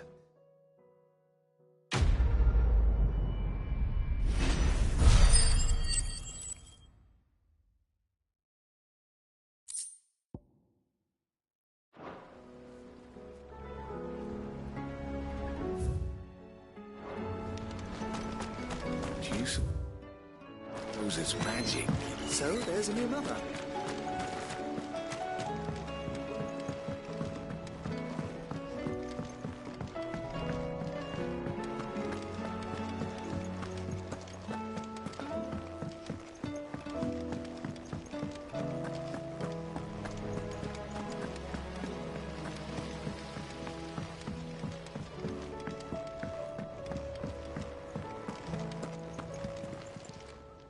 Welcome to the Patron's Whisper. Come to claim your just desserts. All yours. I gave you that one, didn't I? All done?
Still alive, are you? If you're gonna buy something, be quick about it. You're rubbing me blind, you know.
It's usually me making demands of Hippocrates. I wonder what this is about.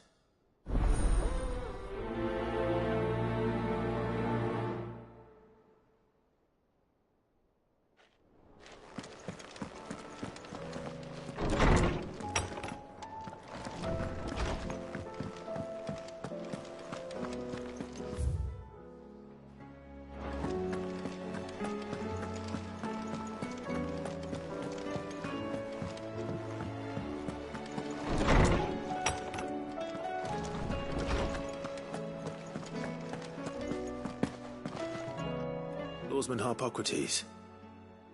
Ah, yes. You spoke of Then I should begin by telling you that This was some years ago, of course. At that time, I was counted to supervise, all to ensure that the future emperor had a firm grounding in, well, everything an emperor should. Alas, our time together was cut short. I had not expected to meet with him again. Have you spoken with him? No, His Highness always seems so preoccupied, especially when alone. I would not wish to disturb his ruminations, not when I know he dwells upon the evil Ultima had him commit in the Dominion. The guilt weighs heavily on him, I know. But as you say... When I first met him, it was not guilt, and I did nothing to ease that burden. It is one of my greatest, and what he truly needs, the blame for Dion's transgressions. Lies not... I see. I'm ready to help you in any way. Then I beg that you bring me a wild... Apothecaries across the ages agree that even to glimpse such a fabulists and fraudsters all, of course... Well, it can't hurt. Where can I find this flower? You have seen cultivated wyvern tails before, I trust. The lily-white blossoms from whose roots the poisonous ink for the brand... Well, those which grow in the wild differ only in their purple hue. There is a waterfall in Rickmal's roost across the strait, where the flowers once grew in abundance. Whether they still survive there, I know not. It's all right. I'll find you a wyvern tail one way or another. Thank you, Clive. And please, be safe.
dogs. Specimens, too.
No match for you, eh, Torgal?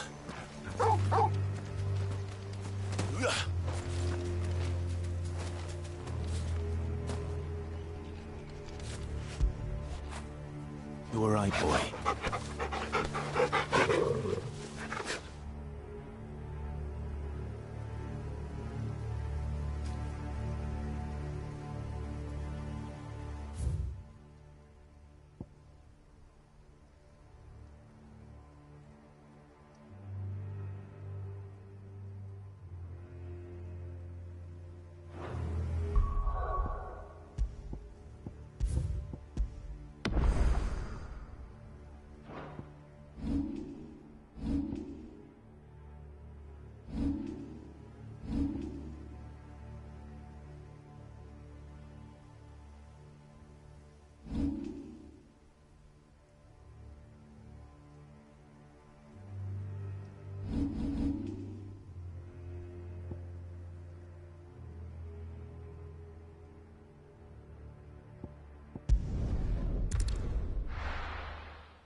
Aye, it's a dangerous world out there.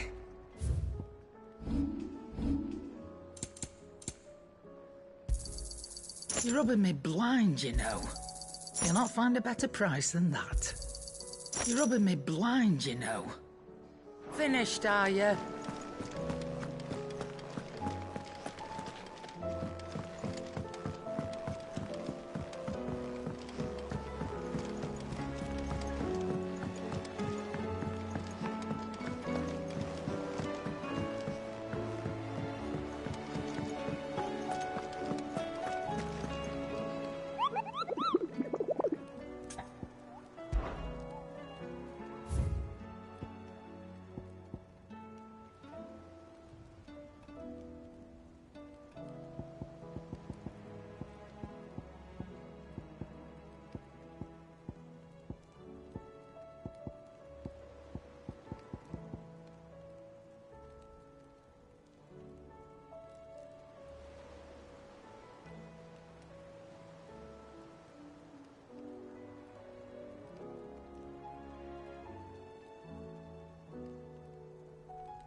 Don't get surrounded.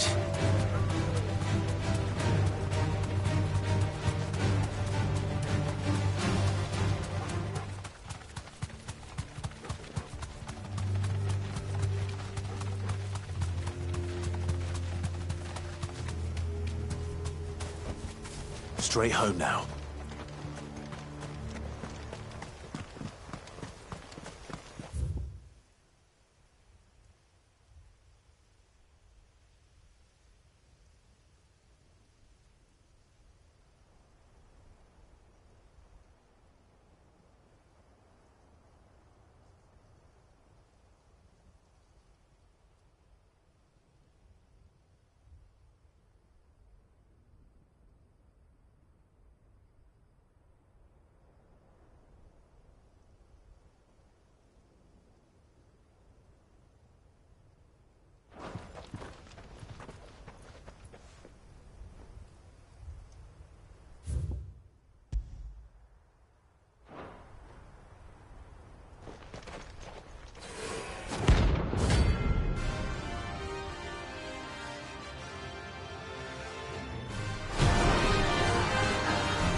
gloves on.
Rest in peace.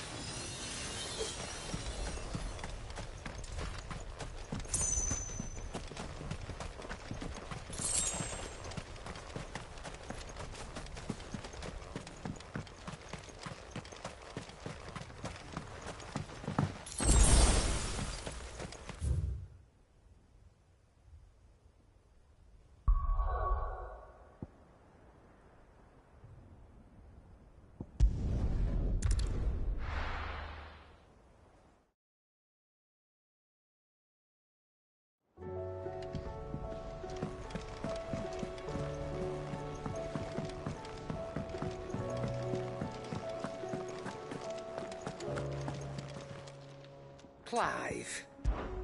Go on, then.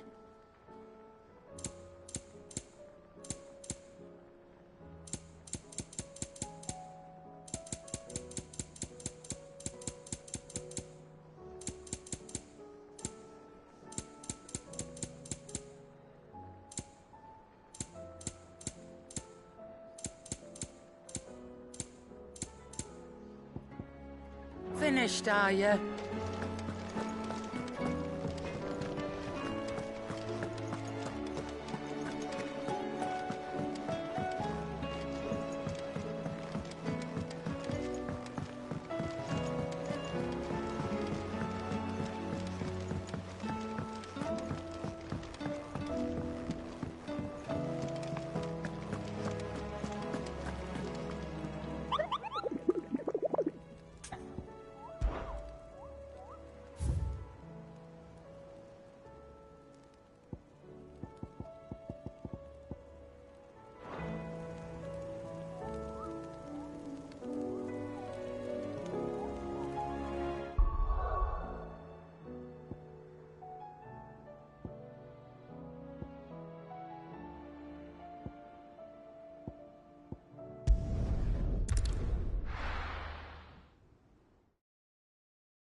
Come on.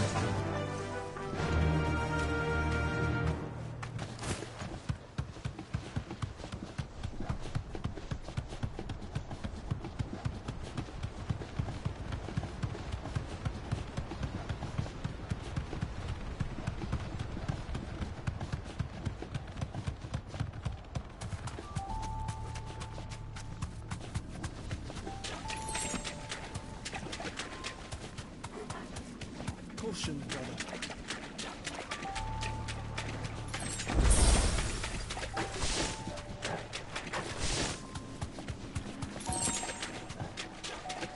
Seems this place has been flooded twice over.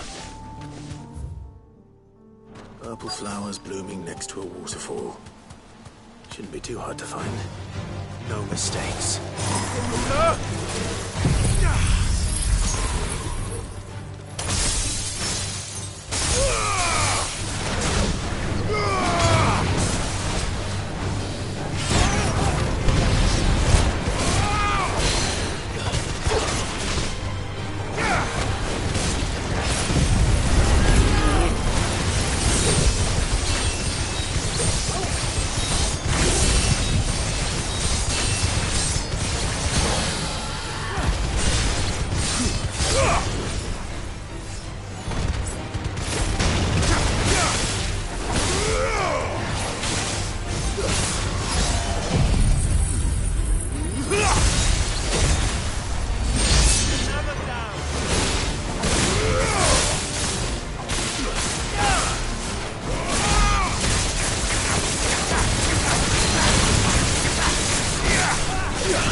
Might as well pick enough for a bunch, I suppose.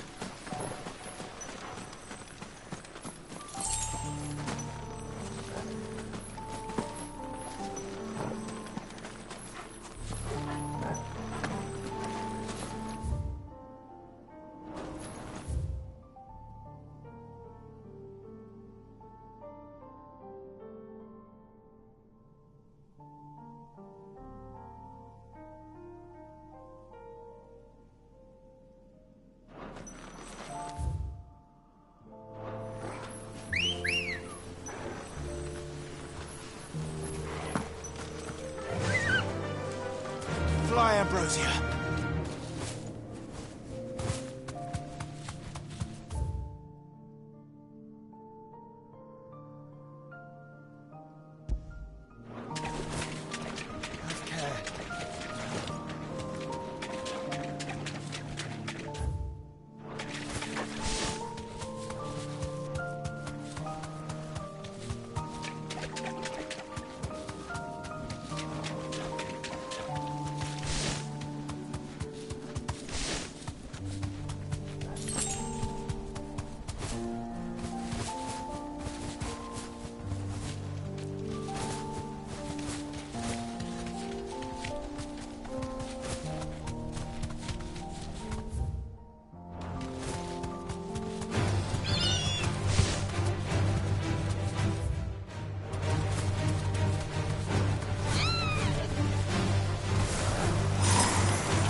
It's over.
Clive.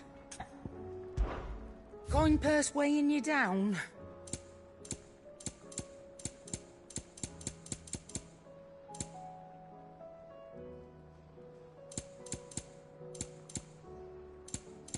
Come again. Or don't. I'm not much bothered either way. What's that for you, dear?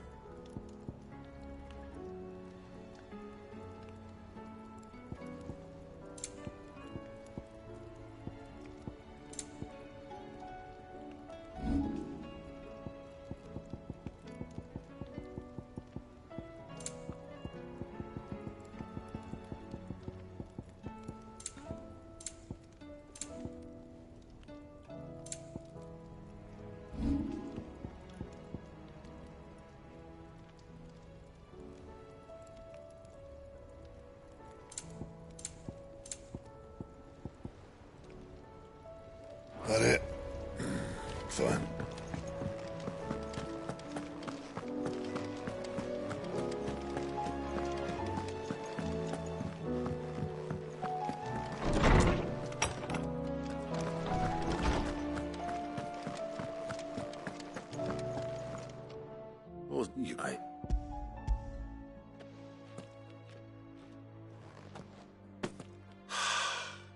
You did indeed.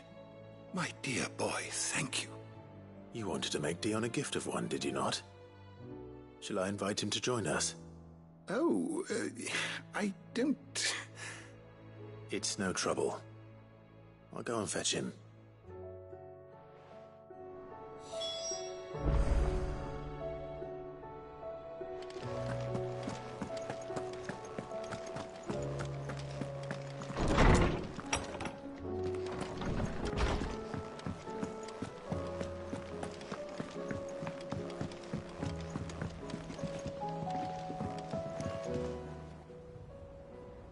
Your Highness, would you do me the honor of accompanying me? No. It is time, then. No. Only to the shelves. Our lawsman has something he'd like to give you. Master Harpocrates. No. I dare not show my face before him. Not after everything I have done. I have taken countless innocent lives. And ruined countless more. All because I was weak. I have sworn to atone for my crimes or die in the attempt. But were I to meet with him again, and see in his eyes what I have become, I fear that my resolve might falter. Then that is all the more reason to do it. Test your resolve. Prove to yourself, and to him, how strong it truly is.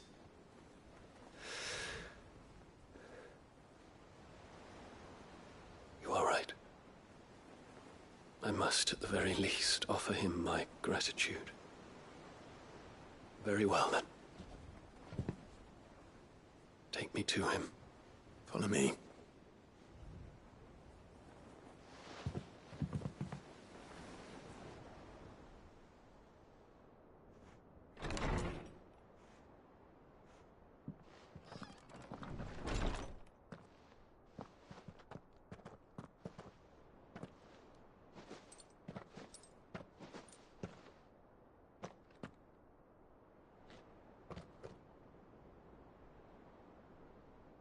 Even now, I hesitate to approach him.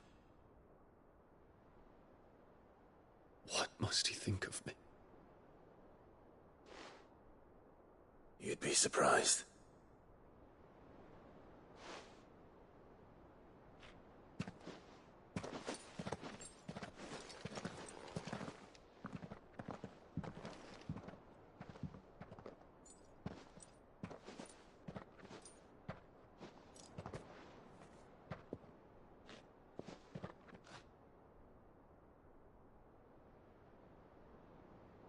Master Harpocrates, pray, accept my apologies for leaving your tutelage before my studies were complete. Your lessons opened my mind to a world quite unlike the one I had imagined from within the gilded confines of the palace. And I shall be forever grateful for the efforts you made to enlighten me. Lift up your head, Your Highness. The deeds of youth require no apology. That you took the time to visit me says much about the man you have become. Now, there is something I would like to show you.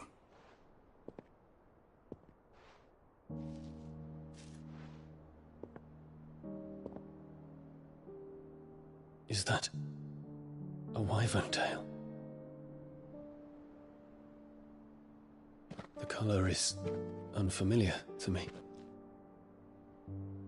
Because it is unique to those found in the wild. Something in the harsh environments in which they grow lends them this striking hue. Their roots are indistinguishable from those of their hothouse cousins, but once they bloom, the difference is immediately apparent. In this flower, I see you, Your Highness. Its roots were the roots of a wyvern tail, with all that implies. But they do not define it, just as yours do not define you. I want you to have it, that it might remind you of this truth.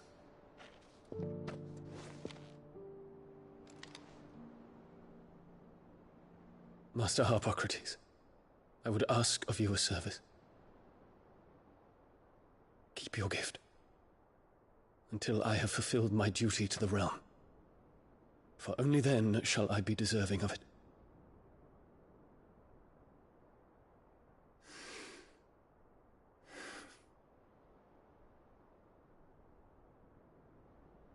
As you wish, Your Highness. I shall await your return.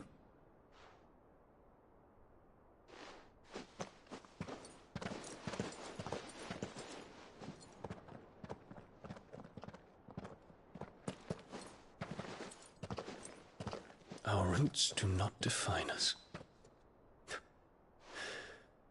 No wonder my stepmother didn't like him. For reuniting me with memories I had thought long lost.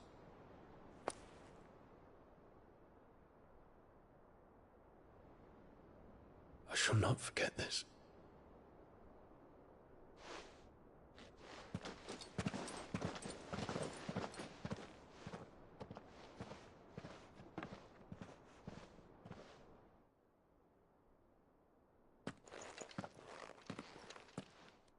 Thank you, Clive.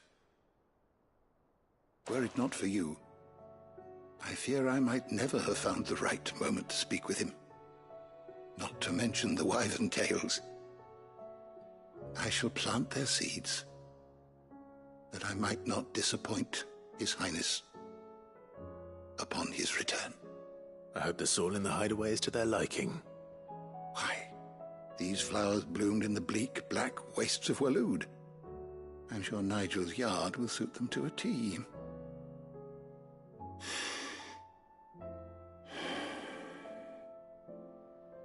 When it comes to expressing one's gratitude, I find that words are seldom sufficient. Here. What's this? A stolas quill. Or more precisely, my stolas quill. 'Tis said that an owl's feathers are steeped in the wishes it hears over its long lifetime. All those words just waiting to pour out onto the page. So consider this my wish for you. That one day you may put down your sword and pick up that pen. Well, when that day comes, I'll certainly have a lot to write about. Thank you, Harpocrates. It shall have pride of place in my chamber.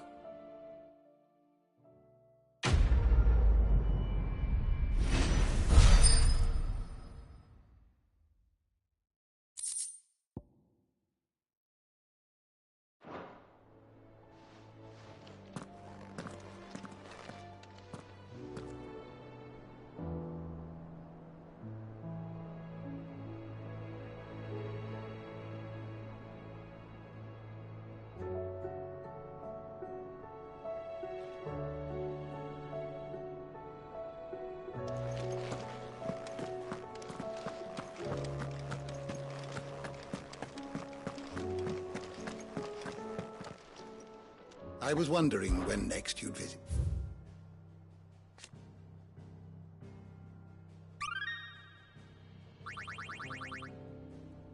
What subject shall we consider today?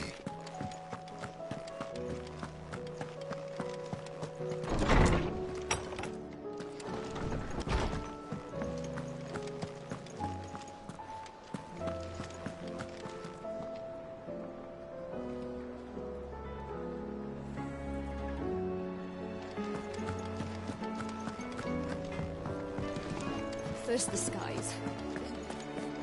I'm sure we'll be fine. Sid's back, isn't he?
Let's hope one of the merchants here has what Gav needs. Excuse me. I'm looking for something. Oh, well, then I'm your man. A silver chocobo feather. Oh, or maybe not. Though you're not the first to mention the bird around here. There was a man stopped by the rest not long ago claiming he was attacked by a silver chocobo near some gutted hovel not far from Eastpool. Most took him for a braggart and a liar, but who knows? Perhaps there was some truth to his tale. We'll see. Thank you.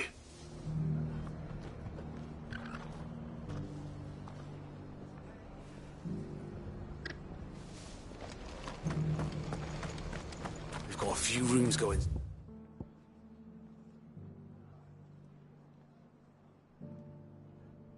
Spare now. You want a bed for the night? You speak to Martha.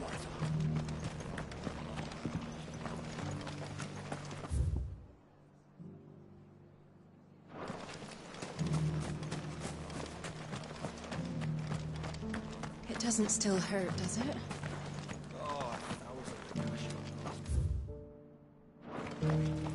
I'm a son of Rosaria, after all.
Faster! Unwavering will and an unbreakable bond. Do you really think we're strong enough? Save the world? Of course. To overcome Father's political enemies. That I'm less certain. Especially knowing what we know now. What Mother was truly capable of. But perhaps these bands would have helped. Knowing he was with us would have made all the difference.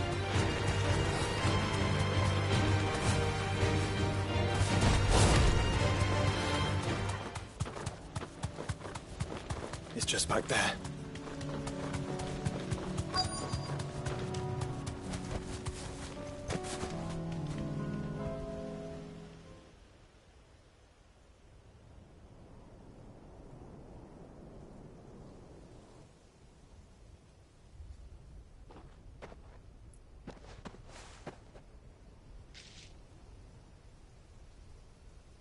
Father always fought for what he believed was right.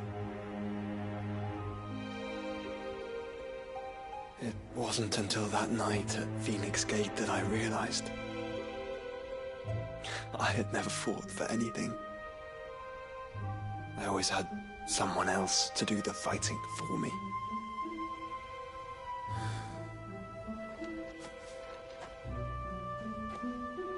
No matter how fate conspired against him, he never lost heart, never looked back, never stopped fighting.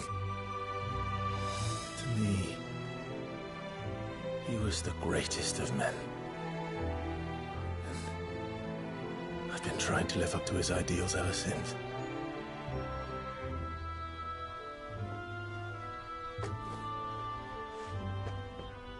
We all have, Clive.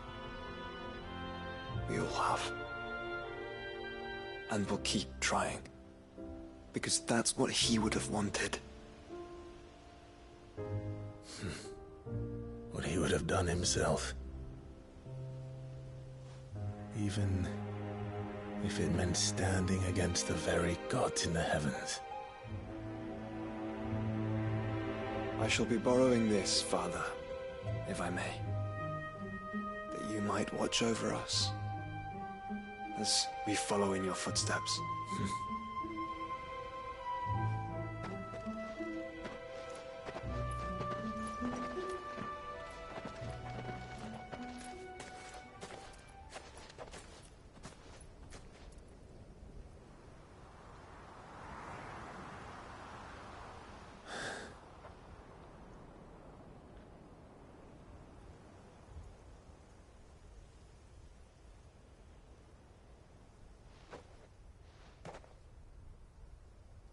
We won't lay you down.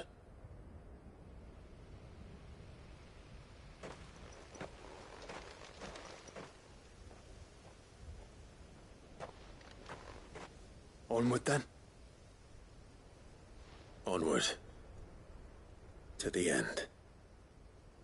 And to a new beginning.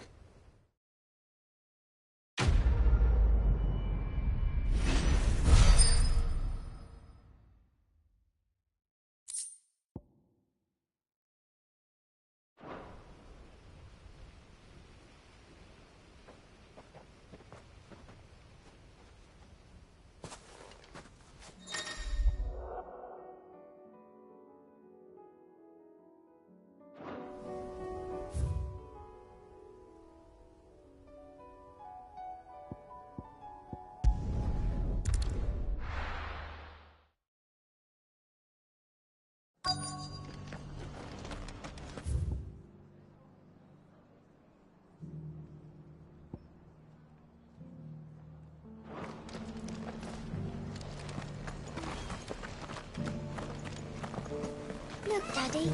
Shining so brightly.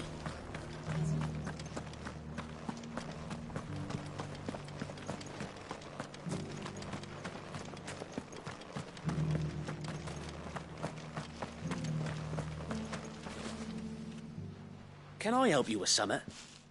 You wouldn't happen to sell silver chocobo feathers, would you?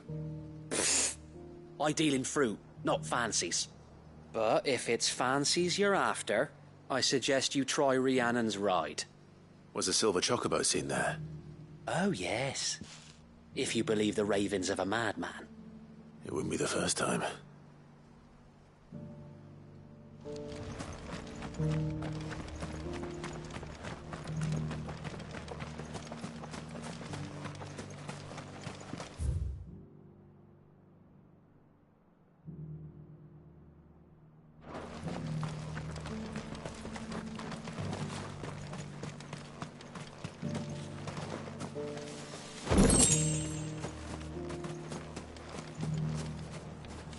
Doesn't still hurt, does it? Just because the heavens have gone to rack and ruin, it don't mean we have to. Now.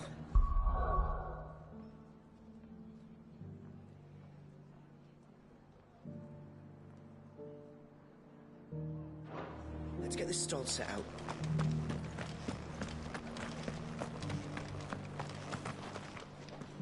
How do, traveller? You've the look of a man who could do with a new whetstone. Or perhaps a bawdy etching of the Vicerine. Maybe another time. I'm looking for a silver chocobo feather. If that's the case, rumours are all you're likely to find. No one has seen a silver chocobo for years. Word is they were all hunted for their feathers. Some northern nonsense about bringing good luck. Didn't bring them much, nor their bows. If any are still out there, I reckon they'll be doing their damnedest not to be discovered. You're probably right. Thank you anyway. A silver chocobo sighted in the hills near Rhiannon.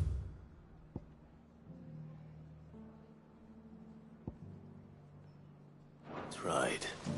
It sounds almost too good to be true. But since I'm already here...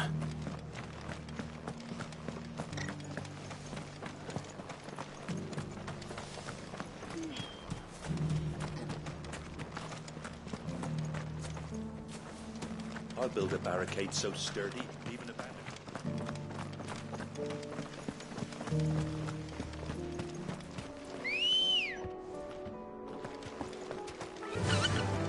Run like the wind.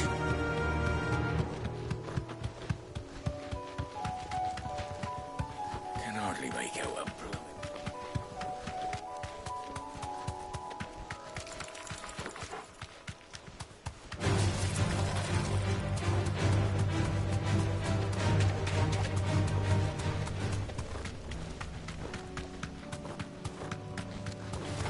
All right. You deserve a rest.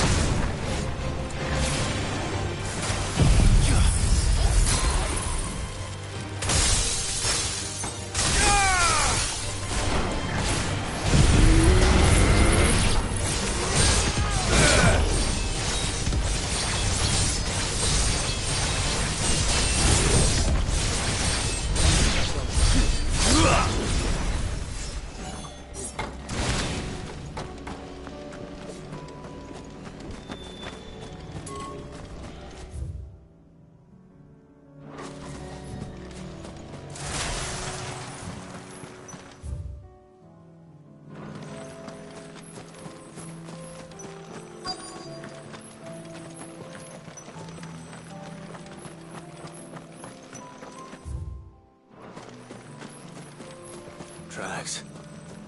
They're not left by bandits for a change.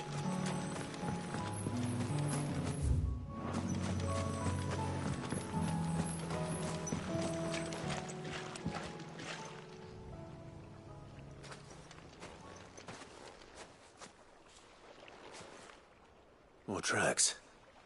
And these look fresh. The Chocobo was here. And recently. Perhaps it still is.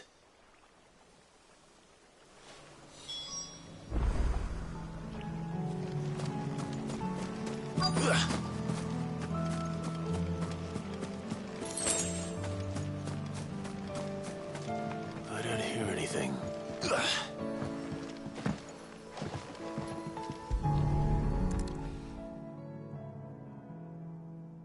Well, I'll be damned.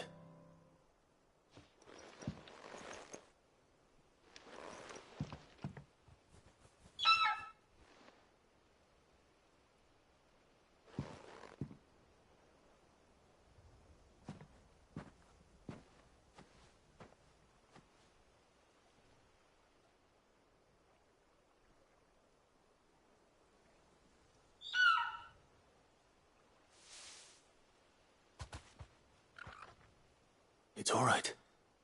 I'm not going to hurt you. Just borrowing a feather for my friend.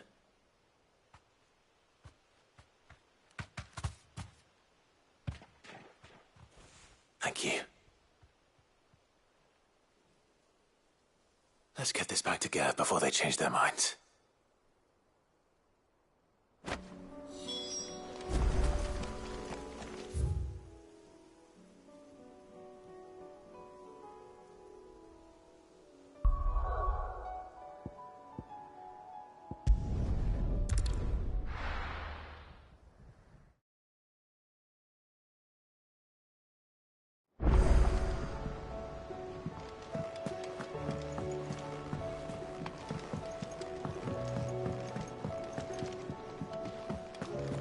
It was no trouble. Clive, you're back. How'd you get on? Any luck? Any luck, you say?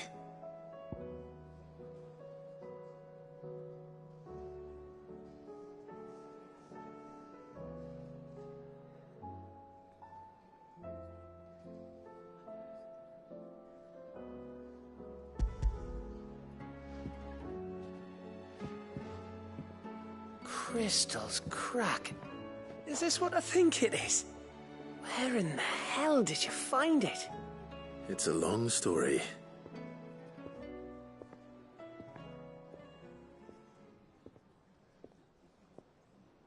Right there on the road to Eastpool. Who'd have thought it? Everything up there's been abandoned for years. The empty cabin made for the perfect shelter. Though I fear my presence may have forced the poor creatures to look elsewhere. Don't blame yourself, Clive. The Blight's right on Eastpool's doorstep. They'd have had to move on before long, even if you hadn't have turned up. They'll find a new home. Trust me. After all, that's what us endangered animals do. Anyway, what matters is, you managed to nick us one of their quills before they could run off. And now all that's left is to fix it to the carving. I didn't know you could carve. Reckon there's a lot you don't know about me. Like the fact I'm as good with a whittling knife as I am with a sword. And that bone Ember gave me's a dream to work with. What did you say it was from again? An Avis? But it weren't your Avis, Sid. I slew one of my own at last. So all those long nights in the pit finally bore fruit. I'm proud of you, Ember. Don't speak too soon. I ain't done my trial yet. There we go.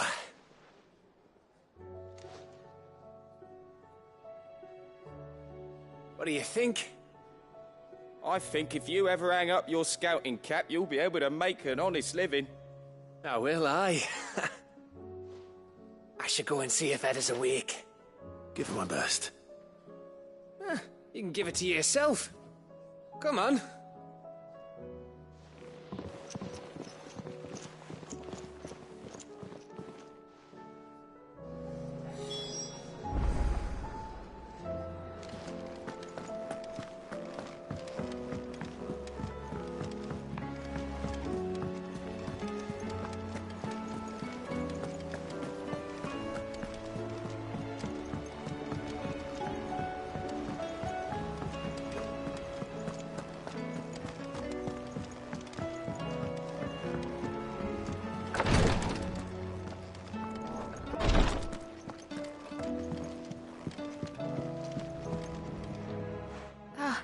me lords. How are you feeling? Well, thank you. Is something wrong? Wrong? No, nothing like that. What it is, Go on, please.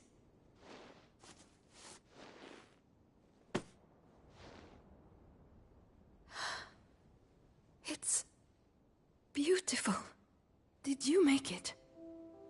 We did. Aye. It's from all of us here at the Hideaway. Your new family, like. It's a good luck charm. We may come up north when a band's on the way. I mean a baby. To let him know that they're part of the family too. Oh, I hope you like it. I don't know what to say. I thank you, me lords, for everything. If there's anything you need, just let us know. I will. Clive, fancy a swift off? I'm thirsty. I could be convinced.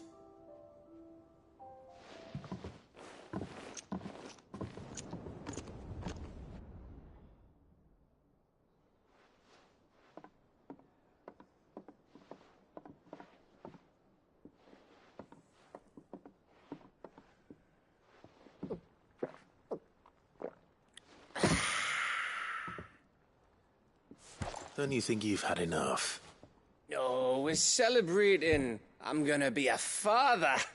I think Edda might have something to say about that. You know what I mean.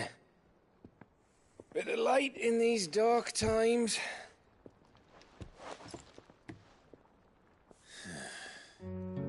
Wasn't long after me 10th name day. My mum told us she was with child again. I was over the fucking moon.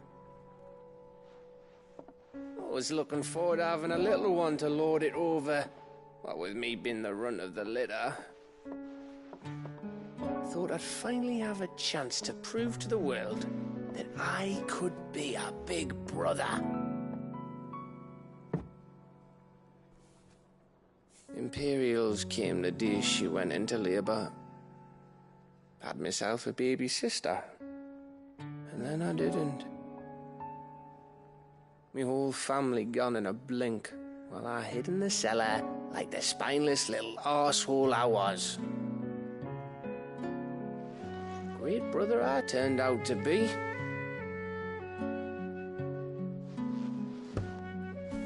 I'll never be a leader. And I'll never be a hero. I'm just a daft little dog who comes running when his master calls. I'll never be like you, or Sid, or Jill, or even Torgal. Have you finished? Maybe.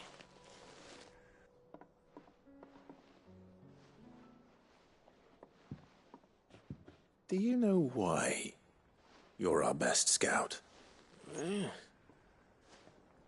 Because you don't need anyone to hold your hand. Without your resourcefulness, your courage, your determination, I don't know where we'd be.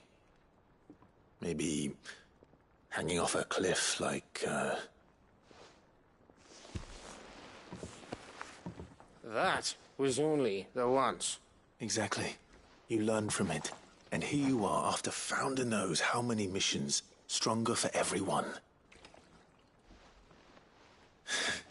And let's not forget Rosalith. Who was it who freed me from the dungeon? Who was it who ran to Jill's rescue? That would be me. Because you're our brother, Gav. My brother.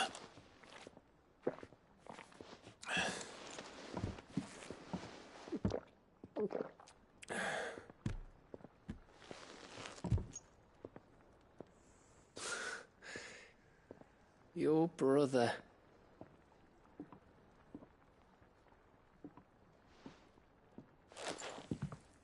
Which means that when the time comes,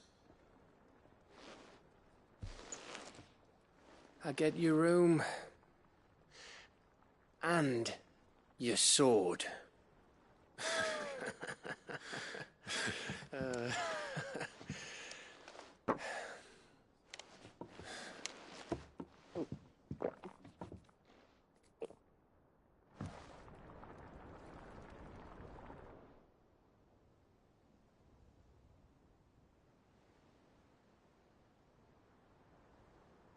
I may have had one too many. you may have had 10 too many. I said I was thirsty. Better get back to work anyway, after I walk this off. Clive? What is it? Thanks for, you know. I know.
If Joshua's worried about Jill, I should go and speak with him.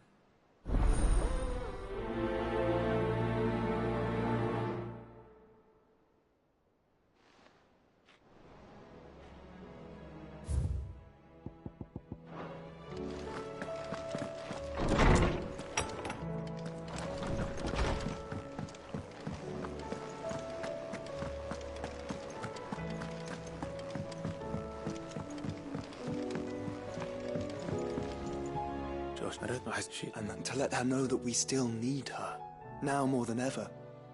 That you still need her. But how to do that? When last we were truly close, we were but children.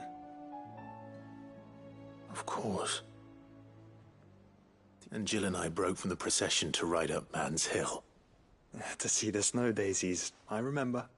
It was the first time Father had allowed us to join him. And when he realized you were missing, he had the entire retinue down to the pot boys combing the countryside. In the rain. A thunderstorm forced us to take refuge in a grove of oaks before we'd even made it halfway there. It was the Lord Commander who finally found us, and needless to say, he was none too pleased. Then it seems you and Jill have unfinished business. What do you say? Man's Hill. It's not that far. Oh, true. Though I suspect it is also much changed. Little in southern Rosaria remains as it was when we were children. You're saying I should go and scout the area for bandits? I'm saying we should first go and see if there are actually still any snow daisies left. What would you do without me, Clive?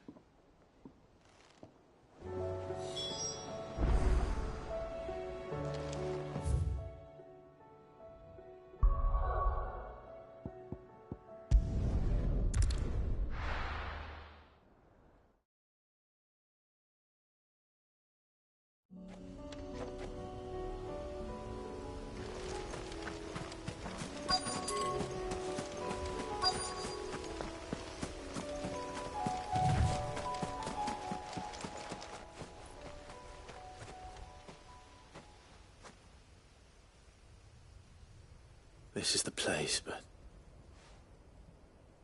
I'm sorry, Clive.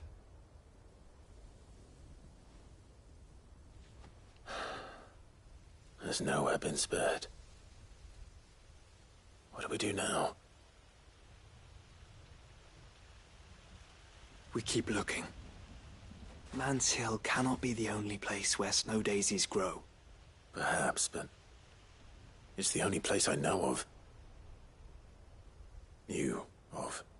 Then why not ask someone who might know of another? Someone at the backyard? To the hideaway, then.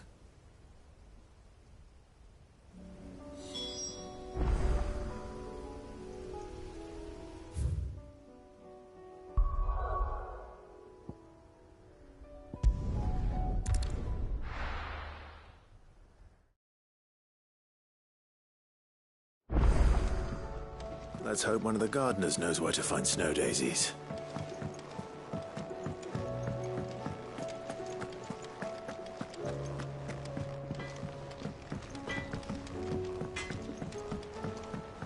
Say what you will, Lady Karen has seen her.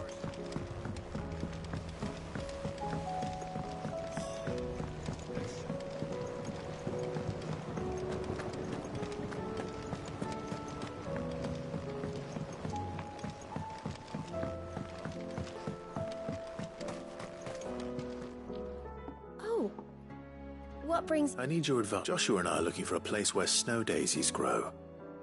Preferably in abundance. Snow daisies. Then you'll want somewhere not too hot and not too cold. And where the winds are strong enough to carry the seeds. I reckon Man's Hill would be a good place to start. There in the Royal Meadows, perhaps? Both have similar climbs and the right elevation. If the Blight hasn't claimed them yet. Right. Thank you. Did you learn where we might find our flowers? The gardener here mentioned the Royal Meadows in Sambrak. Ah, the fields beyond Northreach. Well, if that's the case, then Yote was right. I recalled that she kept the record of our travels, you see.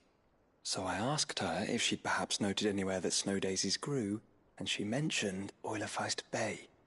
Whose shores border the meadows. Off we go, then.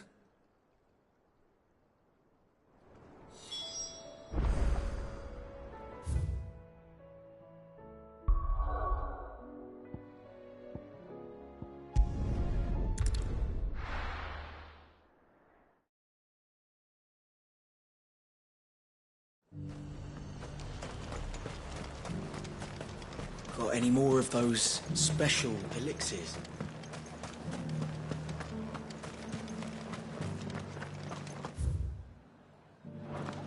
You take that, Britt. That fool of a Duke thought he could push the dame around.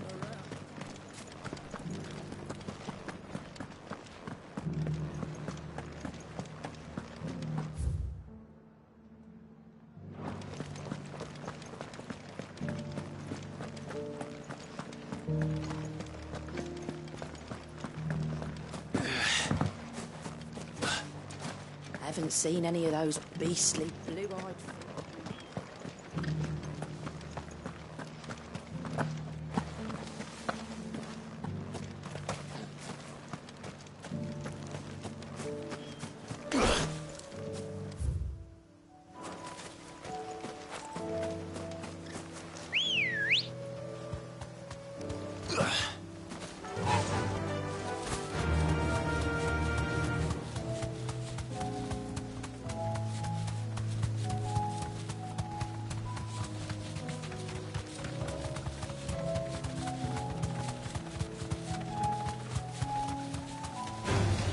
Someone's brave.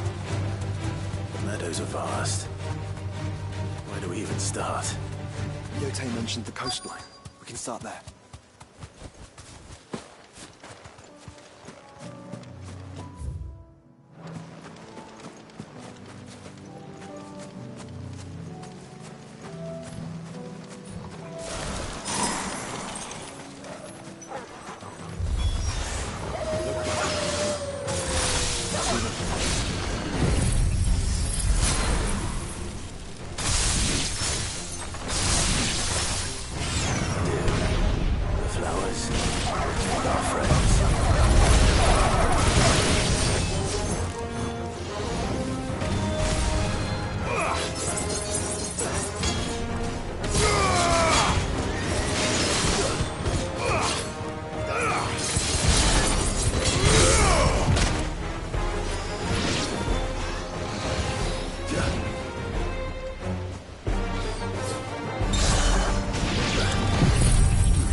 you see, boy?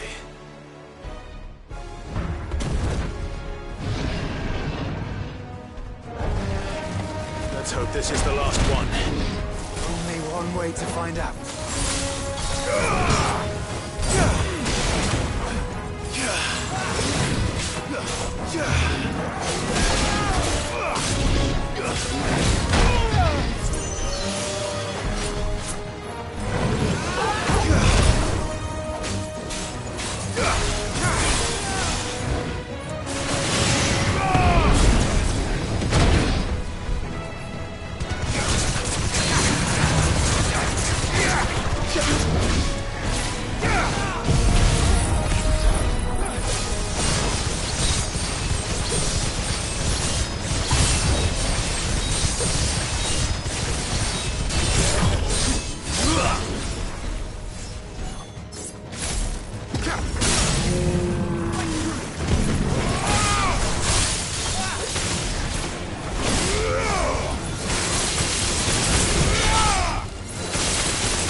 That was harder than I expected.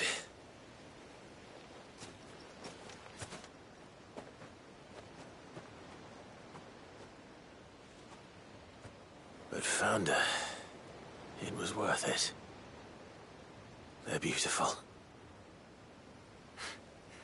Do you think Jill will like them? She'll love them. Come on. Let's go.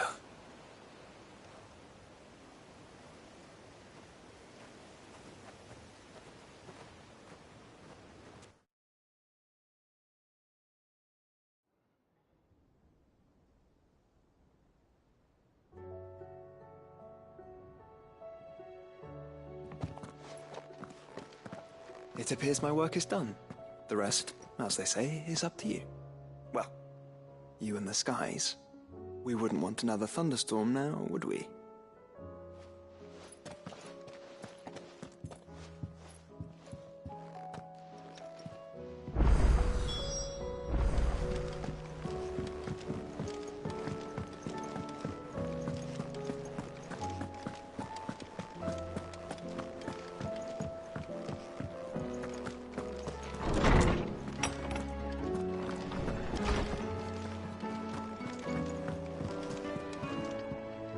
Jill, there's something I'd like to show you.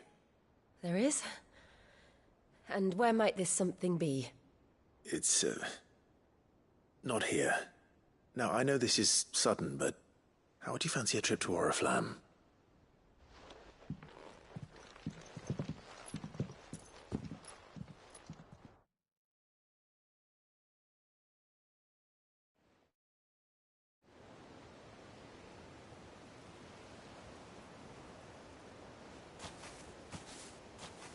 There are so many.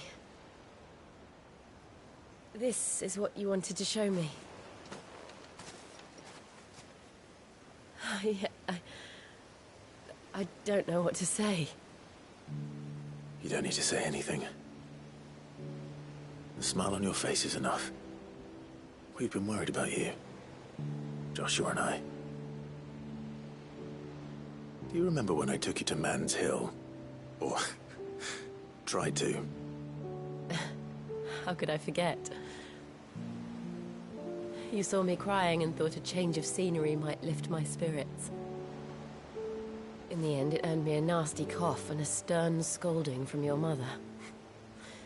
But I felt wonderful nonetheless. I'm sorry. I had no idea what I was getting us both into. But I couldn't bear to see you like that. Before we left, my chambermaid told me she'd overheard your mother talking about my marriage prospects with some of the noblewomen at court. They were debating whether it would be more profitable to marry me off to one of the high houses instead of saving me for the ducal line. No one thought to ask me what I wanted. I was nothing to them. A pawn at best. I felt so trapped. So lonely. I didn't know. But I wasn't alone. You were there. Your hand in mine as we ran for those oaks. And I knew then, no matter what happened, I would be all right. I'll never forget that feeling.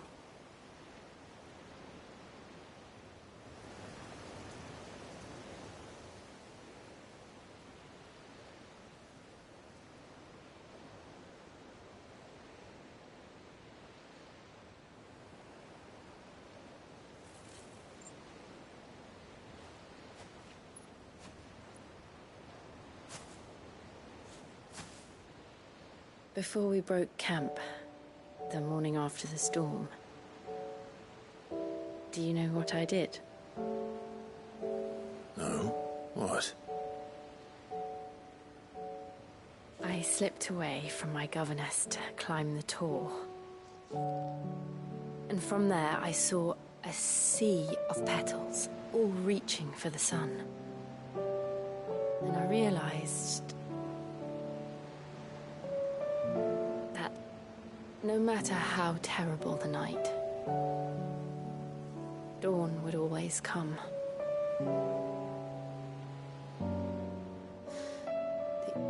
That you would always come for me. And you have. Again and again.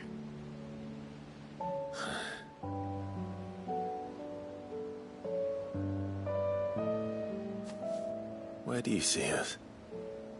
When all this is over?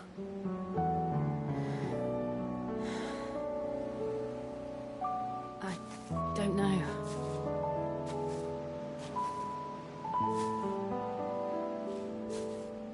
Not here, though. I think I've outgrown the twins. After everything we've been through, the realm just seems so small. I'll need some space to spread my wings. Then that's what you'll have. And I'll stop at nothing to see that you do.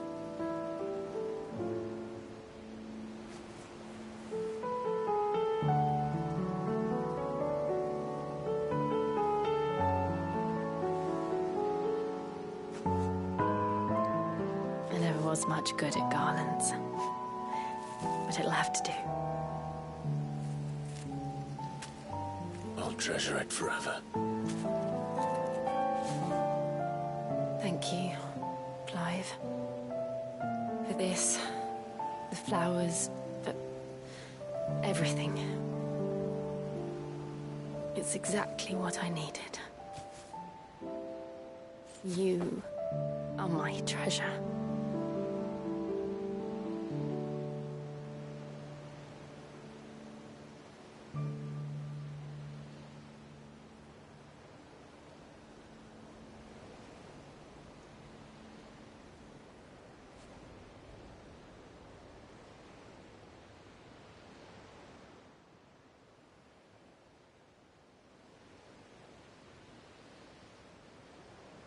We should probably be getting back.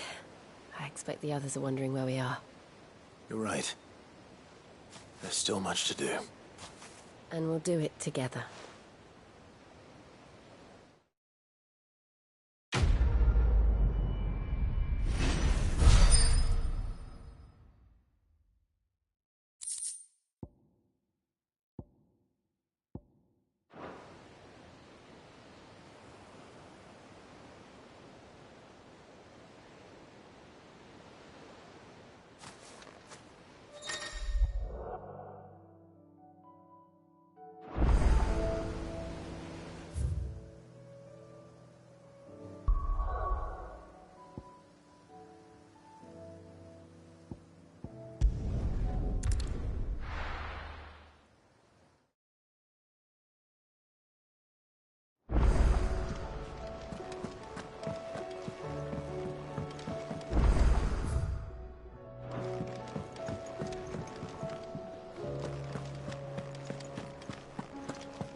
Clive,